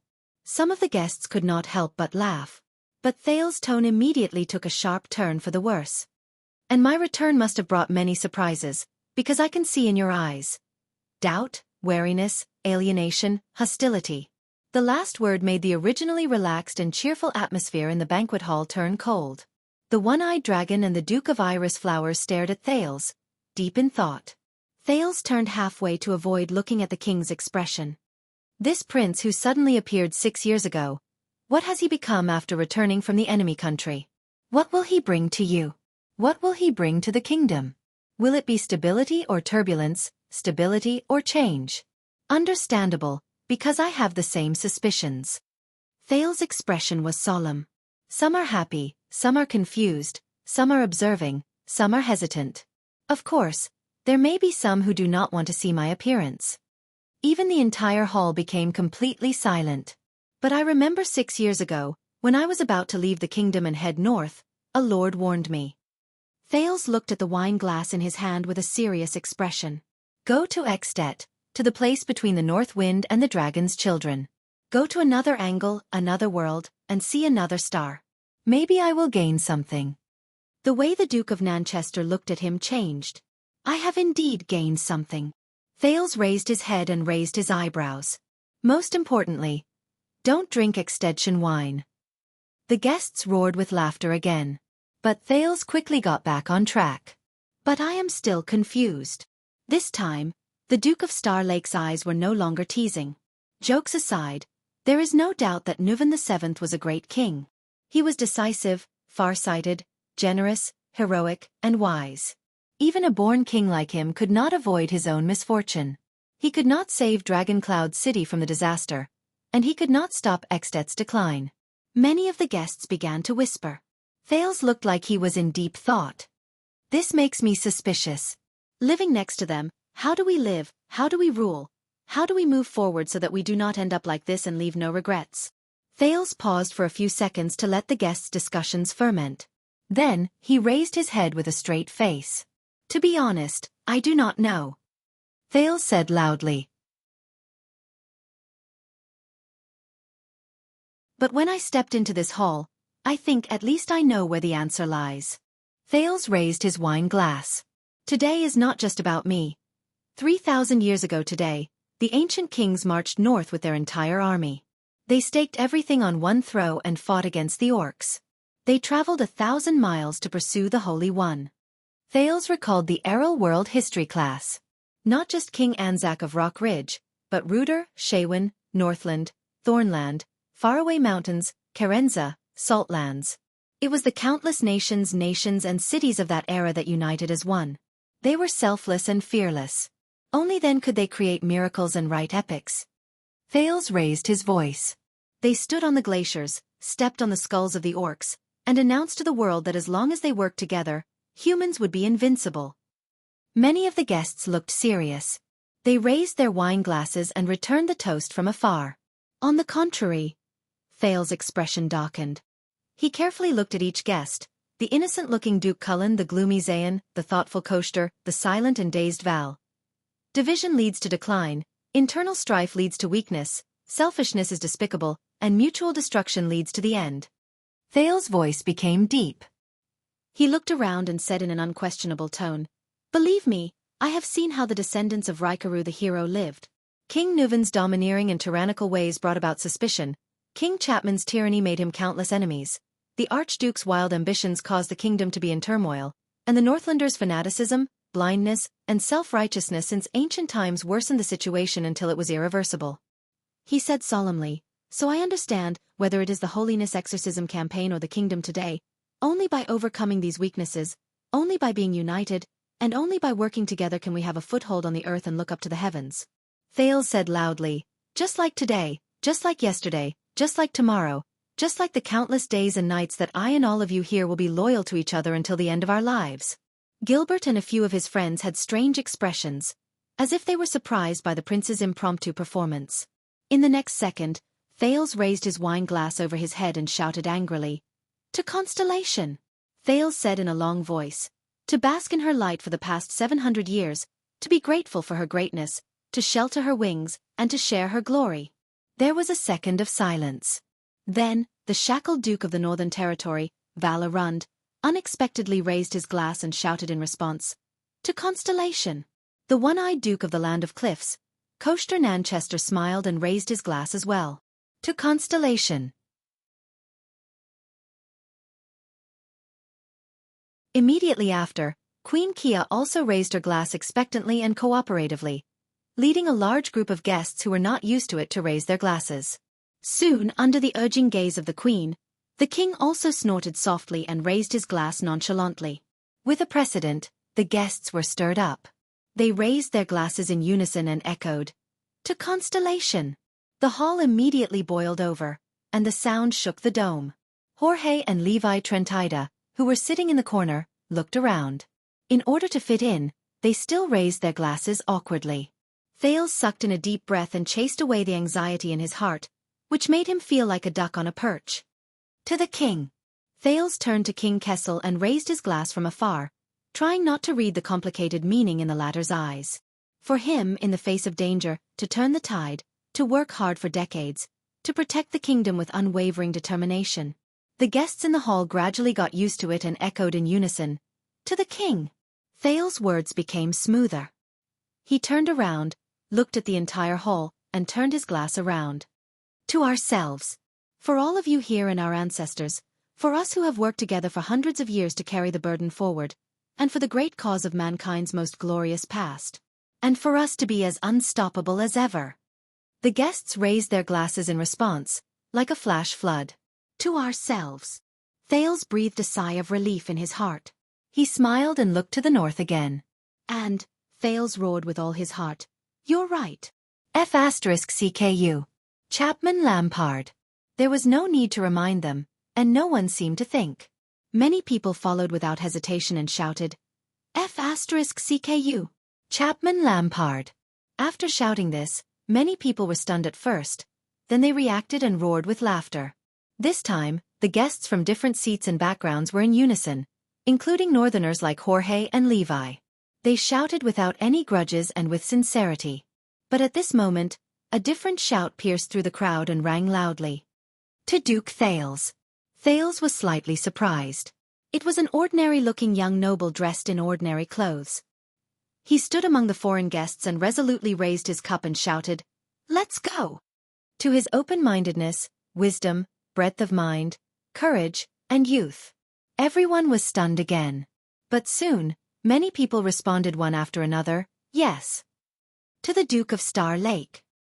To Prince Thales. To Jade Star. The sound of agreement rose and fell in the hall, and it was loud and powerful. However, many people were regretting their decision. Why didn't I speak first? Thales listened to the echoes in the hall and took a deep breath, ignoring the king's expression behind him. "Everyone." Thales' expression was firm, and his gaze did not waver. He raised his glass and shouted the last toast with a drawn-out tone. If Constellation were here, there was no need for anyone to remind them. The guests, whose emotions had been stirred up, reacted in unison and shouted the second half of the sentence that they knew by heart. "The Empire shall live forever." Thales struck while the iron was hot. He raised his glass, and in order to make it look heroic, he even spilled quite a bit. Fortunately, it was not Northland's rye distilled wine. It was Constellation's local grape wine. Thales lowered his head. When he saw that the guests were almost done drinking, he laughed and said, "Very well, then let the banquet." In the next second, Thales instinctively lowered his glass. "Let's begin." But this time, Thales did not hear the heart-stirring sound when the heavy Northland wooden wine glass collided with the dining table or the stone bricks, which he was very familiar with in the past few years. Instead, crack, Thales shuddered. This sound, it was crisp, pleasant, pure. It made people heartbroken. Everyone was stunned. The banquet hall suddenly fell silent. The Duke of Star Lake lowered his head with difficulty and looked at the expensive wine glass that had been smashed to pieces by his feet. *T. Thales immediately realized that he had gotten into trouble. He moved his feet expressionlessly, intending to leave the crime scene. But when his boots stepped on the glass shards, it made a terrifying sound. This caused even more gazes to be focused on the prince. The guests of the royal banquet looked at each other. Many of them were still holding their wine glasses that they had just finished drinking. They looked at the Duke of Star Lake, who had just committed a grave crime of murdering a wine glass in front of the entire kingdom. They were at a loss. Until Administrator Jorge from Elefure City, who was seated at a remote table, finished his wine. He was in high spirits and smashed his glass downwards without any hesitation. Crack! The sound of glass shattering shocked everyone again. But in the next moment, Gilbert was the first to react. Without hesitation, he spilled the wine that he could not finish, and similarly smashed his glass on the floor. Crack! Beside him, Thales' personal guard captain, Lord Mallows, was expressionless, but he also smashed his glass hard. Crack! With such a precious gem in front of them, many of the observant Constellation guests reacted one after another. They came forward one after another. Whether they were familiar with it or not, used to it or not, liked or disliked it, they all raised their hands high and smashed their glasses hard. Crack! Crack! Bang! Rip! For a moment, it was as if solid ice had cracked in the banquet hall. Silver bottles exploded, and the crisp and sharp sounds of shattering rose and fell, echoing each other like a marching concerto. Even the high and mighty Queen Kia threw her hand excitedly. She watched as the Queen's special wine glass flew in an arc and landed on the floor, dismembered. Not only that, Gilbert gave the Chief of Palace staff a meaningful look. The latter reacted and quickly waved his hand. Musicians, clowns, and minstrels came forward one after another. They played music and danced. The servants shouted at each other in a flurry. Their thick soles stepped on the glass shards all over the floor, and they came forward in unison to serve the food. The banquet began. Music and performances, food and wine. The atmosphere in the banquet hall finally became lively again. The guests' conversations, discussions, and laughter finally rang out without restraint. It overshadowed the uproar, shock, abruptness, and awkwardness caused by Thales' passing action. It was only then that Gilbert exhaled. The Foreign Affairs Minister touched his forehead. It was already covered in cold sweat. His Highness, the culprit, the instigator, the Honorable Duke of Star Lake, Thales, stepped on the shattered glass on the floor with a lifeless look on his face. He returned to his seat mechanically while the dual music rang in his ears and under his feet. Thales? Elise calmly dragged her legs and swept aside the half a glass that she had not smashed into pieces due to her inexperience. She asked hesitantly and doubtfully. What's the matter? She asked hesitantly and doubtfully. About what happened just now. I know. I'm sorry, it's my fault, Thales said with a fake smile. Remembering his aunt's teachings, even though his heart was filled with shame and awkwardness, he maintained a calm expression on his face, as if he was born this way. I'm just used to it. At the highest seat, King Kessel was expressionless as he gently put down the undamaged wine glass in his hand. In the entire hall, in addition to toasting each other at the beginning of the banquet, many guests were also discussing, such as the seating of the 7 Jade Star attendants. Is this a Constellation banquet or an Extet banquet? Baron Stone frowned. Viscount Patterson snorted softly and looked at Prince Thales, who acted as if nothing had happened. Is that important? Haha, liveliness is good, old Baron Doyle laughed. Liveliness makes people love you. The rest of the people were silent. But some people did not think so. As the chief steward of the palace, Baron Quinton, who came to Mindy's hall to help arrange the banquet, was dumbfounded. Trembling, he ordered his servants, clean. Also, send a message to deliver a new batch of royal goblets, but he quickly reacted and stopped his servants. Wait. Remember, double the amount. Baron Quinton gritted his teeth in grief and indignation. He looked at the hall full of debris and said to the confused servant, Spare. Just as the atmosphere of the banquet became more and more lively, and everyone was immersed in the food, wine, or conversation, and had no time to care about anything else, in a remote seat that no one noticed, a solemn guest had a dazed look in his eyes as he forked the goose meat on his plate intermittently. In the next second, his ribs twitched. The guest's expression changed slightly. He wanted to turn around, but a familiar, experienced voice slowly drifted into his ears, causing his movements to freeze. "Don't look back," the experienced voice said slowly. "You should know how difficult it is to bring this in." The guest stiffened, but he still put down his right hand and quietly took the thing from the other party under the table. "Why?" the guest asked, puzzled. The experienced voice seemed to be faintly discernible, as if it did not care. "I know what you are going to do, but obviously, this is more effective. If you have really made up your mind." The guest's thoughts tightened. He looked at the forks on the table and said with difficulty, "Why?" But the experienced voice did not answer. It only said slowly, "Remember, find your target. You only have one chance." The guest clenched his teeth. "I don't understand, he clearly rejected me, why?" But the experienced voice no longer answered. It was as if it had never appeared. The guest took a deep breath, closed his eyes, and stuffed the thing under his ribs into his clothes. "Find target?" The guest slowly raised his head and looked at the top of the banquet hall, at the seat of the king. Sitting there was a calm and unruffled man with an extraordinary status. A teenager. The guest breathed in a daze. His gaze gradually changed from pain, suffering, indignation, jealousy, and hesitation to unshakable determination and viciousness. He stared at the high-spirited young duke and gently pressed the stranger's gift under his clothes. The skin on his hand felt cold. He knew that it was a short sword. Excellent quality. The blade was cold and sharp.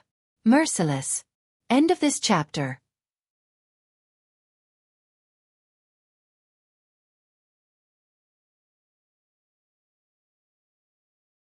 Chapter 548. Thank you. I will remember your kindness. Please thank your daughter for her concern on my behalf. Happy 11th birthday. Baron Bourbon. Thales politely raised his glass in his seat and sent away a guest who came up to toast him. He then refocused his attention on the liveliness of the banquet. As it turned out, the Holy Pursuit Day banquet was more relaxing than Thales had expected after the initial awkwardness.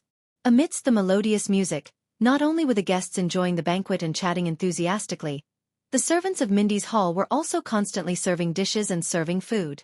Many of the attendants of the guests were shuttling between different long tables, either helping to serve wine or passing messages on behalf of their masters, completing service and social tasks time and time again.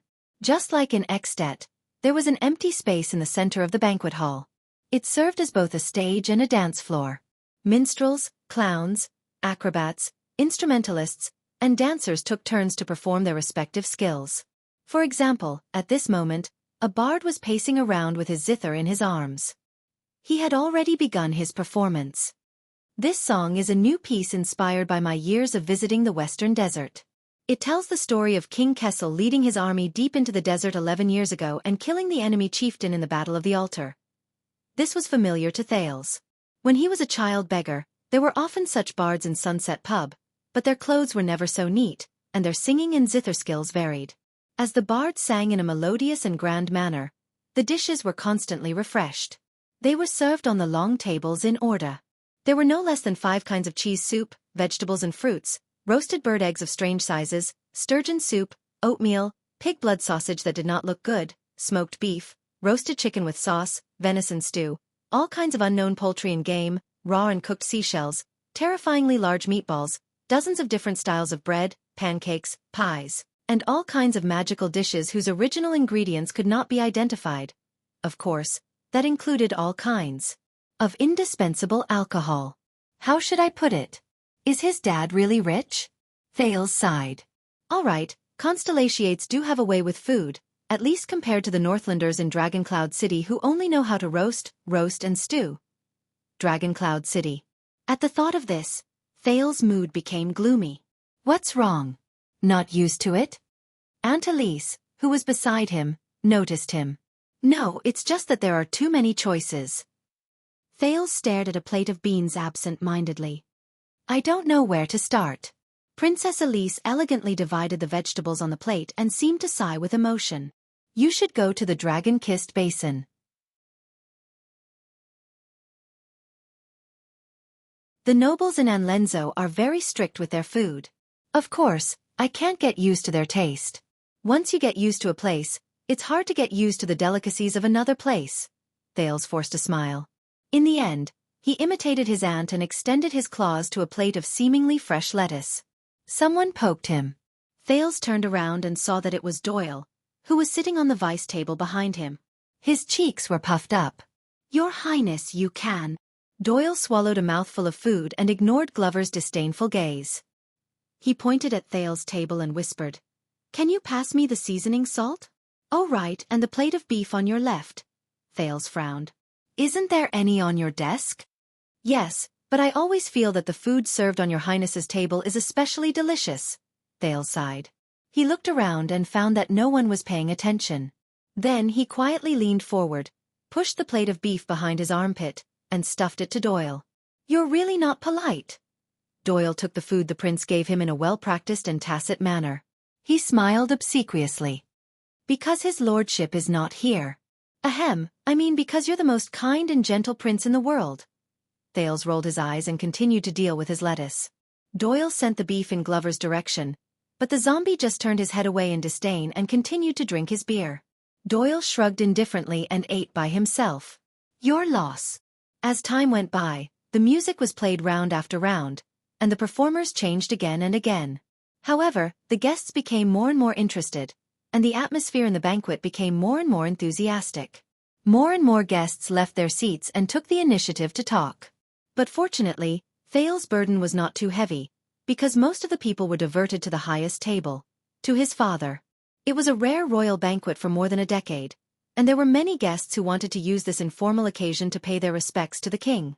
King Kessel still looked calm, but he could not finish his meal for more than a minute. Every time, guests of different backgrounds and classes, either with friends or alone, respectfully and expectantly came to pay their respects to the king, interrupting his pitiful rest time. It also affected Guard Captain Adrian and Chief Quinton, as well as important ministers of the royal family such as Gilbert and Kirkirkman, who had to rush over frequently to offer toasts and divert the king's attention. Although the Iron Hand King had a cold temperament, on this occasion, with a face full of boredom, he had to raise his cup frequently, nod his head in response, and say a few warm words from time to time. Queen Kia, on the other hand, was at ease. It could be seen that she was skilled in this field when she was young. In just half an hour, there were 20 to 30 groups of guests who came to pay their respects to the king. Thales clicked his tongue in wonder. Don't laugh. Aunt Elise was indifferent and ruined his mood with one sentence. You'll be the same in the future. Thales sighed. With something on his mind, he could not enjoy his meal in peace, so while abusing his lettuce from time to time, he summoned the sin of Hell's River to strengthen his senses and pay attention to his surroundings. Compared to the Northland nobles' banquets, where only male guests were present, and other than eating and drinking, the occasions in Constellation were much more open. Not only were there no restrictions on men and women, and because of this, the banquets appeared much more elegant. When they were drunk, restless and eager men could often be seen leaving their seats to toast the well-dressed and dazzling ladies. There were even many young, beautiful, lively, and energetic women who would take the initiative to leave their seats, ignoring the supercilious looks and hostility of the men and their families, and leave their surveillance to chat and laugh with the person they liked, exchange drinks, and even enter the dance floor together when the dance music played. It was joyous, and the host and guests enjoyed themselves. But was that really the case? Thales' heart stirred, and the conversations from all directions entered his ears through the filtering and strengthening of Hell's senses. Oh, is that so? Persuade my father to propose marriage? Humph, that's what you said last time. Do you think that after you said this, I'll sneak out at night to let you *CK me for free like before? By the way, I'm getting engaged, and the child in my womb isn't yours. This was obviously an awkward conversation between a couple who had a grudge against each other. A marriage proposal in the land of cliffs? That's right, the other party is from a noble family, but I'd be blind to marry my daughter there. Those conservative mountain barbarians still believe in a heretical evil god called the Master of Mountains. I visited him once 2 years ago, and until now, I still can't forget a small village in the mountains. Their campfire mating custom is comparable to that of primitive people. This was from a local noble in Central Territory. Thales maintained his smile. What he heard from Hell's senses was mostly all sorts of gossip and social chatter in the capital. However, the guests were talking about different things in different directions and on different long tables. The contents of their conversations were quite different. After the bloody year, everyone realized that the 20,000 farmers recruited from the farms with 1,000 gold coins were not as useful as 200 professional soldiers trained with 1,000 gold coins. Do you still remember the scene with the Duke of Star Lake? Oh, the previous Duke of Star Lake's army of 2,000 chased tens of thousands of rebel soldiers all over the mountains and plains. This was the long table of honorary military soldiers. Their topic was rather fierce. I was thinking, since the prince is back, shouldn't we head north to take revenge? If we fight a war, with your qualifications, you can at least be a deputy general of the guards, right? You must know that after the horse slayer Daira retired, he climbed up to a higher position and became the director of the police station. My son is learning grammar, theology, and mathematics. This was from a government bureaucrat at the next table. He was talking to his colleagues about his son's future. He's ambitious and wants to stay in Eternal Star City. Maybe he wants to become a civil servant in the government office. Maybe he wants to earn a noble title. But I hope he goes back to his hometown to look for a job. After all, South Coast Hill is far away from war. It's well governed, and Jade City is prosperous and comfortable. It's even better than the capital. I'm so envious. My nephew is my heir. He's determined to learn martial arts and join the army. He dreams of becoming a legitimate knight. But you also know that unless you're born with a good family name, the title of a knight is a joke. What legitimacy is there to speak of? Look at the three generals. They're knights in name, but one of them is a Northlander, one is a tomboy, and one is a disgusting gigolo who relies on his face to make a living. Thales sighed. He sympathized with the legendary Wing, who was said to be able to unify the Western Peninsula with his face. Yes, Extet has no hostages, and it has increased the risk of war between the two countries. In addition to their endless internal strife, believe me, the northern trade route has come to an end. And the potential business in the future is all concentrated in the west and south. If you're interested, why don't we find a place to talk in detail? This was the long table of the head of the line and the merchants. The conversation was more practical and business. It's been 20 years. A new round of franchise sales should be put on the agenda. Maybe we should find the next scapegoat. He has to do this. His family's loan from the royal family's bank is almost due. If he doesn't bet on this long-distance fleet, he can only transfer his fief to make up for the deficit. Thales did not really understand this business, so he turned his attention to the table of the central politicians. No, the riots at the border of Western Desert a few months ago were just local incidents. It will not affect the kingdom's policies. The local nobles' reaction is just their own private actions. The relationship between the royal family and Western Desert is very good. What? No, of course, this is not the official statement of the Foreign Affairs Department. It's just my personal opinion. Although I do work in the Foreign Affairs Department. This was Gilbert. A suzerain has ordered the abolition of military service. He asked his subjects to pay with money, or else they have to give up their land. No, in fact, His Majesty didn't say anything. This was Kukurkman, the Minister of Finance. Of course, the saying, abstinence and purity is the will of God, is already outdated. On the contrary, if your fief's market is prosperous and there is an abundance of goods, it can attract more money, and you can make more beneficial policies. Presumably, it will also be in line with Sunset's edict. This was Vicar General Stylianides. Yes, a baron of Blade Edge Hill died in the plague, but he only had one illegitimate child. That illegitimate child promised a large sum of money so that the Duchess would acknowledge his right to inheritance. The baron's subordinates and vassals obviously had different opinions, so they came to Eternal Star City to ask His Majesty to make a decision. At this point, the situation became complicated, and no one dared to take up this case. The sin of Hell's river roared, sending more and more conversations from the table into his ears. Thales listened absent-mindedly. He tried to figure out the main points of attention of the guests and the circle in the capital city, while trying to figure out the kingdom's current situation from these words. But he suddenly had a strange feeling. In Dragon Cloud City, be it banquets, state affairs hearings, archdukes or counts, the private conversations of the extension nobles were always methodical and sharp. Fiefs, feuds, power, marriage, the way of Northland. It was often gloomy and heavy, cold and threatening, like dark clouds pressing down. But here in Constellation, what era are we in? There are still people who believe that a marriage contract and the unification of two surnames can form a family alliance? Come on, in the past, the union of two families meant greater territory and power. But now, it will only bring about huge maintenance costs, sky-high land assessment fees and title recognition fees, as well as division and strife within the family. Your Grace, are you still thinking of exploiting the peasants and collecting taxes to get rich? Sunset, you should really broaden your horizons and learn from your peers in South Coast and Eastern Sea Hill. From trade guilds to buying shares in the Chamber of Commerce, from operating franchises to monopolizing the market, we should make good use of our status and power. In this era, we have too many ways to profit and become famous. Don't talk to him. This guy used to be crude and stupid. Even after he became a suzerain, his mind hasn't changed. His way of ruling is the most primitive and uncouth way. I'm telling you, within 2 generations, he will decline. Thales listened quietly and began to understand. In Eternal Star City, the social interactions and conversations of the Constellatiate nobles were so restless, fiery, constantly changing. Thales took a deep breath and suddenly had a more direct understanding of Constellation. Mindy's Hall. Thales looked at the royal manor and sighed. Mindy's. Look at the good things you've done. But before he could finish sighing, Jorge's voice drilled into his ears.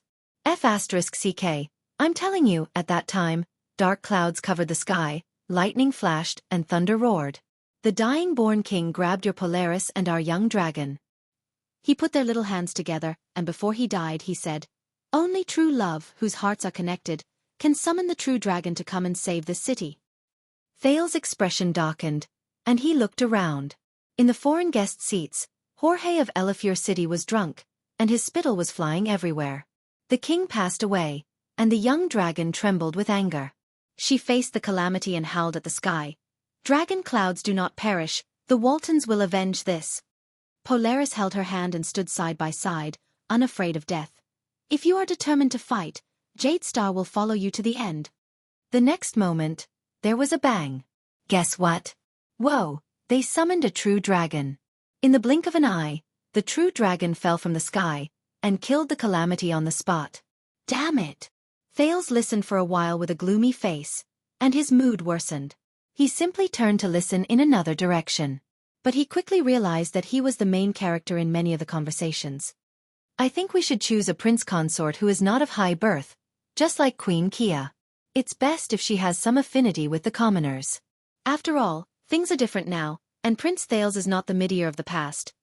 I heard from the merchants in the north that Prince Thales is someone who dares to fight the Northland barbarians, and dare to duel with 5 archdukes at such a young age. So he personally experienced the calamity attack? And survived? No, it's not a calamity. I have gossip.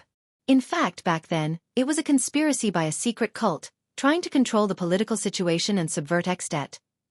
Don't believe these gossip. I have an insider in Dragon Cloud City, and I can be considered to have a better understanding of the situation. First, let me lay out the conclusion. It was a major earthquake. After the disaster, the upper echelons of the Northland barbarians wanted to shift the focus and avoid public criticism, so they made up the excuse of a calamity invasion. What did the Great Dragon say? It was also made up. To boost morale and win over the hearts of the people.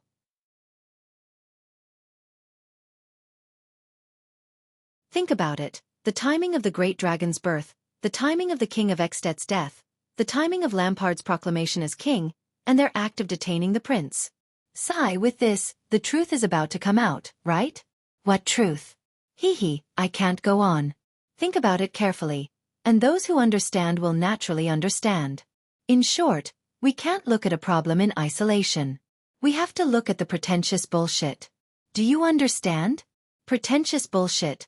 Look at the big picture. In the pretentious bullshit of a national strategy, everything is linked together. I see. Sir, You have great foresight and know how to pretentious bullshit. As expected of a professional. You flatter me. Thank you for the invitation. I was in Exted a while ago, and I just got off the carriage. See, you asked me the moment I arrived. Thales could only snort softly in his heart. But why do I feel that the prince and Lampard are in cahoots? Look, they sowed discord among the Northlanders, got rid of the Archduke of Beacon Illumination first, and then joined forces to get rid of King Nuven? I can guarantee that our secret intelligence department is definitely involved. Thales' expression changed. Shoo, don't talk about national affairs. Just think about it and you'll know. What kind of existence is Constellation? There are so many things that we can't handle every day.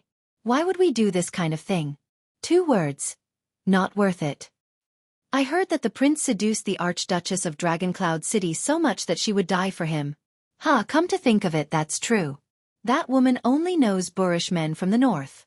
When she sees us Constellatiate men who are handsome, elegant, knowledgeable, and gentlemanly, won't she immediately fall in love with him? She won't be able to stop herself from marrying him. Hearing this, Thales' cheek twitched. Perhaps Constellation and Exted have something in common. More than I imagined. But Saroma. Thales clenched his fists. You don't drink? Thales came back to his senses and realized that it was Princess Elise beside him. The beautiful aunt was swirling the wine glass in her hand, tilting her head and looking at him playfully. Drink. He looked at the new wine glass in his hand and thought of an archduke who had invited him to drink. His heart felt stifled. The Duke of Star Lake was slightly distracted. Children don't. I don't like to drink. Elise looked enlightened. Drink a little. A few sips is good. There was a slight blush on the princess' face. She was obviously enjoying the wine in her glass.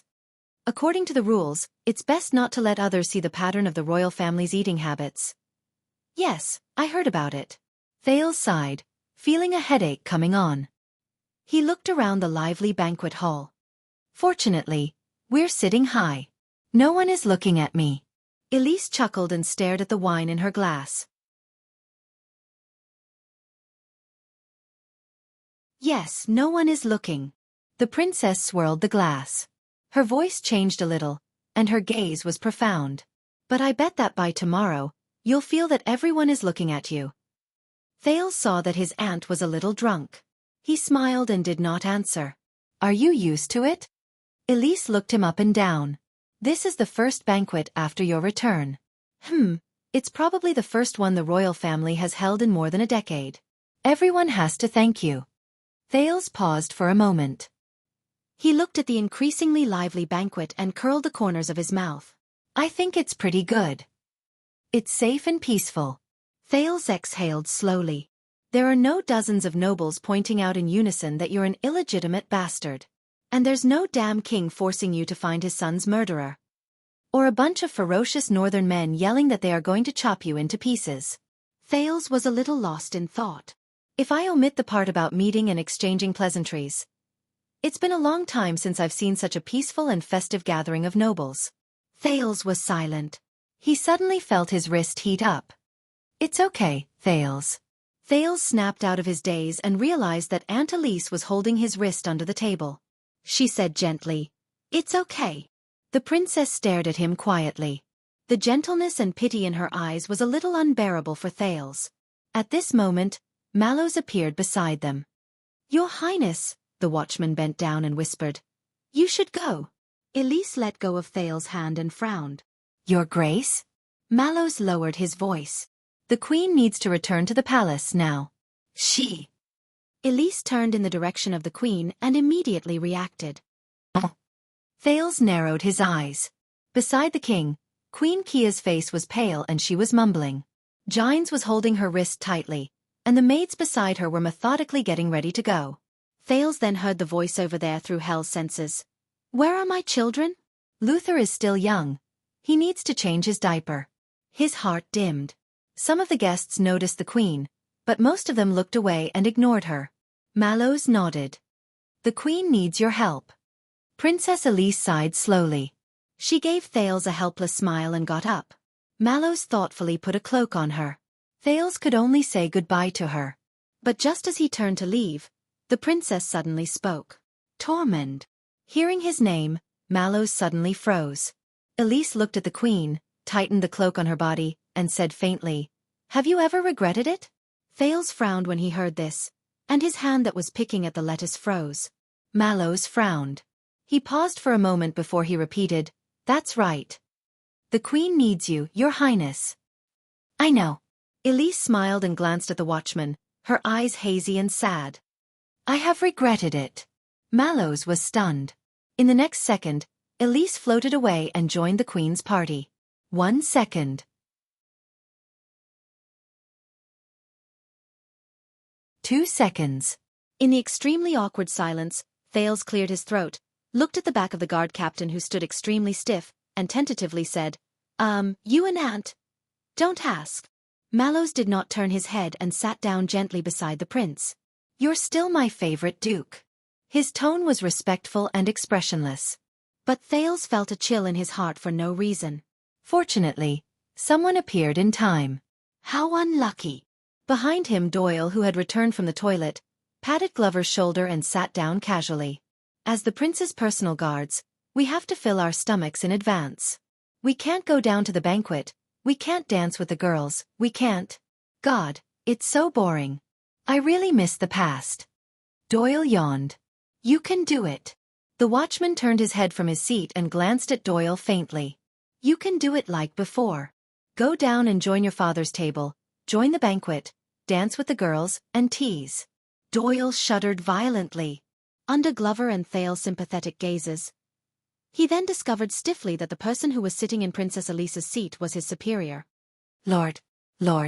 Doyle realized that a disaster was imminent and forced an ugly smile. Mallows snorted coldly. "You know, I can let Vladivostok take your place so that you can enjoy the banquet." Doyle said shakily, Take my place? Yes, don't you know?" Mallows looked at him expressionlessly. "In Mindy's hall, no matter when or where, I can always find someone to take your place. Be it today. Or the rest of your life." Mallows said gloomily, "You can. Do you still want to go to the banquet?" Doyle looked at Glover and Thales in horror, but they shook their heads at him sympathetically. "This is not your fault, child." Doyle gulped and immediately reacted. He shook his head and put on a serious expression. No, sir. What you said is wrong." Mallows raised his eyebrows. "What?" Doyle raised his head and crossed his arms. He looked awe-inspiring and generous. "This body will either be buried in the throne's resting place, or be buried in the middle of the Emperor's life. There is no other end." Doyle said with a righteous expression, "Banquets and what not. As royal guards, we should be loyal to our duty. How can we be selfish?" Glover looked at him in disdain. Thales snickered. "Really? But there are quite a number of socialites and noble ladies here tonight. Many of them are good unmarried girls." "Hey, don't mention this again." Doyle waved his hand, his expression was firm and unmoved. "Since I have you by my side, your highness. Why would I need any more girls?" Thales had just elegantly pulled out a piece of lettuce from his plate and could not help but tremble. Mallow's lips curled up. He was about to say something, but he shuddered slightly. The next second, Mallows turned his head abruptly and looked at the hall. At that moment, Thales shuddered.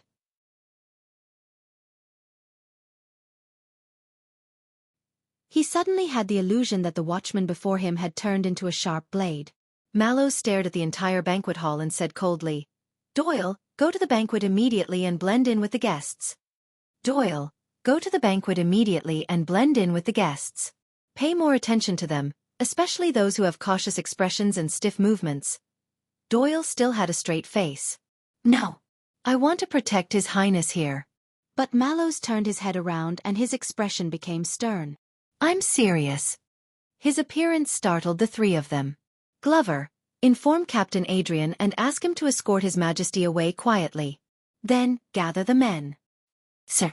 Glover looked at him in confusion. "What's wrong?" Amidst the melodious and light music, Mallows looked at the lively banquet below again with a vigilant gaze. Just now, someone glanced up from below. Glanced. Thales frowned. "Who?" "I don't know." Mallows shook his head. "But I recognize that gaze. It's the resentment and despair of facing death with equanimity." Thales was stunned. Facing death with equanimity? Resentment and despair? What does it mean? In the banquet tonight, under the trio's surprised and bewildered gazes, Mallow slowly pressed down on the long sword at his waist and expressionlessly came to a conclusion. There's an assassin. No matter how I write it, it doesn't feel right. It makes me feel despair. End of this chapter.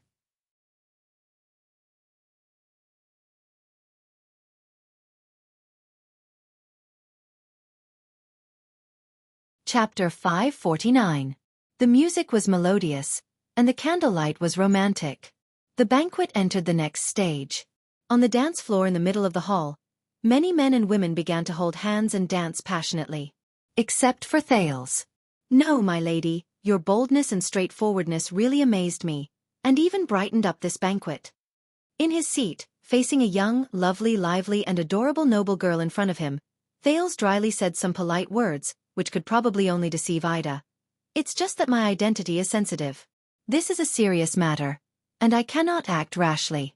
Especially the first dance after returning to the country. No matter who I dance with, it will not be fair, and the others will resent me.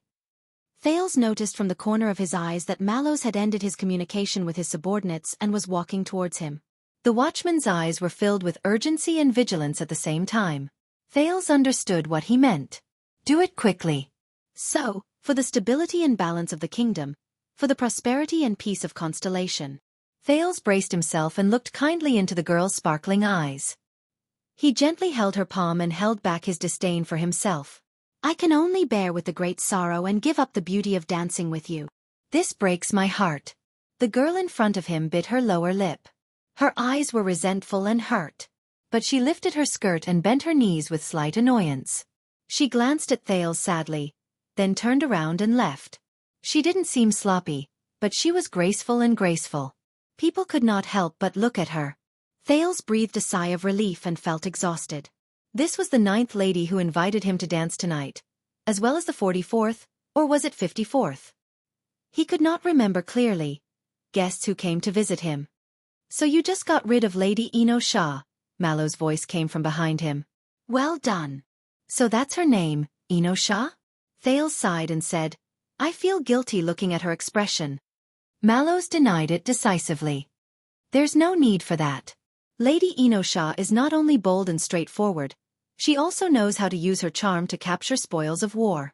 Many young and handsome men are willing to go through fire and water for her. The watchman sat down at the secondary table and was as calm as water. Believe me, you do not want to duel with someone in the first banquet. Especially when there are assassins around. Thales felt a headache coming on. Oh right. According to Mallows, at this very moment, there was a damned assassin hiding somewhere in the banquet. This was going to be big news. The king, his father, and countless nobles were all present, eyeing him like a tiger watching its prey. The prince sent off the next guest who came to visit him while exchanging pleasantries. Only then did he remove his perfect smile, put down the wine glass that had been on his lips countless times, and relax the muscles on his waist. Are you sure? Assassin? Just because of a gaze? Mallow's voice was still calm. I'd rather believe it. Thales turned his head and glanced at him before he turned his head back. All right. So, a certain guy of high status, who was qualified to attend the royal banquet, tried to assassinate me crazily without caring about his own life and reputation, in front of everybody and under strict guard. Without changing his expression, Mallows raised his glass and toasted a friend at the next table. Or your father. Or my father. Thales readily accepted the advice, but he still felt gloomy and indignant. But why? I've only just returned to Constellation. What grudge do I have against you? Did I snatch his wife or kill his father? Mallows sized up the guests with a vigilant gaze, but he showed a rare dry humor. Or both. Thales glared at him in annoyance. Anyway, don't let your guard down. We haven't found him yet, Mallows said softly and continued to make arrangements. Thales exhaled. In front of him, the 10th young lady walked forward with trepidation and curtsied to him. But as a prince, he had to remain calm and put up with countless people's gazes. He had to consider the impact and maintain his composure. He had to brace himself to deal with the guests who greeted him with all sorts of motives. including the young lady who invited him to dance. She was only about 11 or 12 years old. The nervous expression on her face reminded Thales of Little Rascal when she was young. Oh, and Saroma. That girl was caught in the flames of war in the north. And he was still thinking about how he could help her at this banquet, even though she was thousands of miles away. Thinking of the Archduchess, Thales felt uneasy again. And the only thing he could do was smile. Thales. On this battlefield, a smile is the best armor. When you grow up, my lovely lady, I will definitely be charmed by you and dance with you. But now, we have to be responsible for your father and brother. Thales squeezed out a smile and sent away the teary-eyed and aggrieved Miss Number 10. Without waiting for him to rest for a few seconds, the 56th guest, Levi Trentida from Reformation Tower in Northland, squeezed up to him with a smile, his face full of flattery. Polaris? We agreed. Me and you that. Oh. Thales covered his eyes and rolled them in his palms. What was that saying again? Speak of Little Rascal, and Little Rascal arrives? I know. The prince put down his hands, endured his exhaustion, and put on his armor again. Just do me a favor, little pot lid. Little pot lid? Levi froze for a moment and subconsciously touched his pot lid. Just sit down and smile, Thales said with a headache. Take whatever you want to eat, including what's on my plate. There's only one. Don't talk. Levi froze again. But the look in Thales' eyes forced him to swallow his words. The guest from Reformation Tower understood tacitly. He sat down and giggled at Thales as he ate, while stealing glances at a certain bureaucrat below. The prince smiled gently at him as a sign of friendliness. In the eyes of an outsider, it was like a meeting between bosom friends, talking about anything. They sat facing each other in silence for 5 minutes. Unfortunately, no assassins appeared. Fortunately, no one came to invite him to dance. All right, it's almost time. They must think that we're about to get gay, Thales said listlessly. He ignored Levi's strange gaze and enjoyed the rare break. By the way, Levi. Levi put down his wine glass and listened with an open mind. Duke Nanchester of the Land of Cliffs, he told me. Thales closed his eyes and rubbed his forehead hard. He found out that you bought food from Constellation and smuggled it from his territory. Levi's expression changed drastically. Thales said with interest, it looks like One-Eyed Dragon Coaster is very unhappy. You mean smuggling? Out of his expectations, Little Potlid's expression changed extremely quickly. What? There's actually such an outlaw in our territory. Don't worry, Your Highness, I'll be strict when I go back. Don't be nervous. Thales waved his hand nonchalantly. His face tired as he lied without any burden. I convinced him. The One-Eyed Dragon will turn a blind eye to you, in case Lampard becomes arrogant. You can continue to transport supplies. Levi's eyes widened. He tried to squeeze out a smile and found the right words. Ah, Polaris, you're really that. A blessing from the heavens? Thales found the right words for him.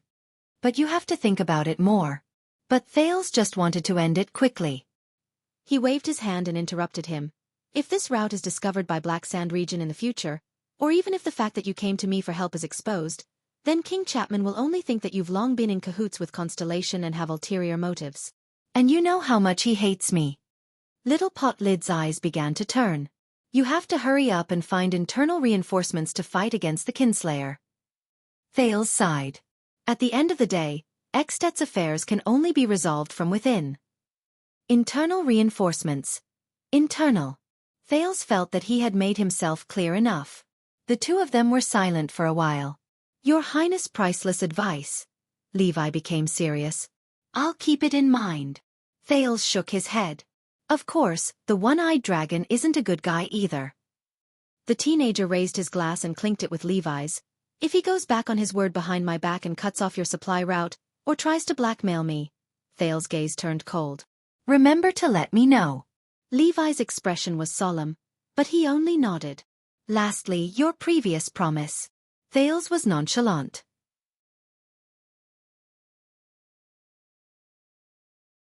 Levi was resolute and decisive. I will definitely do it for your highness. Just like that, the Polaris sent off the troubled little pot lid. Thales exhaled heavily. He was tired and did not like it. It was as if even the sin of Hell's river had dried up. But the benefit of rest that Levi brought was only these 5 minutes. Soon, Thales had no choice but to put on his armor again and greet Miss 11, fully armed. After sending her off, he tried to focus and looked around. There was still an assassin to worry about. During this time, his or Mallow's Star Lake guards had already begun to move, going into battle lightly and quietly.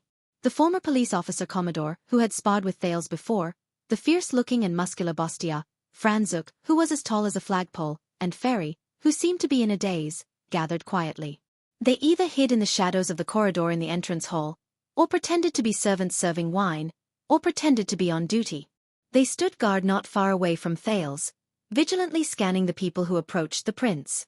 In the vanguard division, Jonvald, who was a left-handed swordsman Vladivostok, who helped Thales train with his shield, the young and vigorous Ness, the unprepossessing Oscarson Supa, who had foreign blood, and Morgan, who had fought in the war, were scattered in the hall, each occupying a different spot. They guarded the high platform, the servants' passageways, and the entrances and exits, keeping an eye on the people coming and going. As for Proka and the other people from the logistics division, under the prince's strong request, they went to search the fireplace and other hiding places in Mindy's hall. There was once an archduke. He did not pay attention to the fireplace, and then he became king. Prince Thales, who was extremely serious. Mallow's direct messengers Toledo and Tangxian went back and forth between them inconspicuously, as if they were on routine patrol. In reality, they were passing orders and communicating information. They were also paying attention to the prince all the time. Looking at all this, Thales felt even more pressured. The king, the banquet, the guests, the assassin, Constellation, Extet, Saroma, the Star Lake guards, and the damned Mindy's hall and the title of duke. He felt like he was chained up by countless chains. The other end of the chain was firmly fixed to every pillar in the hall, rendering him immobile and on the verge of death. Thales' smile had long since turned into ice, as if he was wearing old armor. The prince looked at the lonely and shackled Duke Val from afar, and actually felt a sense of envy from the bottom of his heart. Perhaps he was even luckier. At least, after tonight, he would not have to endure all this. At this moment, Doyle, who had gone to gather information among the guests, returned. "Commanding officer, Your Highness." He was full of energy, radiant, valiant, and high-spirited.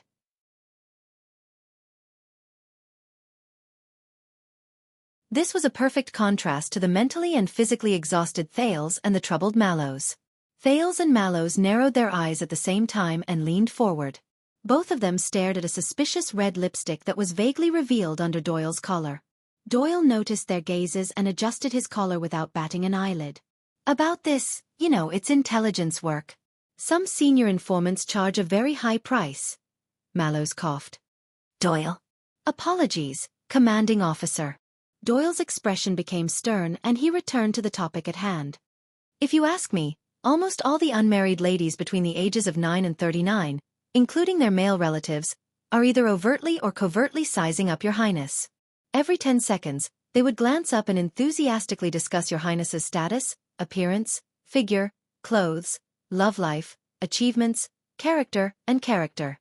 The importance of Your Highness is decreasing. There are also quite a number of people who ask me about your preferences and habits, betting on who can capture your heart. Hee, how would they know that His Highness likes?" Thales frowned. D. "Apologies, Your Highness." Doyle saw that the situation was not good and quickly changed the topic. "Forgive me for being blunt, but those people's enthusiasm in gathering information about His Highness, and the way they look at His Highness, regardless of whether they are men or women, they look as if they want to eat him alive. They are more like assassins than assassins." Doyle spread his hands in resignation. Thales was stunned and looked towards the center of the banquet. But wherever he looked, every guest was immersed in their own little world, either chatting or exchanging cups of wine. They were elegant, civilized, and polite. All of the young girls were radiant and beautiful. Some of them were enthusiastically flirting with their friends, some of them were invited to sing and dance, some of them were quiet and elegant beside their elders, but no one was deliberately staring at His Royal Highness's table. Even if there were ladies who met Thales' eyes, most of them lowered their heads politely, nodded shyly, smiled at him, or gracefully returned his greeting. They looked natural, dignified, and virtuous. They were not bothered by the prince's status at all. Just like the lady named Leno Shah or Yanessa just now. It made people feel respect. Thales swept his gaze around. Why don't I feel that way? Doyle smiled mysteriously. That's because you are inexperienced, and they are experienced and used to scouting out the enemy before launching an all-out attack. Mallows cut him off at this moment. That's enough. Glover is back. The three of them turned their heads in unison. Glover, who went to contact his superiors, appeared in the shadows of the corridor. Behind him was another royal guard with a calm expression and an outstanding temperament, but Thales did not recognize him. Doyle's expression changed immediately. Oh no. Thales looked at the guard. Who is that? Doyle stood up and whispered in Thales' ear through gritted teeth. That's the bad guy, Your Highness. The bad guys of the guards, the real villains of Renaissance Palace. Thales was stunned. I am Vogel Talon. The newcomer raised his wine glass and walked to Thales' table. He bowed elegantly, more like a guest than a guard. Your Highness Thales, the second commander of the Royal Guards, and also the chief flag bearer. I wish you good health and happiness. This Vogel Talon straightened his back and glanced at Glover and Doyle. The latter too bowed reluctantly and stepped back. The second commander, Thales, who had already maxed out his armor, smiled and raised his glass, as if it was a perfectly normal social etiquette. In that case, you are the vice-captain of the Royal Guards? Captain Adrian's second in command? And your surname is Talon of Ice River City? The teenager racked his brain, trying to quickly switch between the guest's title and surname. Yes, Your Highness. Vogel resolved his confusion. My uncle is the Count of Ice River City. Thales' gaze swept past the pentagram pattern on his cuff. Talon of Ice River City. A distant relative of the Jade Star royal family, one of the 13 distinguished families, a capable helper in Central Territory, the Talon family with a pentagram as their emblem. Coincidentally, their ancestor happened to be one of the Dukes of Star Lake in history. But, Thales muttered the other party's other title. Chief Flag Bearer? He suddenly thought of Samuel, the former royal guard who joined the Disaster Swords. May you enjoy the night. Vogel did not say anything else. He bowed, came to the secondary table, and sat next to Mallows. The latter clinked glasses with him. It looked like an old friend having a drink in the corner. Lord Talon, good night. Mallows' expression did not change, and he spoke in a businesslike tone. I believe you have brought the captain's orders? Oh, Tormund, Vogel called Mallows' name gently, but Thales noticed that his smile was polite, as if there was a layer on his face. Regarding the matter you reported, we look forward to your explanation. I believe Glover has explained it very clearly. The watchman said calmly, for safety reasons, we are now. Clearly. Vogel swirled his glass gently and interrupted Mallows politely. Are you sure it was an assassin? Mallows' pupils contracted. Thales frowned as well. A few seconds later, Mallows said slowly, very likely. Vogel put down his glass and his tone slowly tightened. Likely? Dear Tormund, do you really know what you're talking about? Glover and Doyle sensed the tension in the air and looked at each other. This is the first formal banquet of the royal family in more than a decade after the war. It took a long time to prepare, the guests are of great importance, and it is of great significance.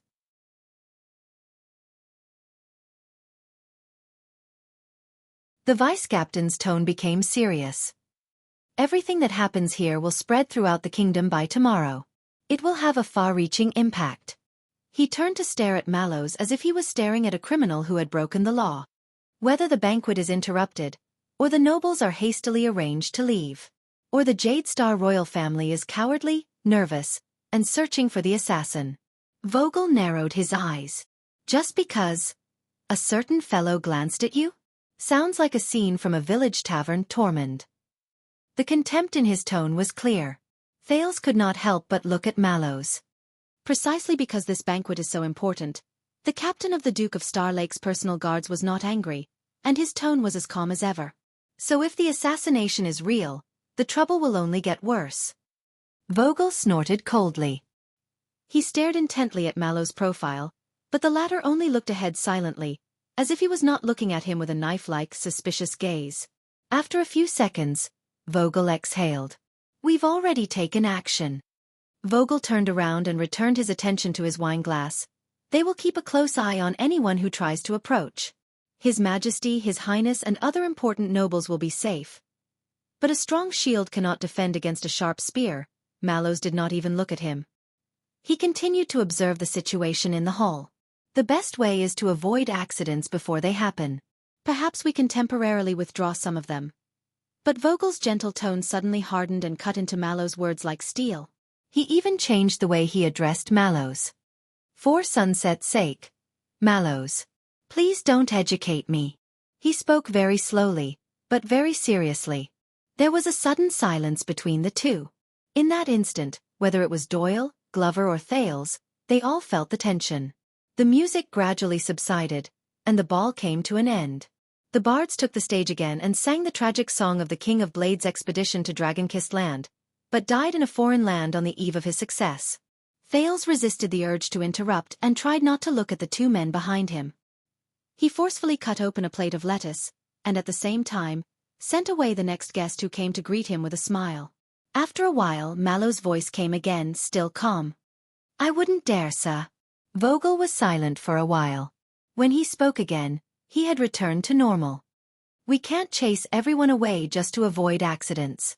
This is Mindy's Hall. Its opening symbolizes the return of the kingdom's heir and the return to prosperity and stability. Thales sighed in his heart. Return to prosperity and stability. Vogel looked around cautiously to make sure he did not attract too much attention. Be on high alert. The banquet will proceed as usual. He got up and prepared to leave. But this is also the Duke of Star Lake's Mindy's Hall.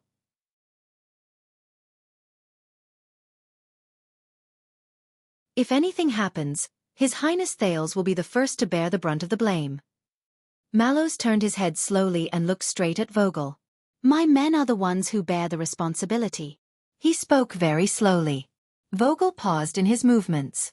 The vice-captain let go of his arm on the table and sat down again. Your men. This time, Vogel snorted coldly. His tone was no longer polite. Mallows, I think, you and your pampered team, you need to clarify your position. Glover and Doyle's expressions changed at these words. Thales frowned too. The young master squad. Mallows listened expressionlessly, while Vogel's gaze was unquestionable.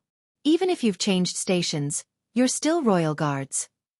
And I'm your superior. Just like Mindy's Hall, which belongs to Renaissance Palace.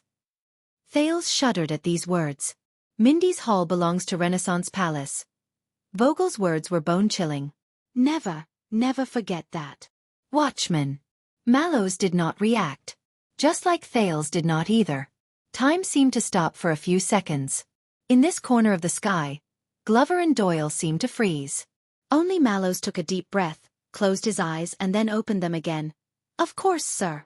I dare not or forget. He said respectfully. Vogel nodded lightly, looking satisfied. Until Mallows calmly said his next sentence, which seemed to be emotionless. But if I remember correctly, in a state of emergency, the inherited watchman of the guards is of the same rank as the vice-captain? Is that so, sir? This time, it was Vogel's turn to change his expression. For a second, Thales thought the temperature had plummeted and the air had stopped flowing. A few seconds later, the vice-captain stared coldly at Mallows and said in a mocking tone, That's right.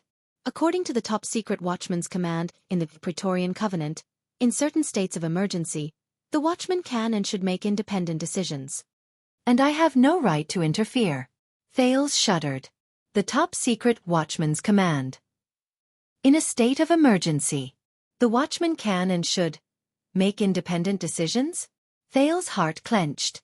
Vogel lowered his voice. His tone was cold.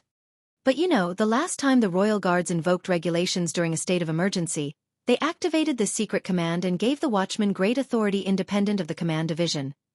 When did this happen? At that moment, Thales' mind went blank. He suddenly thought of Zacriel, who was nowhere to be found. The Night of Judgment. The person who should really bear the crime of colluding with the enemy, but despicably concealed the truth for 18 years. That shameful, sad, hypocritical, disgusting, self-righteous, sanctimonious, hypocritical fellow, is me. Thales was stunned. Vogel's pupils focused. He raised his wine glass, put it close to Mallow's ear, and lowered his voice.